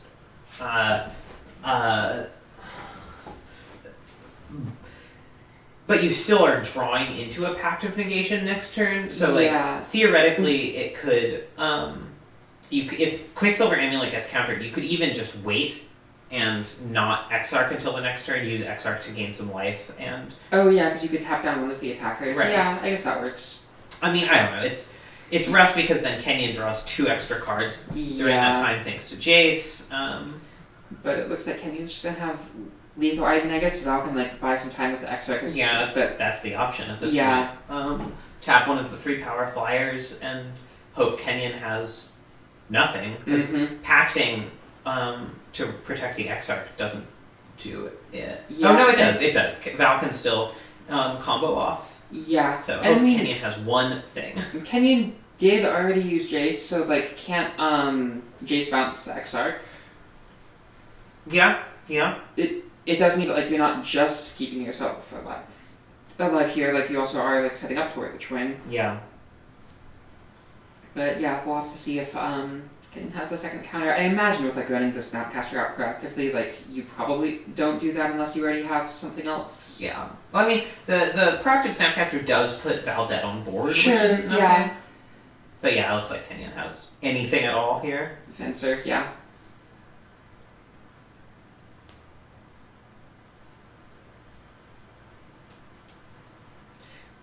Ooh, venturing back to Exarch and like still having to pay for the pact is nice. I mean, like Val's dead either way, it doesn't matter. But well,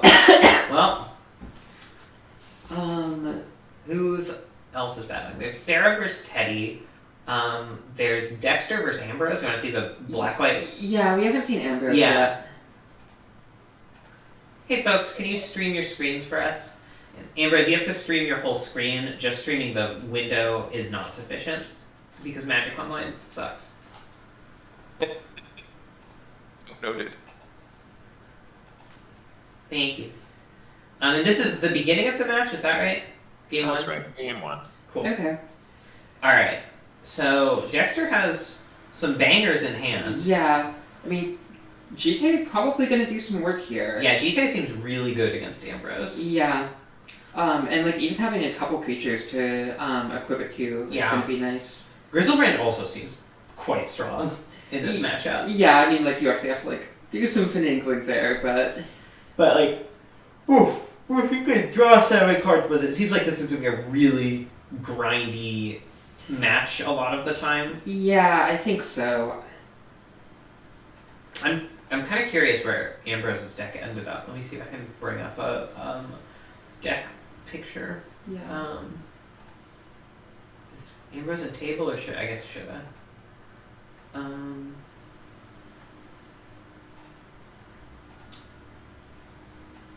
So it looks like Ambrose ended up not playing any Wraths main board. That makes a lot of sense. Yeah, just going for a much more sort of token, Yeah. lifelink, aggressive Anthony build. Mm-hmm. Yeah, the cliff from 1 to 2 here makes me sad. Yeah.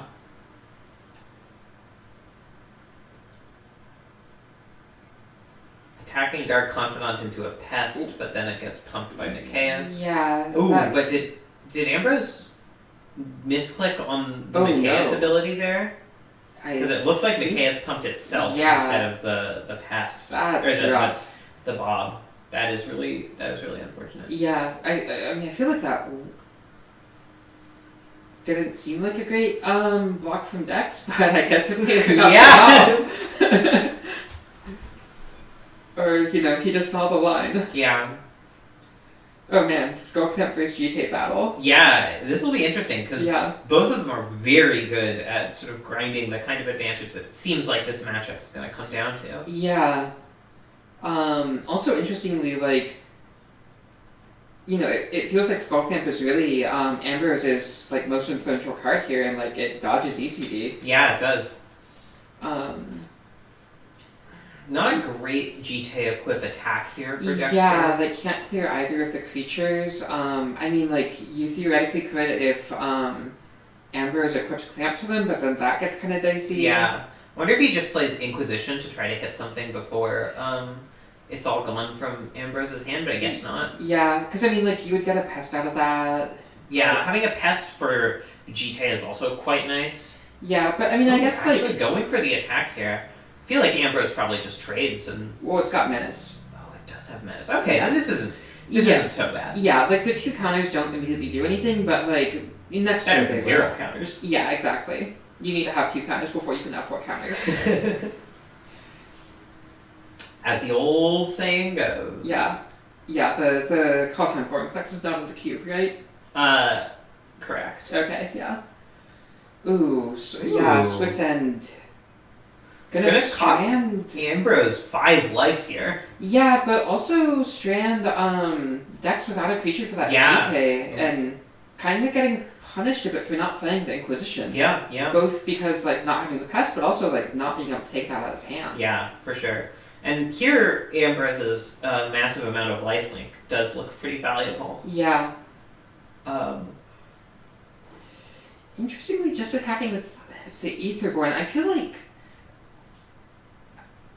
with Dex at 12 life, I kind of just want to push the clock. I kind of agree. I guess the GT does potentially it's sort represent of 4 life. Virtual 16 life. You can clean it up, yeah. Well, no. This puts Dexter very vulnerable to just an. Micaeus Cap just blows this out. Oh, is Dexter realizing that? There's a little bit of hesitancy. It seems like Dexter hasn't really been playing around with Micaeus this game. Yeah. And does activate it correctly this time. Yeah, this is rough. Nicaeus definitely does make GK counters a little bit awkward, because you kind of have to play as though Micaeus itself and every other creature has one more counter than it actually does. And then if you go for the Micaeus kill, they can just remove a Micaeus counter as you go to kill it and pump your team. Yeah, much less valuable Inquisition here. Yeah, it's too far behind on board. Swift Response isn't really doing much this game, but is the Anthem just gonna be lethal? Yeah, I think so. Yeah, Dexter's just dead. I'm not put on board, but to the effects that he knows are in Ambrose's hand. Yeah, and Ambrose, although a little bit low on life, is not getting pressured by Dexter and has this big life flicker that's just gonna. Yeah. And even if Dexter manifested a Wrath out of nowhere. Just the Skullclamp to grind value. Yeah. We kind of talked about the value grind matchup between Skullclamp and GK, which would win, and really it's just the one that has creatures to fuel them. Yeah. Well, I hate to see it, but yeah, it does not look like my old friend is winning in this matchup. Yeah. All right, switching to Ambrose's screen. Okay. Curious to see how he sideboards because of the heavy Wrath complement. There are he got a Black Sun Zenith too. Just rats for days. Yeah, I'm confused, especially because like Black Sun Zenith thrives at killing smaller things. I mean, yeah. Which like he's the token deck. Like I would love bringing in Black Sun Zenith as depths because like you can like reanimate something and then like clean up the tokens or whatever and like not kill your thing. But it seems like I'm not sure about bringing that in. Likewise, taking out Luris seems a little strange. It seems like this is such an attrition-y matchup. Yeah, and Whip of Erebos, I just don't know how much that really does for Ambrose. Like, he doesn't have many ETB effects or big creatures. So, like, it gives some things lifelink, but taking out a lifelinker for that. Yeah, I mean, just playing a 4-mana, your creatures gain lifelink enchantment is not that exciting. Yeah, on the flip side, like, I do really like bringing in the Kaya. Like, it seems like this is just a fantastic matchup for that. A little surprised it's not main board. I think that card's very, very strong. Yeah. Also, I'm a little bit curious about the Liliana Dreadhorde General. Like, the sack ability seems very strong in this matchup. Both to, like, recycle your tokens into cards and also, Dex is probably going to be playing, like, fewer better creatures, so, like, that can really punish. Yeah. I mean, you can't play a million expensive Planeswalkers if you're also trying to make tokens, but you also, in theory, can't really play Black Sun Zenith if you're trying to make tokens. Yeah, so. I definitely prefer it over, like, Black Sun or, like, Whip of Erebos, which, like, Whip of Erebos is not, like, a particularly... It's honestly, like, probably even more mana-hungry than Dreadhorde General. Yeah. If it's just a lifelink enchantment, it's not that valuable. Yeah. And if you're reanimating stuff with it, it costs 4. It's one of the cards that's in the online version of the cube, but not the physical version. Mm-hmm. It's replacing, I don't remember what, some card that just doesn't exist on Magic Online. Yeah.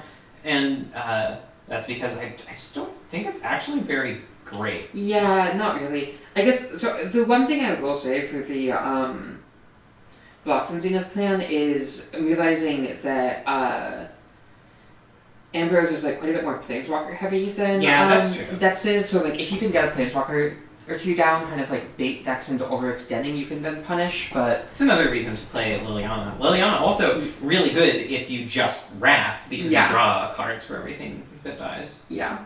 Of yours. Interesting, just the value 2-drop Null Priest. I've seen a lot of people doing that. I think in matchups where life totals matter, it's not crazy. Yeah, and again, like pressuring Planeswalkers, Liliana Last Hope isn't the best Planeswalker to pressure with it. No. I don't think gonna get a little punished there. Don't think Dexter would have made that play if hands were face up. Did Ambrose stream freeze or did he crash? I don't know. Is Magic Online functioning okay? Ambrose, it looks like your stream froze or something. My screen froze? It's back. Never mind. Alright, definite again. Yeah. This Liliana's gonna be brutal. Yeah. Again, I do feel like Ambrose is pretty favored in this matchup. Yeah, and I feel like, especially if Dex doesn't have a strong play here, I think he might just fall too far behind with this Liliana. Yeah. If he does have something that can pressure it, I mean, like, losing the Null Priest is bad, but, I mean, you can at least, like, get some equity back, attacking down the Lily. Yeah. I mean, if he can even just hold up, like, a Hero's Downfall here or something, it's not bad. Yeah. Coalition Relic, pretty good. I mean... Yeah, like, we'll need to, like, ramp into something, but... It has outs to do something, at least. I wonder if Ambrose's internet's just not great. Could be, yeah. Should we just go back to Dex's side? Yeah, I guess it might be a good idea. Yeah. If this is what it's going to be like. Ooh, yeah, this is not the hand I want to see when No, Doomstar. Actually, for all that Ambrose is a heavy token deck because of all the Planeswalkers, not that great against him. Yeah, let's see. I mean, I guess like Arena Rector would be a sick one here to top deck. Yeah. But that's not it. I think you might just have to activate Castle Lockthwain. Yeah. I mean, it's not like Looks you're like like Dexter feeling might that be- much pressure here. Going for Doomscar, though, just to kill Machias, which is also not ideal. Yeah. Oh, just for telling it. Okay. And Yeah, he and then can you still have- activate Castle for Yeah. only 2 or only 3 damage, Yeah. which is not bad.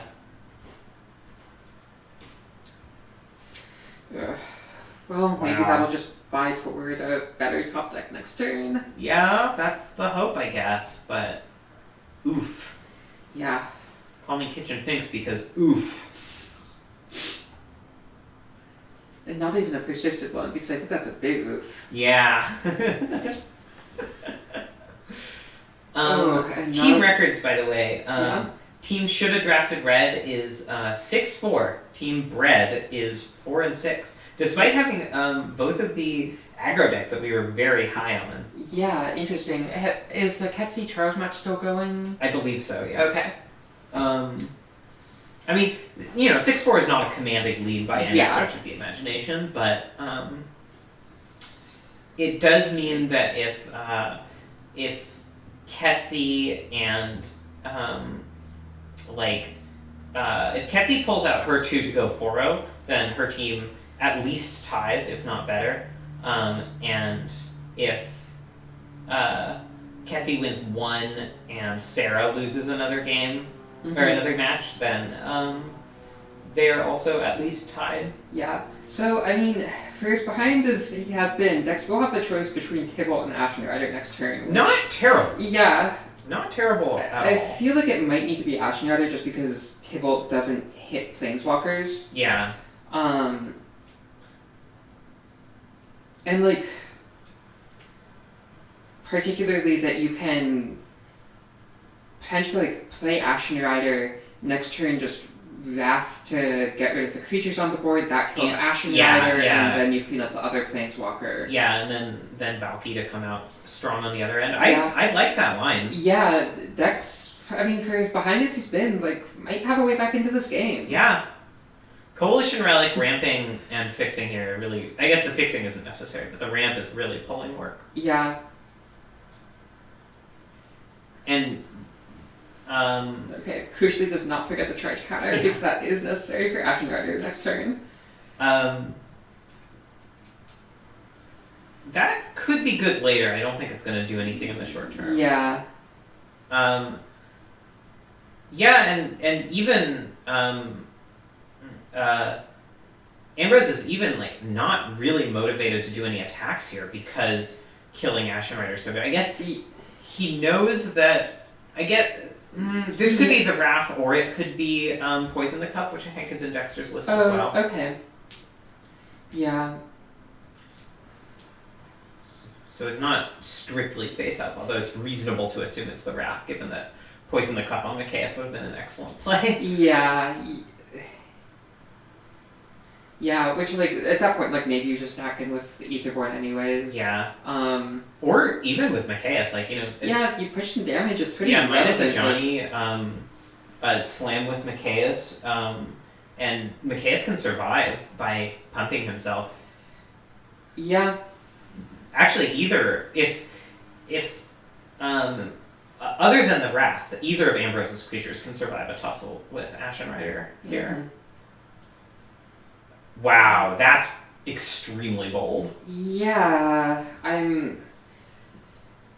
That guessing is he's just- Ariel Sans bold. not looking at the list and what the hotel cards Yeah, are. I mean, to be fair, on Magic Online, it's really easy to forget that someone's working, Yeah, or that's- even just not notice. That's true.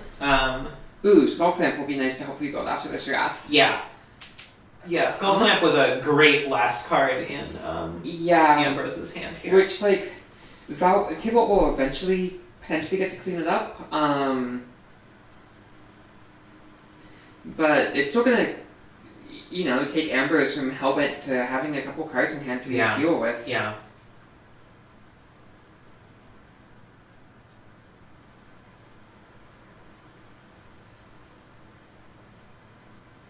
It just doesn't matter. Yeah. Yeah, either one threatens 6 damage.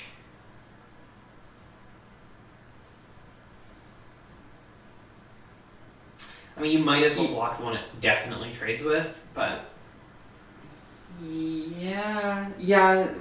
I don't think there's any free spells in Ambrose's deck. Yeah, and like you're pretty much priced into Wrathing next turn no matter what, so Yeah. like, yeah, I think it's the same either way.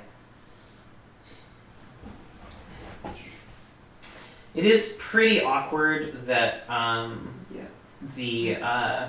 mean, honestly, actually, if Dexter had removed the Skull Clamp, then Wrath doesn't rebuild Ambrose's hand, and Ajani's not really doing anything on its own. I think that was the wrong target. Yeah, I think you might be right actually. I feel like he might just be in a position to just beat an Ajani. Yeah. Like, it's not that hard when there are no creatures on the other battlefield and the opponent has no cards in hand, right? Yeah, and Tibble just kind of trumps it. Yeah. Is he considering just going for the Valky? Yeah, that can't be. But, you know, Ambrose doesn't have infinite mana. Tibble does trump one big thing. Yeah, and I mean, you can even, if you want to kind of get temporary and fancy, you can just Tibble a creature that Ambrose plays, and you know, then even if he like equips it with Clamp, it's exile. Plays? Oh wow. Oh, that's Val might just Dex might just run away with this. Val P.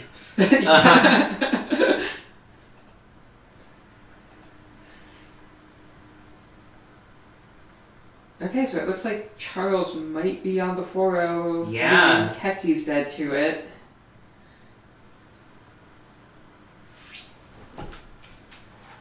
Yeah, Ketsy's telling me that she tapped slightly wrong for a preordain to which locked her out of green, which locked her out of Song of the Dryads, which was on top of her library, and lost because of that, which that's the kind of narrow edge that these games come down to. Yeah, I mean, again, like we see that 1 point of damage being the difference. Yeah, I kind of like this plus. Like, Sultan's not doing anything immediate. If What got exiled? Oh, Ruinous Ultimate. Oh wow. Okay, and that's castable with Coalition Relic here. Yeah. And Black Sun Zenith's actually pretty good too. Yeah. Alright, yeah, it seems like Val has this sewn up despite, Dexter, Valky has this sewn up despite being at 4 life. I guess Grey Merchant is a thing that Ambrose could just slam to win. Yeah, I mean, would need something else as well. Yeah, but all of Dexter's interaction is sorcery speed other than Jite. So basically, Dexter needs to get some counters on Jite post-haste to start gaining life. Yeah, but I'm not sure, like... I'm assuming that Ambrose didn't have anything to play out last turn. I mean, maybe he was sandbagging, but, like... I feel like not... like, you would have to specifically... Even with Grey Merchant, it would have been kind of crazy to sandbag it as opposed to just running it out and slamming a Skull Clamp on it. Yeah. Or, like, maybe if you top deck Grey Merchant this turn, you see, like, okay, maybe my out is to, like, draw a double pip black creature and then just, like, try and kill you next turn. Yeah. Also, I think Kenyon's matchup against Charles is very bad, too. Yeah, that's... which is Charles' last matchup. So I think it's really likely that Charles goes the full 4-0 here. Yeah. Which would be good to try and catch that one if we can. Yeah. Both because, like, the 4-0, we haven't really seen a ton of either deck. We caught like a little bit of each. Yeah, so maybe once this matchup is done. But maybe even once this game is done, if they're playing now. Yeah, they are playing now. We can do that, sure.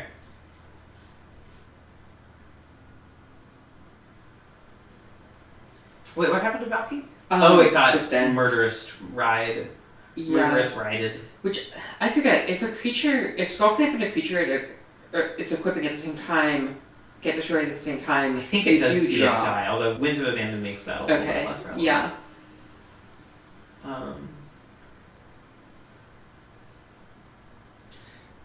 It's gonna be so funny if Dex winds up, like, ruinous ultimatuming just to kill a Skull Clamp. Yeah. I suspect an Elspeth will happen first, though. Yeah, I guess he... Oh yeah, no, the Kibble, emblem, does mean It's that it's an actual emblem. you Very have cool the design, I think. and also that Dex has the mana for it because I think it Yeah. lets you use any color. Yeah. Although also Coalition Relic just would cast it on its own, but No, because you need 5 Oh, red and white, and he right. only has 4, even with the charge counter. yeah, you're right. Just like mono I forgot swaps that the Savai same. Triumph doesn't somehow produce both. Yeah. I mean, it does, but only one at a time. Filter trials?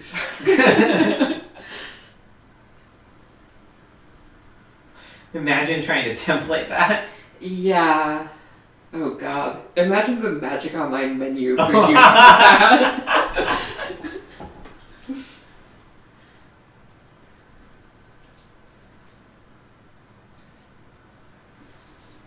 Let's see what Ambrose has here. Okay. Alright. Kaya getting Jite, I guess? Yeah, it'll answer the GT, but it's still gonna get Ruinous Yeah, it just Ultimatum. gets gonked by Ruinous Ultimatum immediately. And then Yeah. Ooh. Or Okay. Elspeth. I can kind of see that, although getting Dexter's life total up, letting Dexter increase his life total is pretty risky, especially with this Castle Lockslane on the battlefield. Yeah, I mean, maybe you're just trying to attrition him where, like, the hope is that if you can kill the soldier and then, like, he just doesn't draw creatures, like, the GT just kind of gets stranded, and I don't know. Dexter, please understand that you can cast it with any Yeah. color. Because you can't otherwise. I really hope that, like... Yeah. Wait, the Tybalt Emblem does let you... Yeah, okay, he's reading it. You may Yeah. spend mana or mana of any color. So it's like, you have to pay, like, the colors, but you Yeah. can just use any color for Yeah, it. but interestingly, it looks like the Magic Online does remove the correct color first, if possible. Yeah. But it is kind of... some mouse movement there? Huh. Just, like, that very agitated mouse movement. I'm curious if there was, like, something that surprised Dex? I don't know.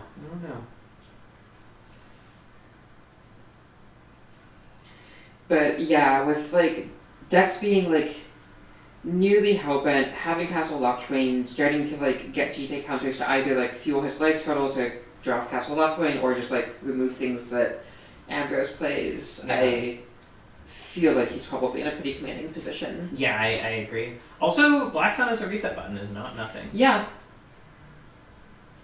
Bitter Blossom, I don't think is going to do it against a GT. Yeah. Would have been better if the Skull Clamp survived, but it did not. Mm-hmm. Once again, the Bitter Blossom Skull Clamp dream falls short. A little bit. This Castle Lockslane is really pulling its weight. Dexter doesn't go for the activation though. I'm surprised. Yeah, interesting. Only 2 life. It's 1 GT counter to draw a card, basically. Mm-hmm. Hey, it's Ken. Who?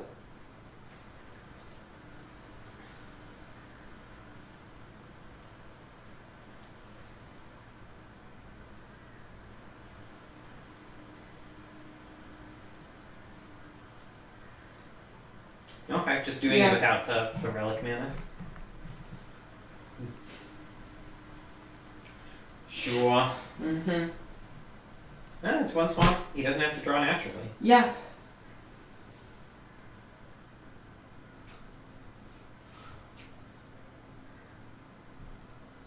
I'm gonna step out for another minute. Hey, would you grab me some more water too? Sure. Thank you. Alright. So, it seems like these GT counters are just going to keep eating fairies. Dexter gets a profit of 1 counter turn. Ooh! Okay. Liliana of the Veil is interesting here. This definitely puts pressure on Dexter to find another creature sooner rather than later. Or a reanimation spell would also be very good, unless it's Blood for Bones.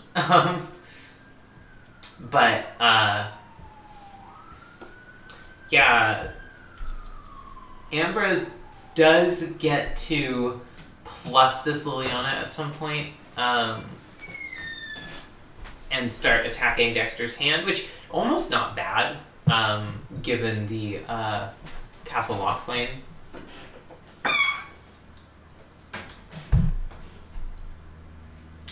Okay, well, Ugin kind of just ends the game, I think. Ugin -3 wipes Ambrose's board again, and leaves Ugin at 4 loyalty. Ambrose basically needs hard Planeswalker removal to deal with that.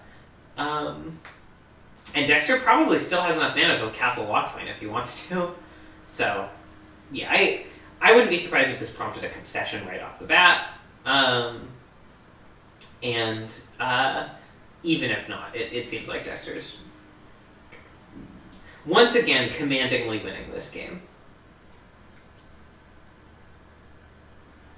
And interestingly, 0 of Dexter's own permanents get hit by this. He's just all on colorless permanents right now.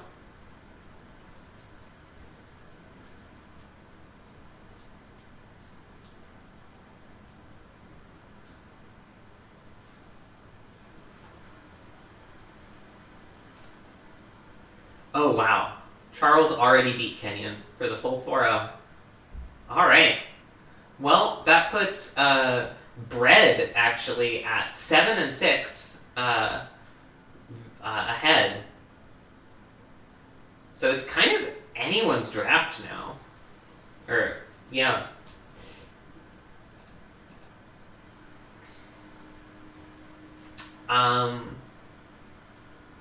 Alright, and there's the concession from Ambrose. I was gonna switch to watching Charles and Kenyon, but that match is already over. We could watch Val and Ketsy. We could just stay with Dexter and Ambrose. Let's stay with Dexter and Ambrose for now.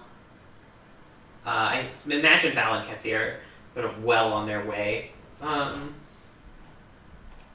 through match 2. We just completely missed Charles and Kenyon, by the way.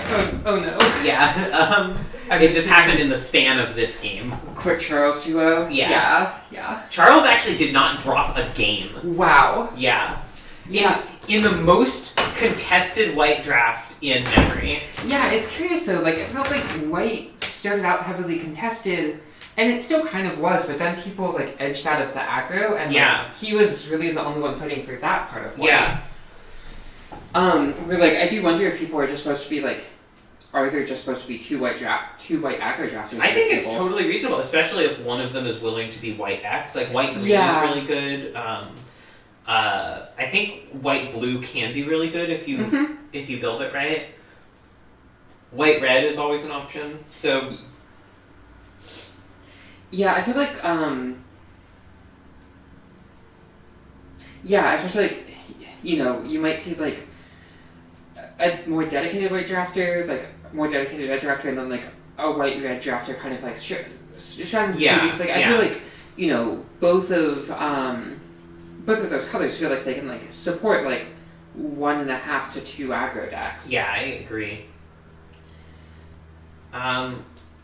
Interesting start from Dexter. The Thoughtseize really makes this hand. I think it would be a little too slow otherwise, but Lingering Souls is really awkward here. It's not a thing you want to Thoughtseize. Yeah, but it's also Micaeus is a nice take. Not a great one to just leave in Ambrose's hand either. But yeah. Like, I mean, Micaeus is a very nice one here, and really not one you want sitting around with Lingering Souls. Yeah, it's a little awkward. Like, your token maker is more rich. Its tokens like both want to trade off, but can't choose to trade with the Lingering Souls tokens. Yeah, it is pretty rough.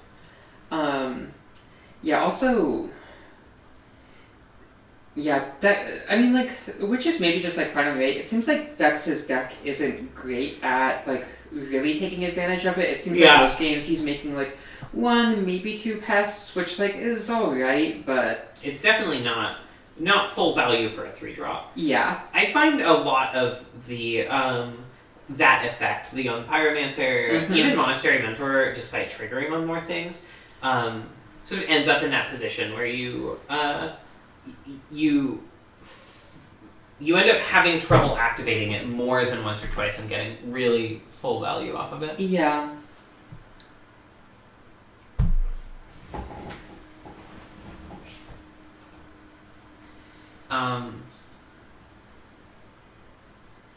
Interestingly, Dex seems like he's thinking a little bit here. I'm curious what he's trying to decide between. Like, it seems which swamp art to play. Yeah. I guess there's like the consideration of. Yeah, because like I mean you just saw that Ambrose's hand doesn't have any creatures, so I don't think you want a Valky.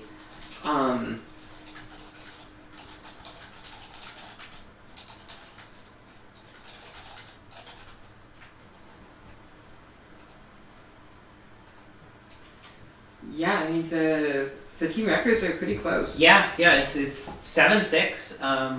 So if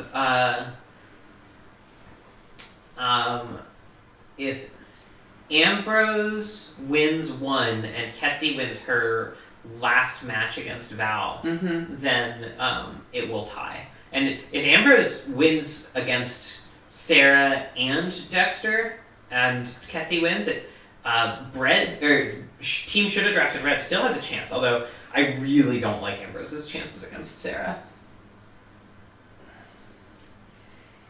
Yeah, I mean, like his deck's a bit of a clunker, and Sarah seems pretty good at punishing that. But also, like, I mean, like, actually, I don't really like that matchup much. Like, the tokens can kind of gum up the ground much, but it seems like Sarah kind of just outpowers that. Yeah. Also, Sarah's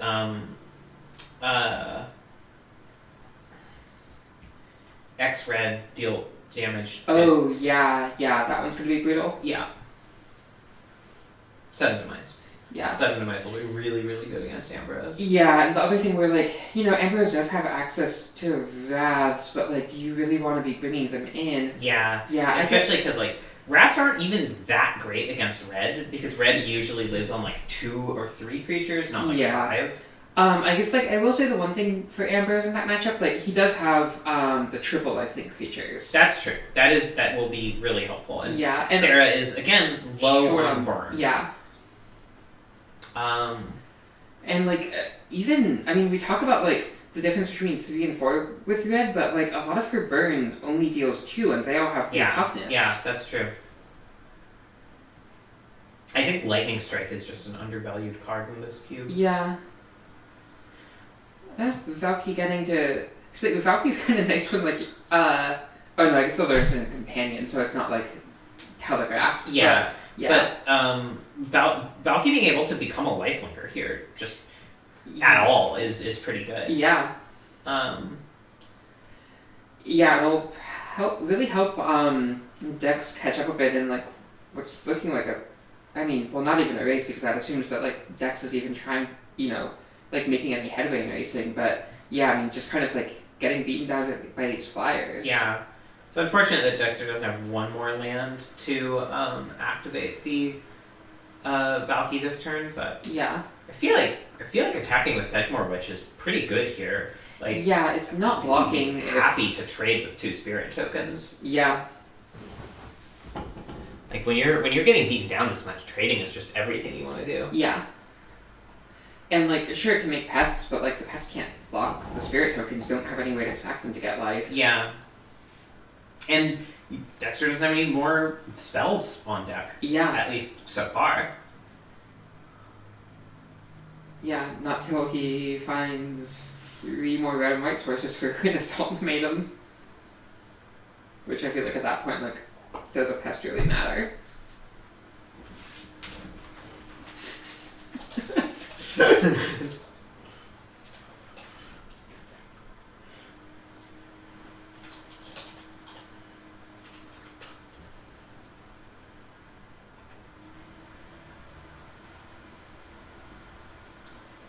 Let's see what Ambrose has here. Oh, a starting time unleashed for X equals 2. So yeah, Dex just has to draw something right here. There's not it. I guess Ambrose is taking this match. It does really seem like it, yeah. I mean, Dex is just dead on board. It does seem like it on board, yeah. Yeah. All right. Wow. So, well, feel bad for Dexter going 0-4, but good job, Ambrose. Does that put us at tie? Yeah. Still a couple matches to play. Yeah, but if they're split. We are 7-7. Well, we can see if let's see where Ketsi and Val are in their matchup. Hey, pals, how far along is this match? This is game 2, and I'm up a game. Okay. Are you winning? I mean, I'm up. I don't know how to. Oh, this is the beginning of game 2. Yeah. Yes, the beginning of game 2. Okay. Let's hang out and watch this. Yeah, sure. I think this will be a little bit more interesting than the aggro on mid-range matchup. Or isn't it? Oh yeah, the Sarah. I guess it's sort of aggro on aggro. I don't know how to qualify Ambrose's deck necessarily. I feel like I'd probably classify it as mid-range. It just doesn't seem mid-range anthems. Yeah.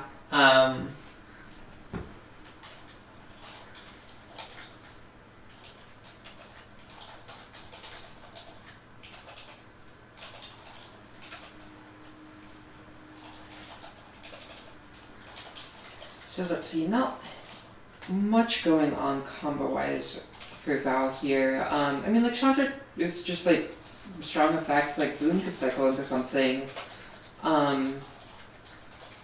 Curious to see, like, how fast of a start Ketsi gets off to. Yeah. I mean, Val has ways of mitigating that with Lightning Strike. Yeah, I mean, it depends on, like, what kind of fast start Ketsi gets off to. Like, if it's a, like, JVP or Looter to... Okay, well, Lightning Strike is gonna be nice against Hexdrinker here. By which I mean, like, the game's not gonna end.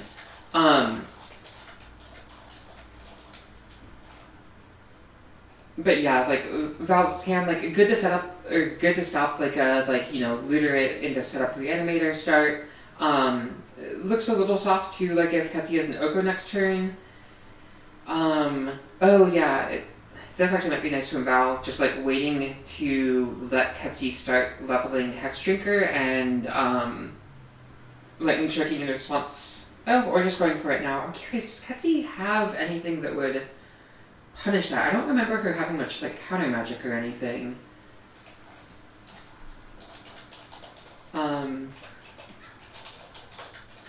Yeah, seems like Val might have been able to pick up a little bit of equity there, I'm not sure.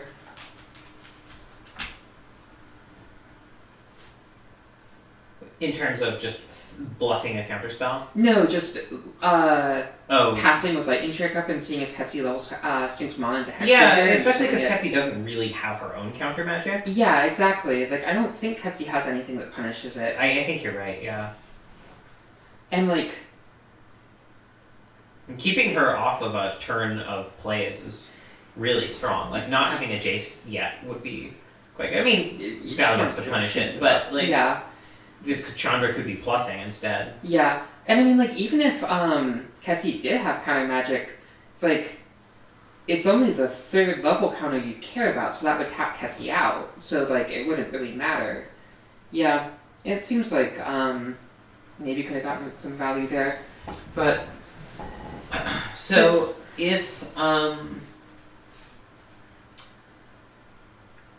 actually. We don't yet know who would have to win this for the sudden death. Yeah. Or the not sudden death, for the tie, the finals to be triggered. Just if the team split the two remaining matches. Although it's likely, I think that Sarah wins Sarah versus Ambrose, so if Ketsi wins this matchup, which she is up a game, it could go to the finals. The run is gonna be rough here. Run is a 1. Yeah, Yeah, not sure what Val can do to keep Chandra alive here. No, I think Val's line here has to just be starting to dig for or just make action. make mana cast Boone. I like it.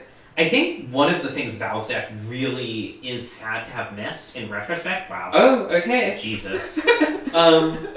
One of the things Val's deck is really sad to have missed in retrospect is dig through time. It got really good in these decks, and Kenyon was able to snap it up.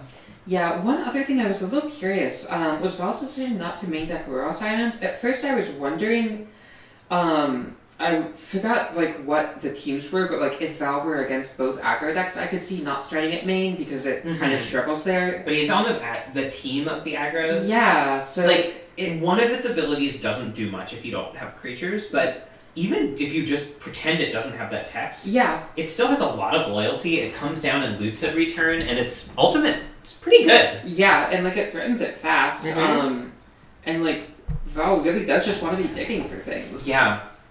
And like also has a decent amount of removal to protect it. Yeah. Yeah.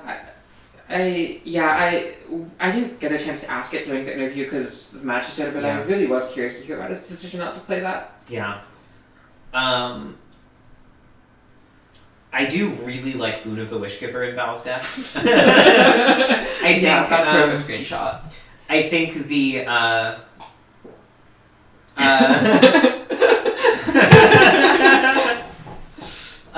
just like the way that they're laid out in the hand specifically, I think Boon is generally an underrated card. I think cycling 1 is close to the value of being like one of the Zendikar spell lands in terms of how free it is to put in your deck. I think it has a bit more downside than that, where like Zendikar spell lands make your mulligan decisions easier and better. Cycling 1 makes your mulligan decisions worse.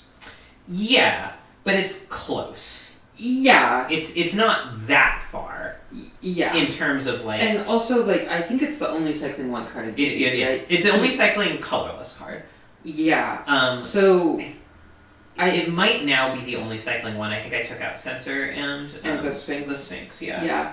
Because, I feel like once you start getting those effects in multiples, it starts making your mulligan decisions horrendous. But if it's only 1, it's not that bad. Yeah.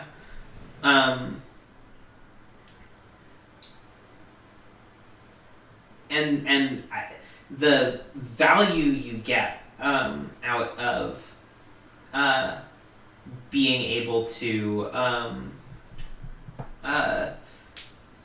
have this thing that is so low downside, but sometimes just is exactly what you need to refill your hand is really, really high. Yeah, and I also like it a lot more in the proactive decks like Val's, like the white blue aggro decks like Katsy's last time, where a lot of times in the more controlling blue decks, like tapping out for a 6 mana sorcery refill. Sorcery? Yeah. Spell can just be suicide because then your opponent just like plays something and you just can't get out from under it. Yeah.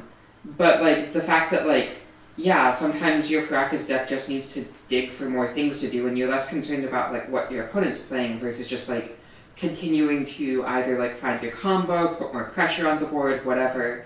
I think it gains a lot of equity like in those styles of decks particularly. Yeah, I think you're right.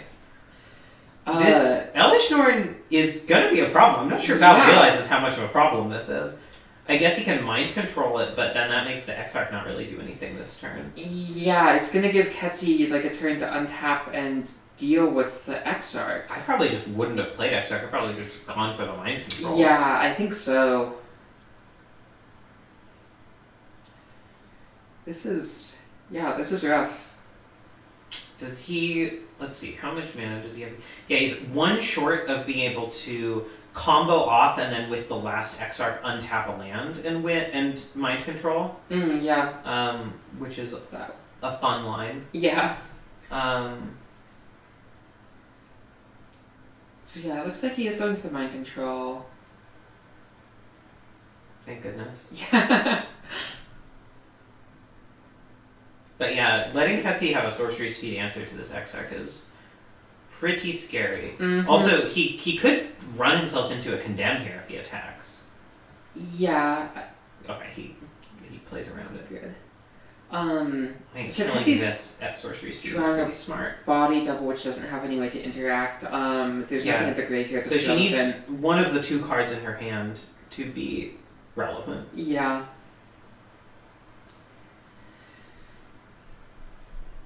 Let's see if she has anything. And Ketsy's the one up a game, right? Yes. Okay.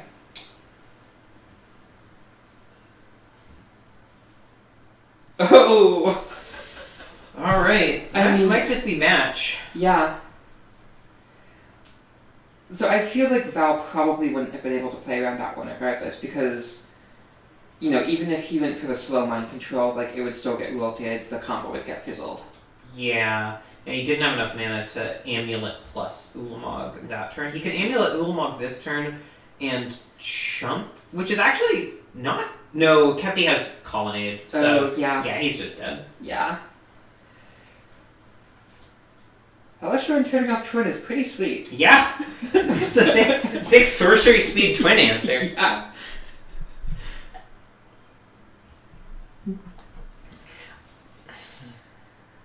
Yeah, and he couldn't have waited until this turn to do Exarch plus mind control, because then Ketsy would have just slammed for lethal last turn. Yeah. And if she had mana up, could still just go for the will. Yeah, that's true. Val just trying to show as much of what he had as possible. Just sad stunting. Yeah. Okay, so I guess we can pop over to Ambrose Sarah. If you want to, this is only game 2. Oh, right, Ketsy's up. Yeah. You're right. Yeah, alright. Alright. Hey, friends, can you stream? Yeah. Is this still game 1? No, we're going into game 2. Who's up? Me. And Definite. Yep. Let's see. I don't... So Sarah has Vivian, but otherwise not. Vivian and still Tireless Tracker. Interesting, yeah. Taking out Grim Lavamancer, maybe? Oh, it looks like took out Falcon Wrath Voyager for Vivian. Makes sense. What is then? What's the 41st card? Oh, I'm not sure. Not either.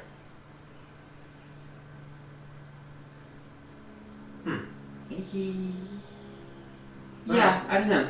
Mystery. But yeah, cutting the 2-1 against the token deck makes a ton of sense. Totally reasonable. Yeah. It's a little awkward. Yeah. Bone Crusher's a good card, but having a lot of 3s and 4s in your hand it's pretty slow, and Bone Crusher does not answer some of the really crucial cards from Ambrose's deck, although Rekindling Phoenix does. Yeah, and Rekindling Phoenix seems like one of the better cards in this matchup, probably. Kaya deals with it pretty effectively, but well, there's okay. Now this hand looks great now. Yeah, see a stomp target into a 1-drop. Yeah.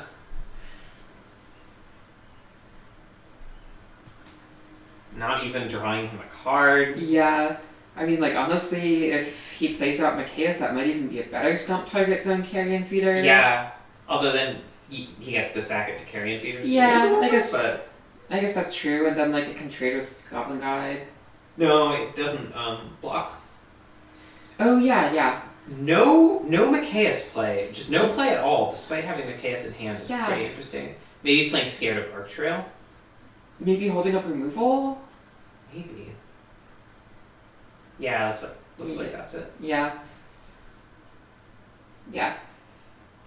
I feel like you could probably get more value off of that than the Goblin Guide. Yeah, but there's definitely something to be said for just trying to kill early and often, you know? Yeah. I guess it depends on his hand. If he has more removal, that makes a ton of sense. Given that Carrion Feeder just never blocks, I don't know if I like stomping it at all. I feel like you kind of just ignore it. This Koth makes it kind of relevant. Yeah, I mean, you want to spend the 2 mana this turn anyway, so... Oh, wow, that was horrific. Oh, shit, yeah. I mean, that was going to happen regardless. Yeah. Alright, hold on a sec. Okay.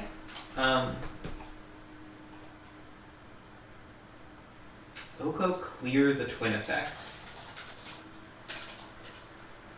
Does it stop it from tapping? What's the text on Splinter Twin? Enchanted creature gains. Then it I want to say... I think this happens after the Oko ability. I think Oko affects the base characteristics of the card. I think it's for the same reason that +1/+1 counters still work. I thought it depended on timestamps, but I could be wrong.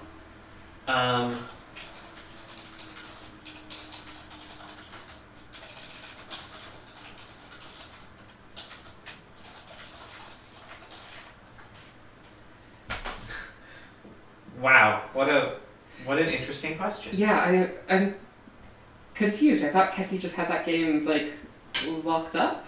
I'm not sure how Val would have gotten out of that.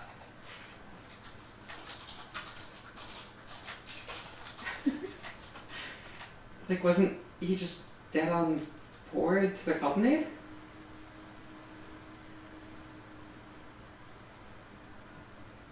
I guess.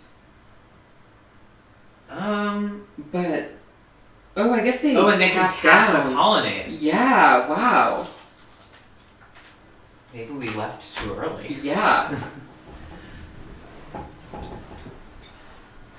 Now I'm invested in this game too. I know. Man, I'm kind of curious. Do you want to bounce back? I'm kind of curious. Like, it's just like, when do you ever see that board state? All right. We were watching Val. Val, yeah. Oh my gosh. Okay. So Ketsi, we know to have an Oko in hand. Yeah. And is trying to figure out if she can Oko Exarch to stop it from being able to make tokens. Yeah, which... Next turn. Obviously, it would still be able to make a bunch of tokens this turn. Yeah, which I think should work, but I could be wrong. Why is... Oh, Ketsi's time is taken. Yeah.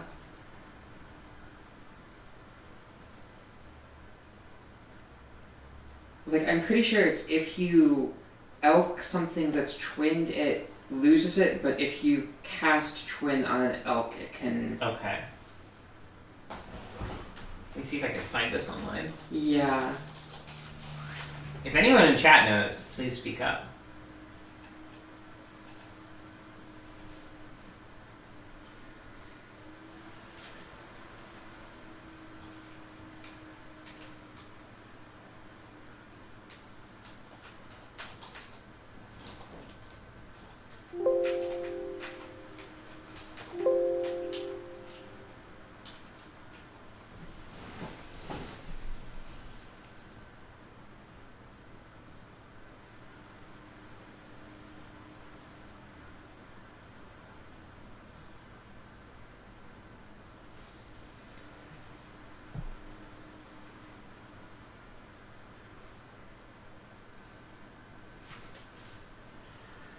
Okay, well, it looks like Ketsi played the Oko, so we might just learn from Magic Online.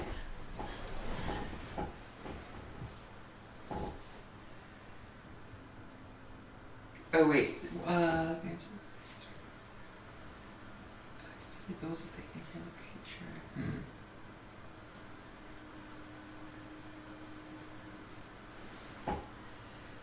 Because it... Yeah, I guess we're just gonna find out. Yeah, I'm pretty sure this should stop it because it currently... I don't know.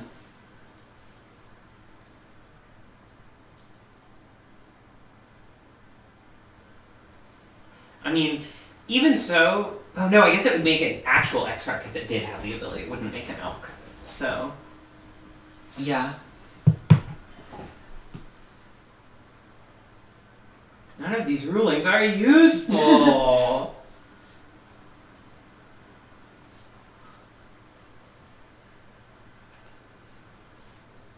Alright, Sarah won against Ambrose. Okay. So Ketsi winning ties the draft. Yeah. So if Ketsi wins this game or the next one.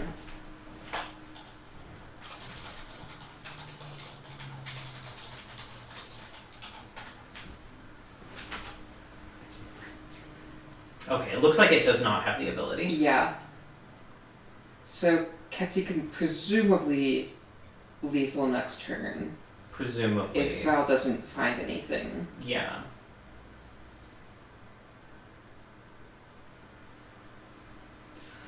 One turn short of Val going off with Ulamog. Yeah. Not that I would necessarily do it, but... Mm-hmm. Okay. Redraw? Okay. I'm not really sure what Val's even drawing to at this point. Yeah.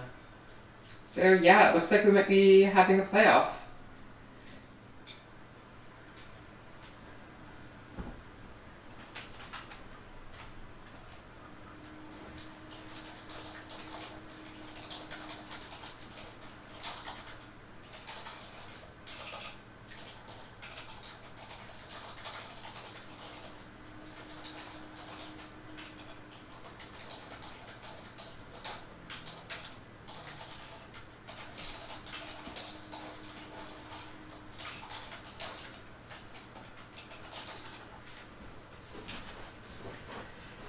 won't even take that long. Like we're finishing up Yeah, an this was hour a- and a half almost earlier than we usually Really do. fast one.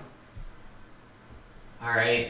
It seemed like there just Yeah, weren't that's very it. many like people waiting for matches delays. Yeah. I think having 2 aggro decks help with that, and both of them actually did go fast, whereas sometimes aggro decks kind of drag. Yeah, I remember like Yeah. like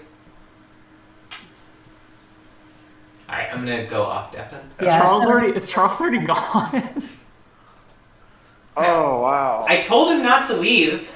Ah. oh no, did they lose the champion? 4-0. Or our That would be champion. wild. All I mean, if he's- Charles left. He's in the Charles, we need you. We need dinosaur power now.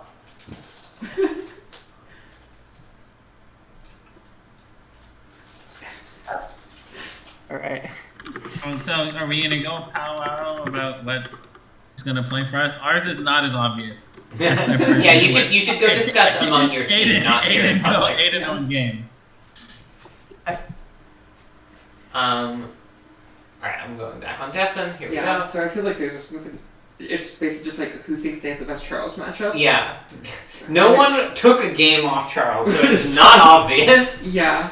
I I feel mean, like it, Ketsy is the best record of the team. yeah, I feel like it probably is Ketsy just because like she can potentially just do like proactive things that outdo whatever Charles is doing. Yeah. Early Oko is also something that can potentially contest him. Yeah. Uh, Definitely like less backbreaking than it is in the mono red matchup, yeah. but still pretty powerful. Yeah.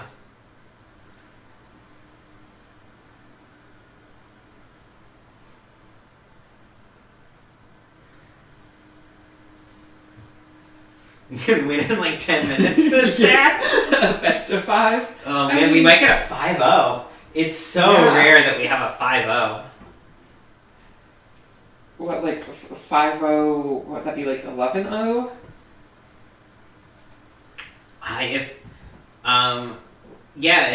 If he doesn't drop a game, it would be a 5-0-11-0, Yeah. which would be a record for this Roto group for sure. Yeah. I'm not even sure we've had a 4-0-8-0 before. Huh, okay. In fact, I'm pretty sure we haven't. Yeah, it seems like pretty exceptionally difficult to hit. Yeah, weird. I am toning down some of the white stuff in the next cube update. Yeah, I think like what Ketsy identified that, I mean, I think like you mentioned, Roto has its own dynamic where like people were just really unwilling to fight over decks and that. But I feel like there's also an aspect of this in table draft as well, where like so many of the powerful white 3s and 4s are double pip that it leads you to want to be primarily white. So white just like a lot of times they just winds up being like the one white drafter. Yeah. Rather than like it getting split amongst multiple decks. Yeah, and I think, I think also relatively few people feel comfortable drafting white.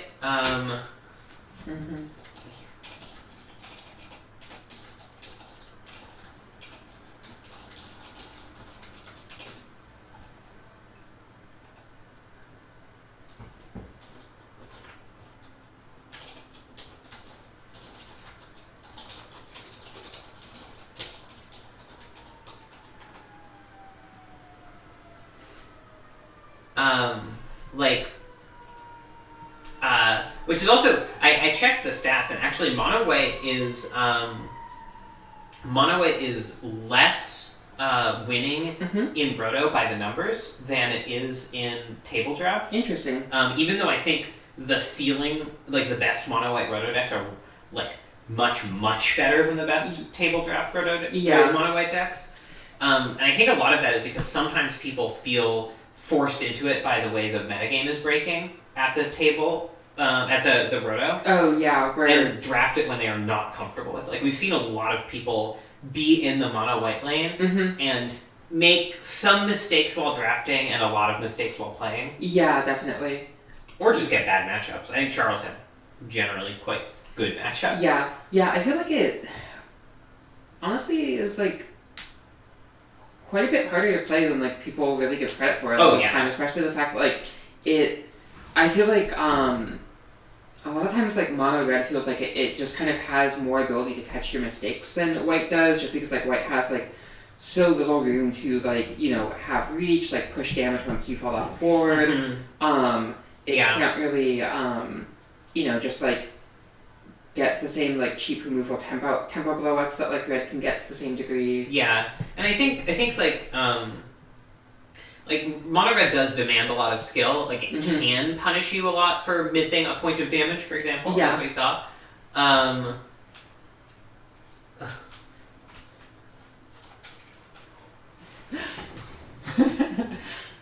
think it's because Ketsy's on 5 hours of sleep and is tired, as I'm guessing.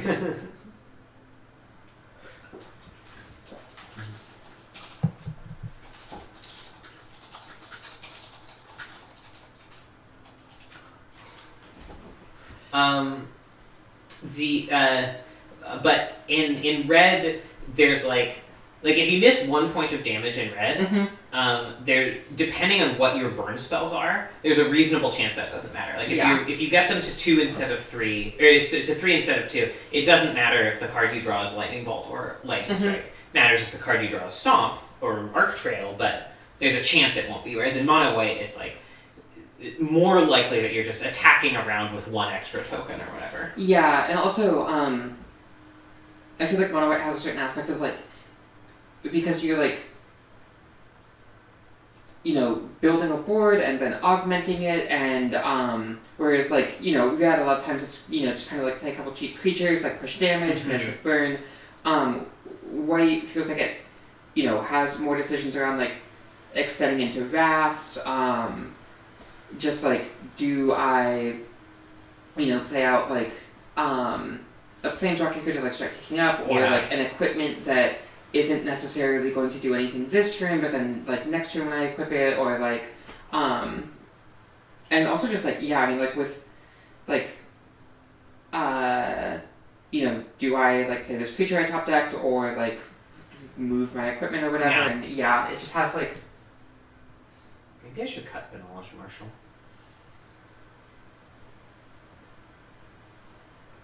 Maybe it's just too big of a reward for the thing that's already really, really good.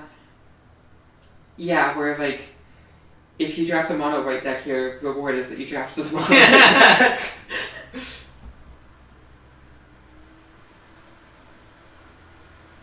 Alright, so it's going to be Ketsy versus assumedly Charles. Yeah.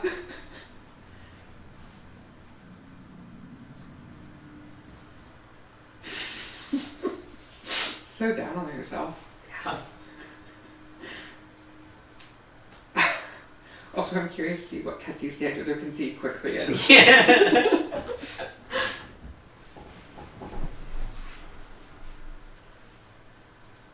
It's interesting. This group is largely chatting in the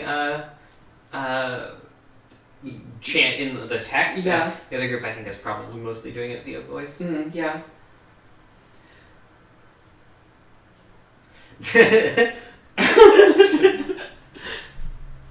Ketsy says, "Just hope I get lucky and concede quickly if I'm not." And then Teddy says, "You're the luckiest Magic player I know, but fingers crossed anyway." All right, this will be exciting. Yeah. Who do we want to start watching? You know, let's start off with Ketsy. I feel like she's the underdog. It might be kind of interesting. Yeah. Okay.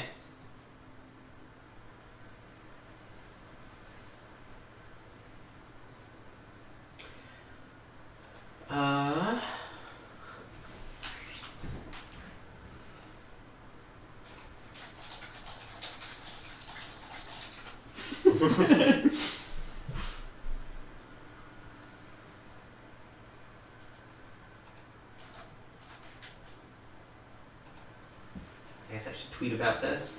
Yeah. Oh God, people keep retweeting this Eliza thing. I guess people are excited about it, which is good. But no one's retweeting my. This is how I find my old tweets. Is like I go through my interactions tab and find someone who liked them, but It seems like it's probably so much faster just to go to your profile. well, normally, Okay. like that's Yeah. just a list of my most recent tweets. Yeah, so, fair.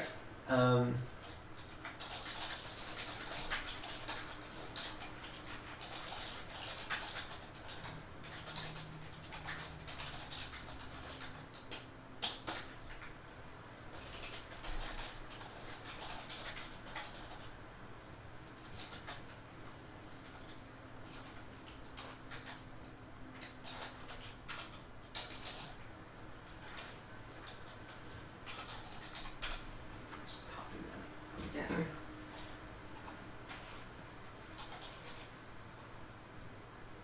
Oh, don't add column. All right. Okay. Looks like everyone's caught into one channel, so... There's one thing about Charles, is that Charles drafts land. I Can mean, y'all- very smart. Can y'all stream your screens, you battlers? I assume it's Charles versus Ketsi. It is indeed. Okay. All right. And here we go. So, let's see. Everyone's favorite Italian says. I mean, Finks is, like, not... What? That's half of Ketsi's hand. Yeah, Whatever. I'm a little confused. Like, Finks is a pretty strong one for Ketsi, not, like, a clearly Yeah. busted hand by any means. No, not a super fast start, but Sphinx is good. Yeah. Looter potentially sets up some really good stuff. Yeah, there's, like, the possibility to ponder into something powerful. Yeah, I mean, Ponder plus Looter does make it reasonably likely that Ketsi can find some big fatty boom boom. Oh, and notably, Charles on Immortal 5. But also on the play. Yeah. But, I mean, again, that kind of, like, just puts you down a further card. Yeah. That's true. Alright, I'm going to take a quick break. Okay. You have the mic. You have the Okay. bridge. Interestingly, we see Ketsi just playing out the Temple Garden tapped instead of going for the turn and Ponder. I'm assuming just putting a premium on protecting her life total. If, you know, she had gone for the Ponder into Looter into Finks curve, that does require her to take 2 off the Temple Garden at some point. I guess, maybe with, like, the Flooded Strand you could get, like, a untapped land, but ooh, just remember to answer the Looter ill core. We'll keep Ketsi off of it. Anything too fast of a reanimator start. Notably, Charles on 1 land. Oh, does draw the second one. Stoneforge Mystic is going to be a powerful one. Does mean that he doesn't really have a great attack with the figure this turn. But Maul of the Skyplace will let him start chipping in through the air and past the Sphinx. Okay, Agent is a strong one for Ketsi, but with the Lutero core now, doesn't really have any way to get that into the graveyard and get it online. I'm a little curious to see what Ketsi goes for. Wouldn't be surprised to see her just fire off some sort of cantrip here. It seems like I don't think you're Song of the Dryading anything here. I guess, like, hitting figure wouldn't be too unreasonable. With it maybe being able to start growing, but, like, I feel like with Charles being so constrained on mana, he doesn't necessarily want to just grow it next turn. We might just want to save that for, like, something higher impact. We'll see what Ketsi goes for.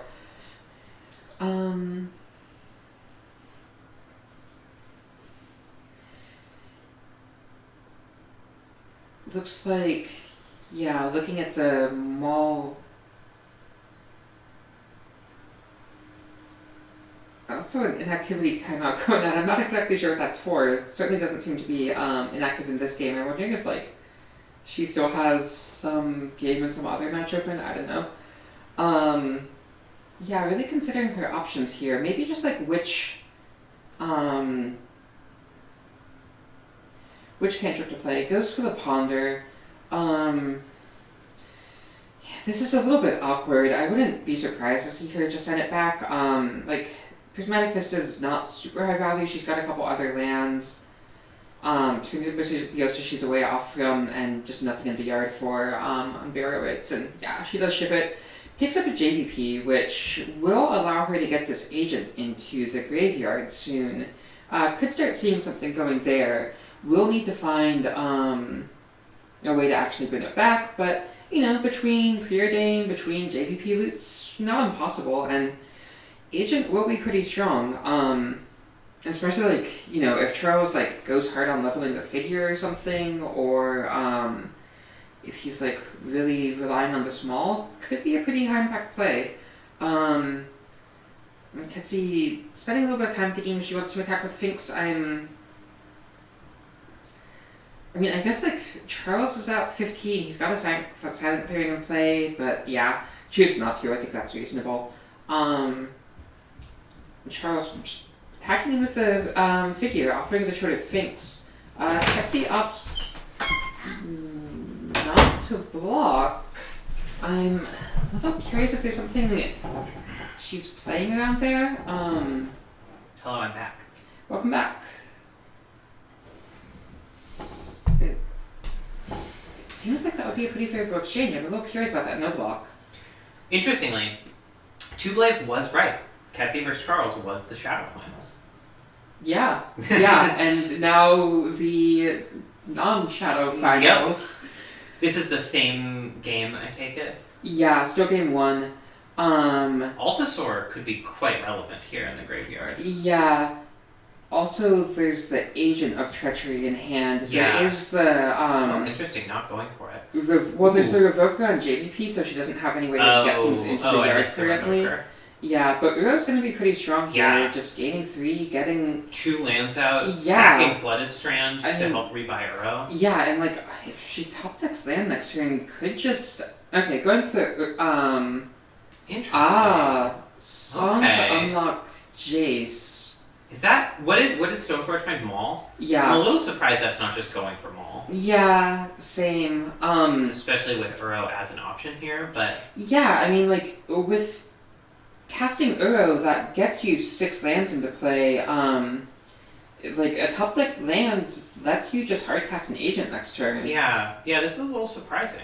Yeah.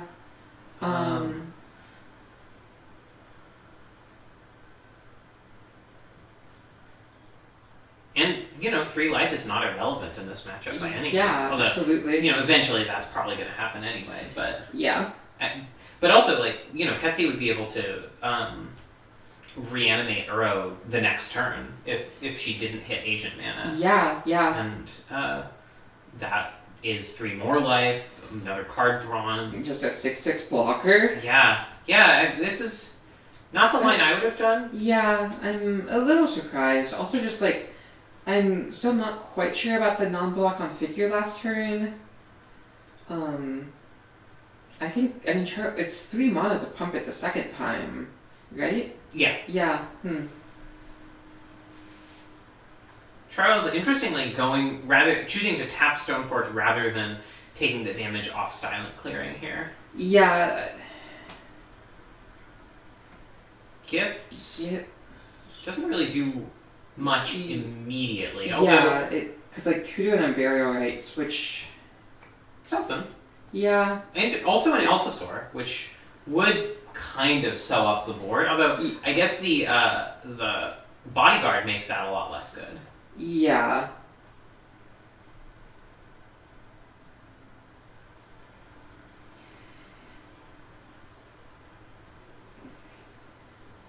Yeah, and I guess Ketsi's a little bit short on green here to go and buy it back. Yeah, going for a Fawfit look maybe, or I guess maybe the gifts. Yeah. She could have gone for the Uro and hoped to draw land and still had gifts up, but if she didn't draw land, it would be pretty bad. Mm-hmm.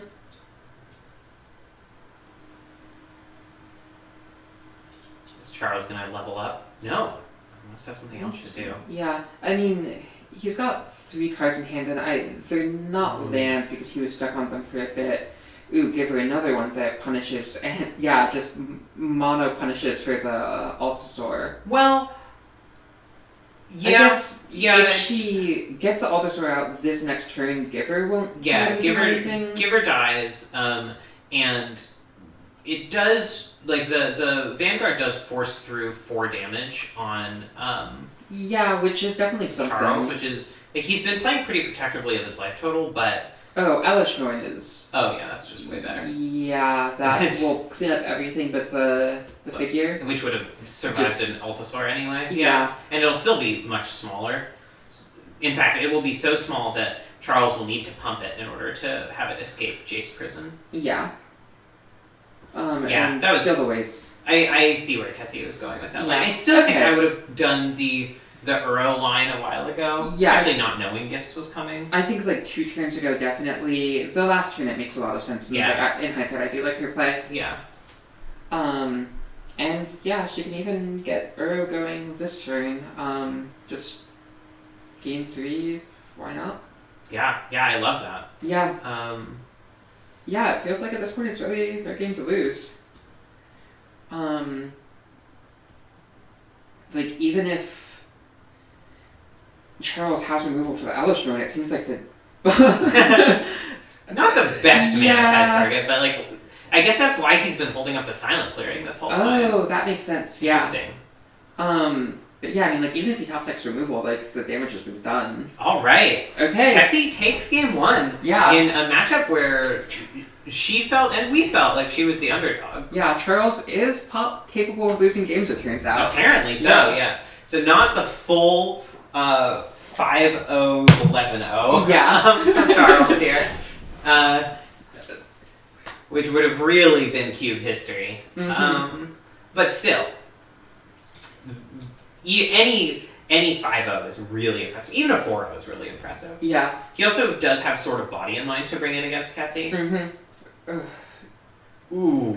Just mulliganing to 5 again? Yeah. Probably. I mean, I guess it's maybe how Ketsi wins. Yeah. You know, like, I feel like their team was not feeling good about their chances, but when Ketsi was talking about, like, hope I get lucky, like, sometimes their opponent just mulls to 5 several games in a row.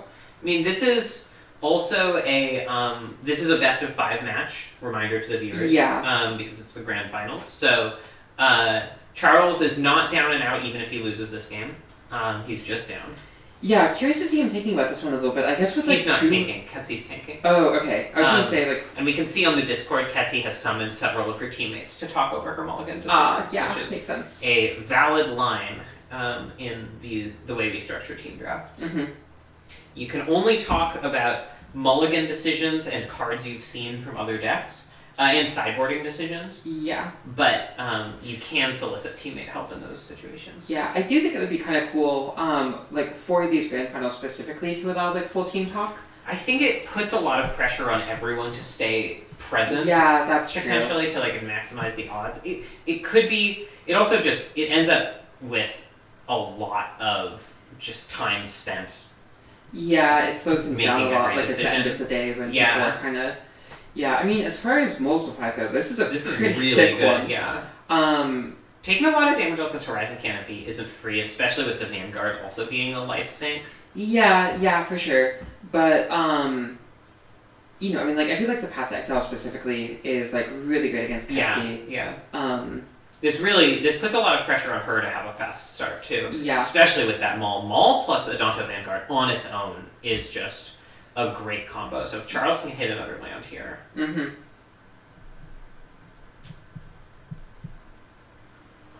I have, I think, lost a game against specifically a Multi 5 Adonto Vanguard Maul of the Skyclaves. Yeah.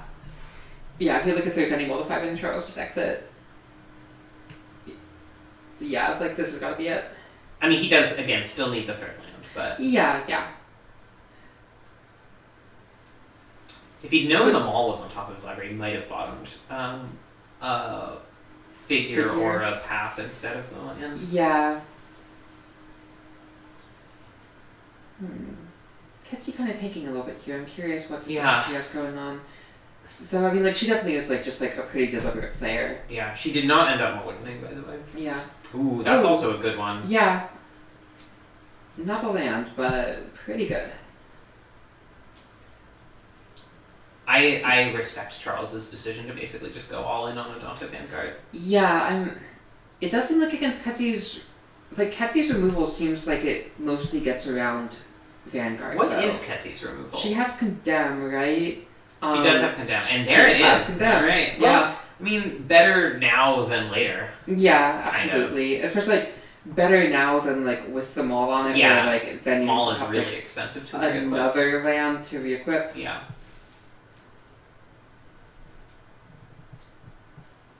Oh wow, no blue mono so far.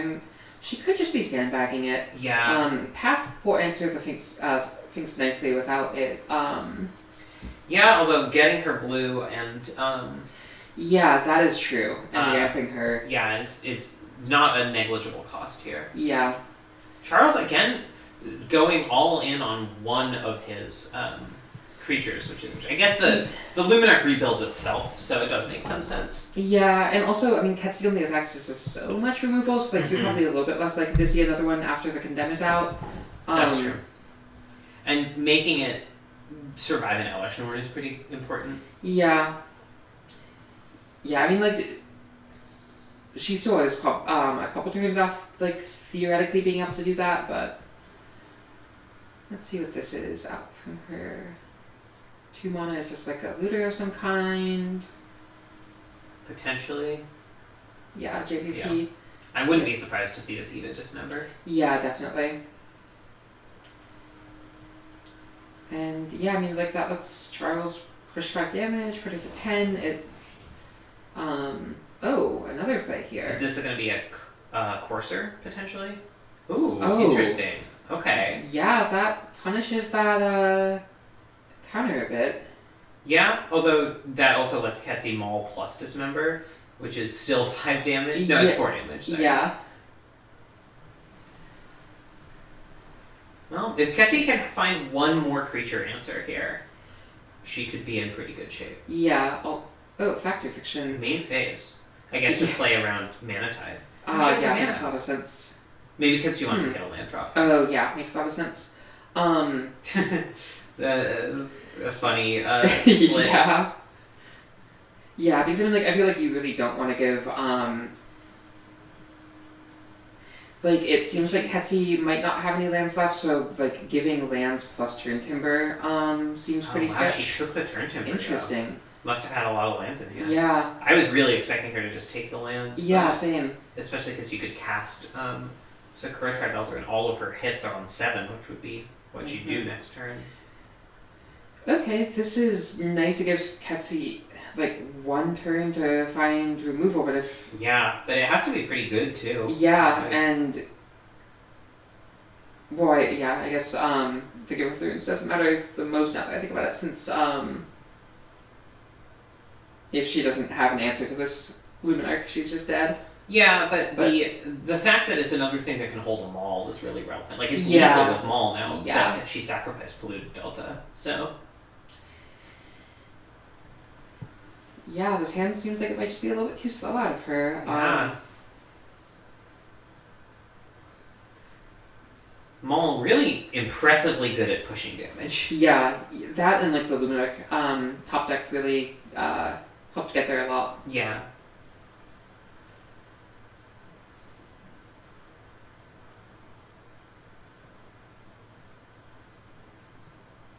Yeah, really surprising. Seeing Ketsi have 2 pieces of removal and still falling to the Mold of 5. Yeah.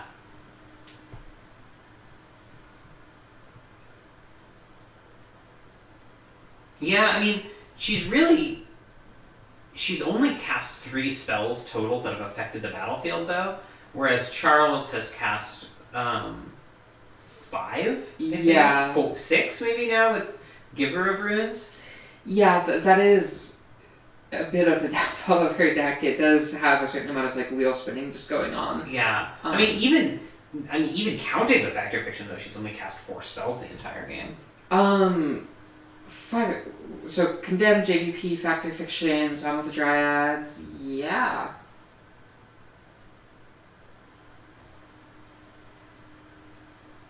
Alright, so this is Turn Timber. Timber. I don't know what she needs. I guess Altasaur. Okay. Here it is.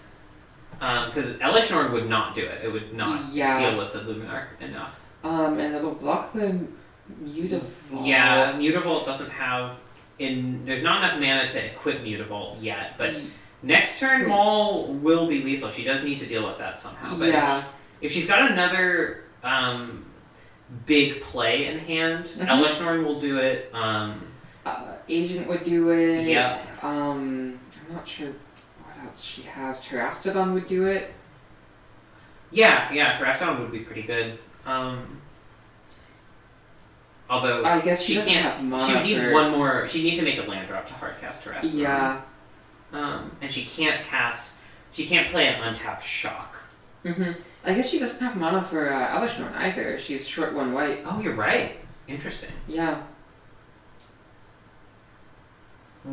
She's made so many decisions with her lands. You have to wonder if maybe one of those was a mistake at some point. Yeah, I'm not sure. But yeah, it definitely is. It's tricky with like the really fetch heavy mana base of having an attack. Interesting. I'm curious if this is just like a scoop attack. Yeah, daring Charles to misplay maybe. Yeah.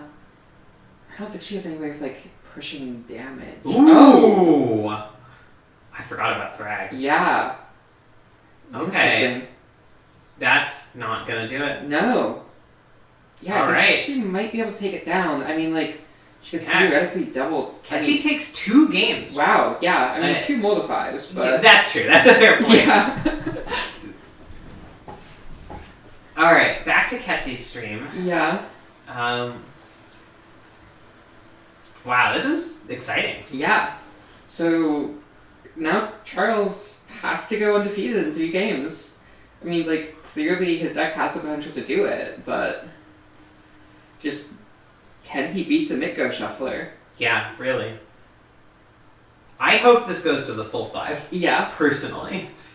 We will just be waiting with bated breath on Charles's mulligan decisions in Game 5. Yeah, really. Ketsy's moving to another channel to consult again. To consult on.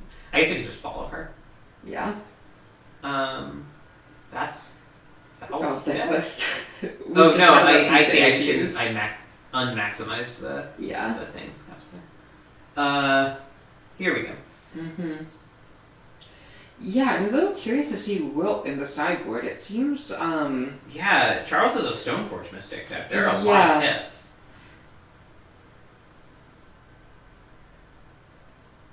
I do like Thrun. Yeah, it's just like a solid blocker that can't really be handled with. I don't love Connive here. Like, I understand the logic of stealing the small creatures, but so many of Charles's creatures are... I guess it does hit Vanguard, despite Vanguard sort of virtually being a 3-power attacker. I mean, I guess it, like, removes it. Yeah, it removes it and gives you a decent blocker. Like, I mean, it costs 4 life to block with. Yeah, but yeah, well, that's true. It's more of a chump blocker, you're right. Yeah. I like Hexdrinker. Yeah. I can get behind cutting Looter. Yeah. That's just doing too little early on. Ionin is interesting. Yeah. It's specifically interesting because last time Ketsy was on the opposite side of the mono white first reanimator match in Roto and was like pretty down on Iona from Sarah's side of the board. Yeah. So I'm a little curious to see her. Okay, well, maybe bringing it out. Yeah. I think, especially because it's so hard to like reanimate things super quickly in this game. I think the value of an Iona against an aggro matchup in particular goes pretty far down. Definitely. I mean, there's like maybe some value like it's a flyer, like it blocks things with Maul, but yeah, I think like Elishnorn Wrathing, Altasaur effectively Wrathing, Terastodon cleaning up the equipment that like is really what lets Charles push damage late into the game. Yeah. Yeah.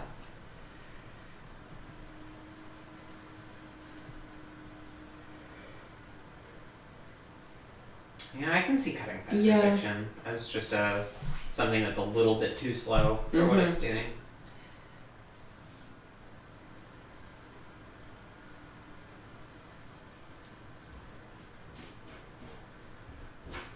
I can also just see cutting Terastodon and going a little bit lower on the big creatures, but I don't know if that's actually good here. Yeah,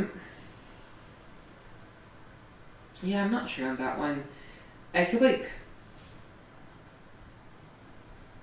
the fact that Charles has Path to Exile also does mean that Ketsi gets to ramp a little bit more aggressively than she would otherwise. Yeah, and like also, I mean, it really does seem like equipment is how he's pushing damage. The fact that like Terrestrial can like shut down equipment and That's true. like now that you're having to attack on the ground, also make a couple elephants to block. Yeah, that's true. Oh right, I guess she's just rebuilding her actual deck. Oh right, Magic Online doesn't know how to do a best of 5. Yeah.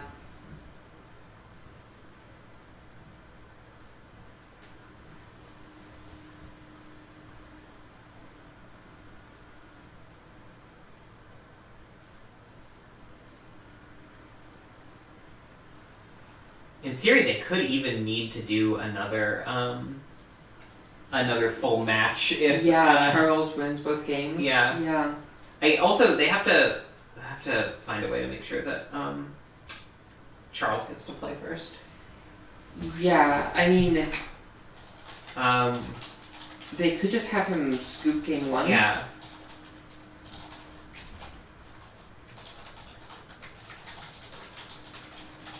Because if he loses again, then it's over anyway.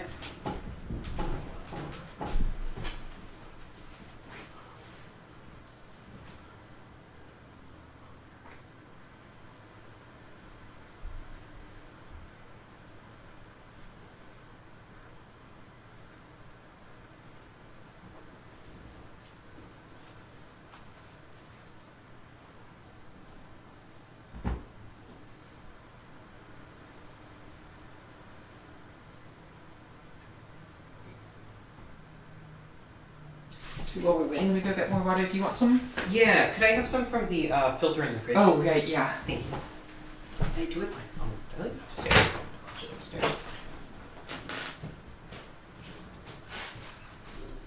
Alright, looks like we are beginning game 3 of the best of 5. Ketsi is up 2 games. Ketsi is who we are watching. Charles is believed to be the favorite in the matchup on mono white, but he's mulliganed to 5 both games and has fairly narrowly actually lost to Ketsi.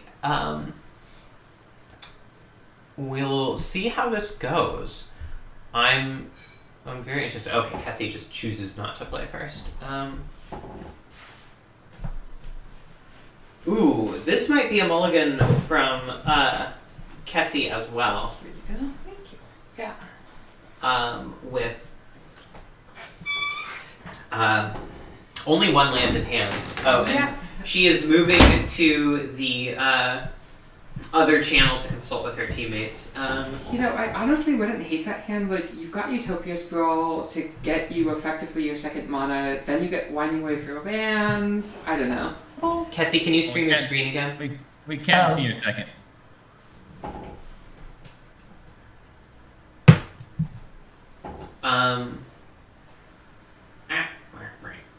Oh, okay. Looks like you might have mulliganed. She definitely did. I think this is her multi-5 on her part. So it's just multi-5 the finals. I mean, this seems like an easy keep. Yeah. Probably just binning Unburial Rights in a land. Yeah. But if this Hex Drinker goes unchallenged, it's very, very strong. Mm-hmm. Like, potentially even just racing. Yeah. Well, probably not quite to that degree, but it'll block anything for a long time. I mean, it doesn't block in the air. Yeah, it doesn't block things with Sword of Moddy in mind, but yeah. And Charles on 7 cards. This is gonna be rough for Ketsi. Yeah. I mean, it's just amusing that everyone's mulliganing all the time. Yeah, I will say with Ketsi's deck, she's drafted a lot of fixing, set herself up very well to play her cards. She does take a lot of damage off her lands. Yeah, that is true. Especially if she wants to play stuff out in the early game. I mean, she's thinking about it now. She's thinking about like whether to like keep Prismatic Vista, even though it's the only card here that doesn't make 2 colors, because it can turn 1 a Hex Drinker? And if so, what does that mean for her turn 2 land play? Yeah. Bouncing between Discord rooms, please hold.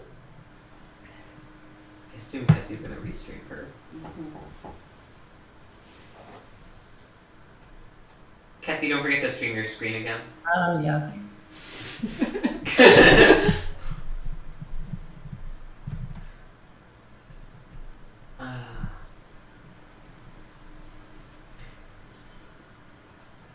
Hopefully, if Ketsy loses this one, hopefully game 4 will involve no mulligans to 5. Would like to see just like a 7-card or a 7-card. Yeah, it would be very interesting. Yeah. I wonder if Ketsy just goes for the tapped land here. She doesn't immediately get to turn on her Hex Striker, or maybe she just goes for Sakura Tri-Elder. Yeah, just like maybe like even fetch planes. Like you've already got blue and double green from off the breeding pool. Yeah, I don't hate that. Fetch planes from Flooded Strand. Fetch maybe even just a second planes from Sakura Tri-Elder, because Elishnorn is so important in this matchup. Yeah, and then she doesn't have a second planes. Oh, okay.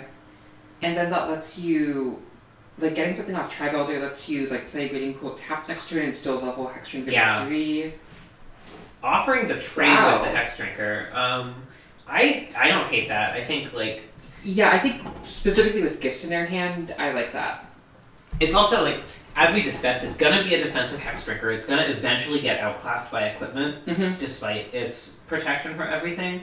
And so, offering it up defensively makes sense, especially because, like, Charles can't really attack anyway with this Sakura Tri-Elder. Yeah. Or at least not super profitably.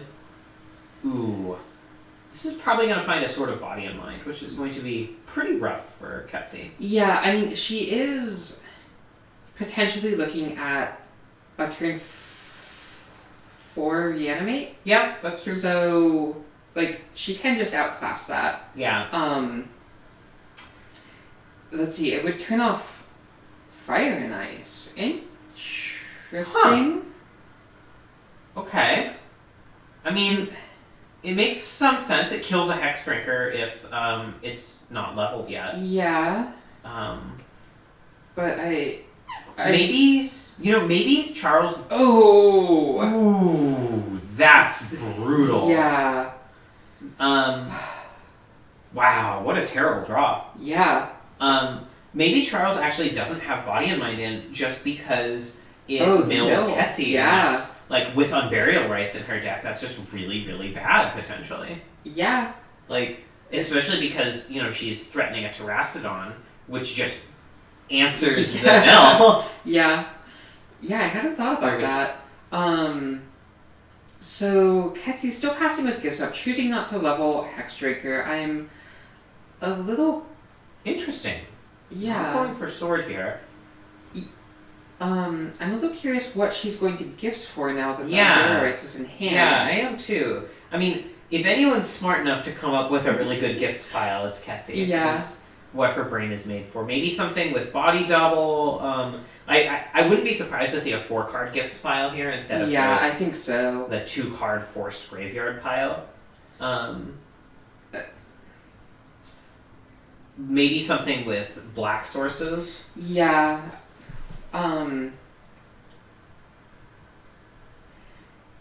Like, let's see, can you leverage Uro here? I guess that probably just goes to hand pretty easily. Yeah, but, I mean, then you can cast it, you gain some life, you make some land drops. I mean, Charles has a lot of damage on the board, so the life gain's not that relevant. Alright, so she's just using it as a Buried Alive. Okay, and maybe going to, like, running away for land and hope to snag a black source that way. Wilt was not a bad draw here. Yeah. Yeah, answer the sword when it comes down, presumably next turn. Yeah, I'm back. Okay, Rainforest gets Zagoth Triumph. Yeah. Yeah. Okay. And Charles is threatening 9 mana with the Mutavault, which is not lethal, or 9 damage, or more likely he goes for the sword. Yeah, which which just gets completely bricked by Wilt. Yeah. I mean, the Mutavault play does put Ketsi to 1 with the fetch, but that's not dead. It is not dead.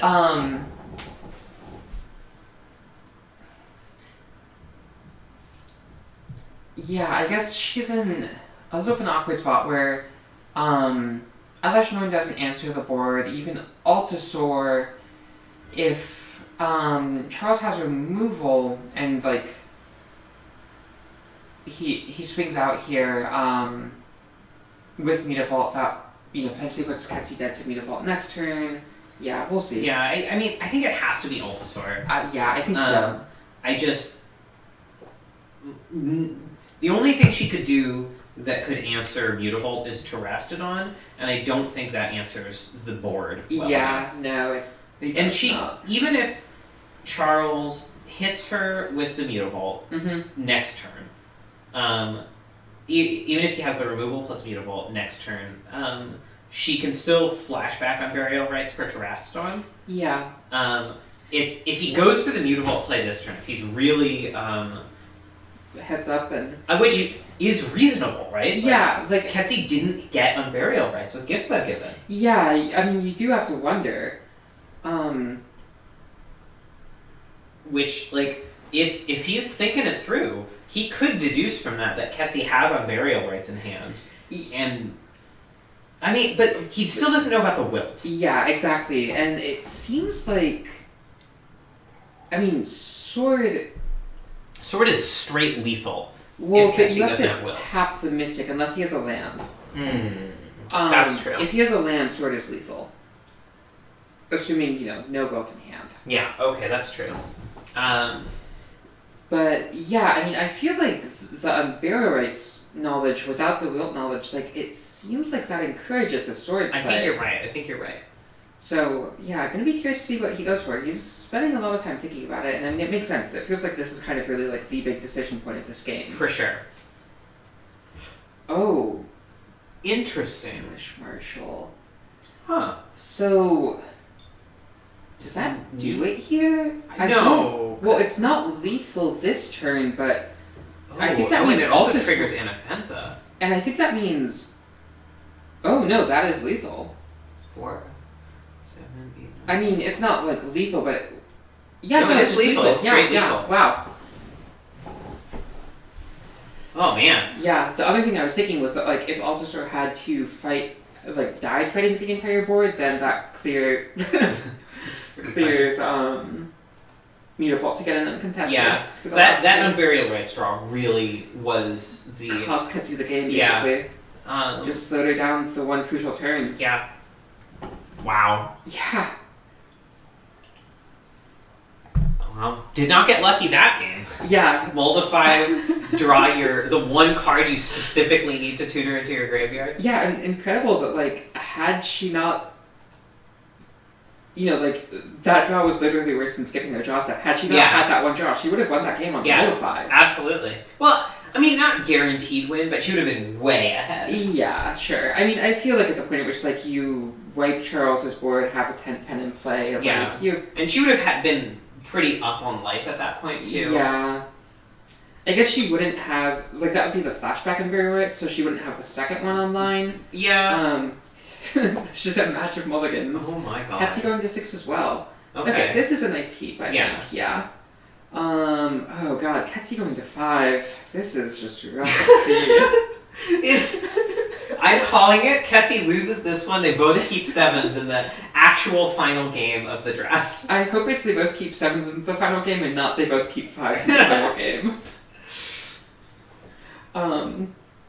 At least this one's like a 5 for 6. I think in the past it's mostly been like 5s for 7s that have been really rough.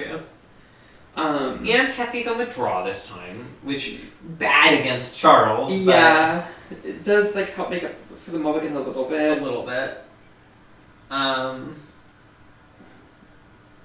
Yeah, I'm... Interesting. It'll be interesting to see how Charles plays with this Mana Tithe when he chooses to keep it up versus tapping out. Particularly with having another 1-drop in play in hand if he... Yeah. Okay, going for the Aspirant. I mean, this getting it down ASAP just pushes a lot of damage, and I think against a Mull to 5 that makes sense. Yeah. Although it does potentially give Ketsi a chance to slam Oko here, Yeah.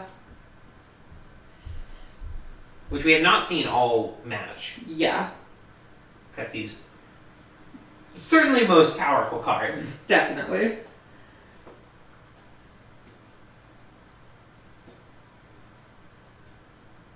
Okay, no, Okay, no. of Still course. pretty good though. Yeah. I Probably mean, gonna might get be- dismembered immediately. but- Yeah.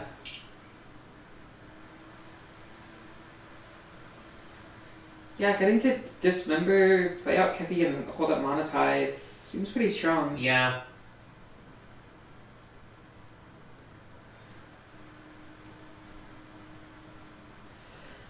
Especially Kethy. Ooh, Oh, just okay. going for the selfless spirit.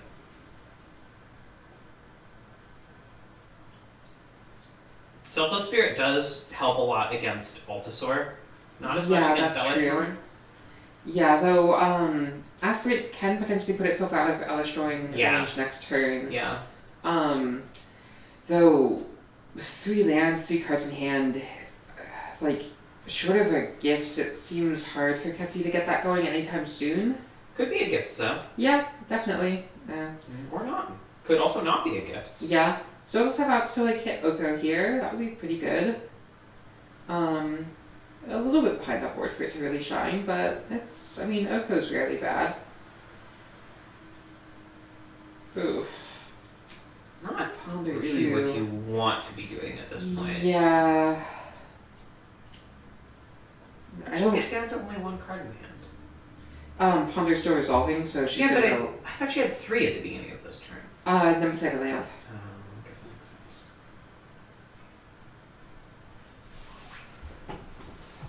Yeah, I don't know what 2-drop she can play here that's really good. I guess like Yeah. Sakura Tribe Elder is fine. Yeah, it blocks Aspirant for a turn. Yeah, gets her a land. Yeah. But I feel like at this point she might just need like gas. Yeah. But I don't really know what gas Yeah, I two don't drop think- for green white she has. I mean, potentially, I think probably the best thing Mhm. would be Winding Way, mill some Yeah. relevant creatures. But most of the things she has to do about that cost 5 and Well, you can Winding Way for land, hit your 5th land off that, and then do like reanimate next turn, which Right. will walk right into the Monetize. exactly. Yeah. But you know, she doesn't know about that. She does not. Oh Ooh. man. Alright, Yeah, this seems like I- Charles's game. At Yeah. this point, Path to Exile is just so good against anything Ketsi does. It even, I mean, not that Altasaur is good against the Selfless Spirit. Selfless Spirit. Yeah. I guess Elishnorn's still pretty decent here, Yeah, it If- cleans up 2 of the 3 threats. but I don't know how she gets it on the battlefield through Mana Tide Yeah. in time to not just die. And passing back, yeah, I don't. And Kithian flips here. Mm-hmm.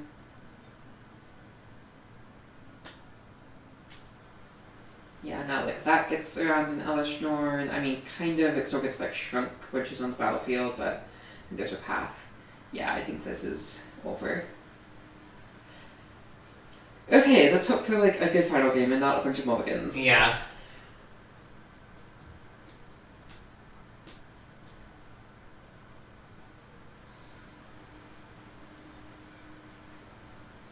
Or This is probably gifts and then Yeah. getting Mana Tide. Yeah. Ketsi concedes.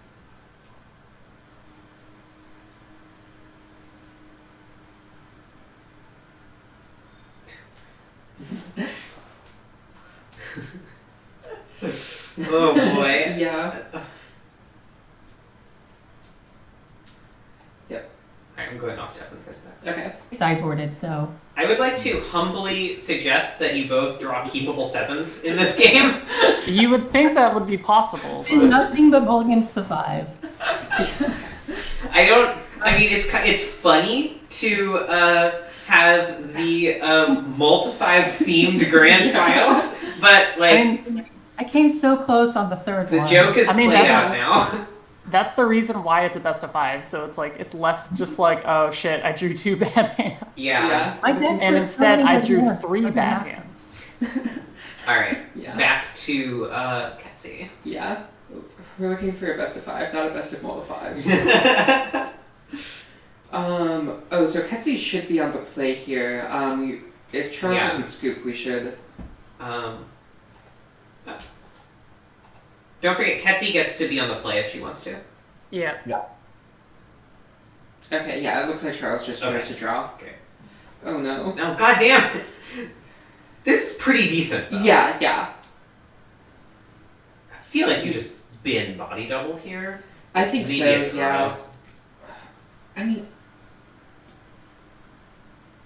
like you're already gonna get your Umbrella rights off the gift side. Yeah. I think just like having access to Uro is so powerful. Yeah, that's true.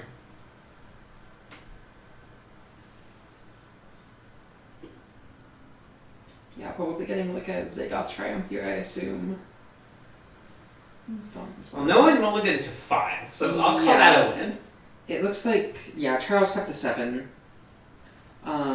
Which, I mean, Ketsi, with, like, the kind of fast gifts, like, would have, like, nearly won on a Mold of 5. Yeah. Like, she's gonna have it on a Mold of 6 this game. Yeah. And, like, pretty much only lost because she, like, drew her Unburial Rights. It's still possible. Yeah, absolutely. Probably going for a Kitchen Finks turn 3 here, I would imagine. Although, maybe if she doesn't draw a land, she goes for the Uro just to... Yeah, try and guarantee the 10-4 gifts. Yeah, land. Okay, going for the Finks. Kitchen Finkus. Kitchen Fetkus. Is that anything? I mean, like, honestly, as far as creatures that trade with Hollow or that the apparition is against that. At least she gained 2, but yeah, now she really needs to draw land.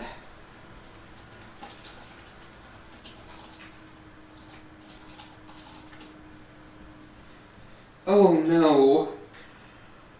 Wow. That is an unbelievable punish. Yeah, really brutal. Yeah, she does need to pay blue for that. Yeah.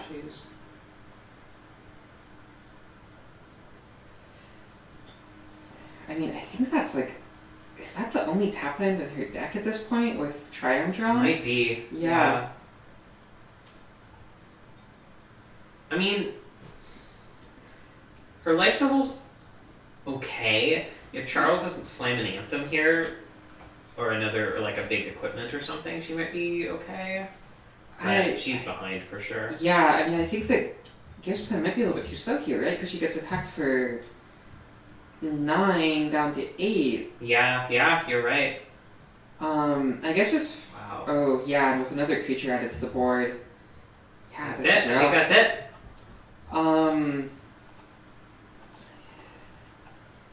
Yeah, I'm not really sure what Ketsi could find here.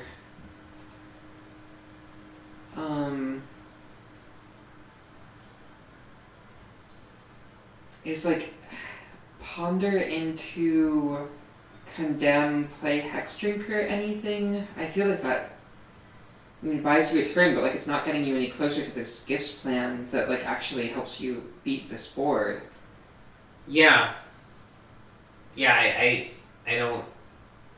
don't know that it really does do anything. Yeah, like it answers like 2 of the 5 threats, but you're still just like taking damage going down to like 2 or something.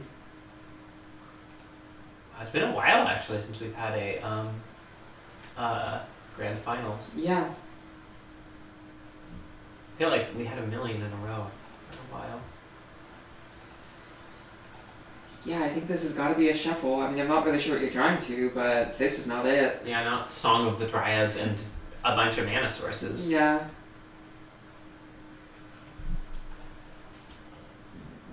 Don't think Breeding Pool is it either.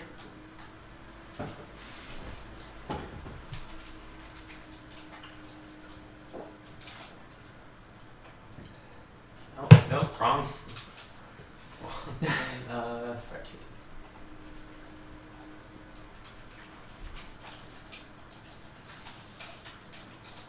Yeah, and there we see the concession. All right.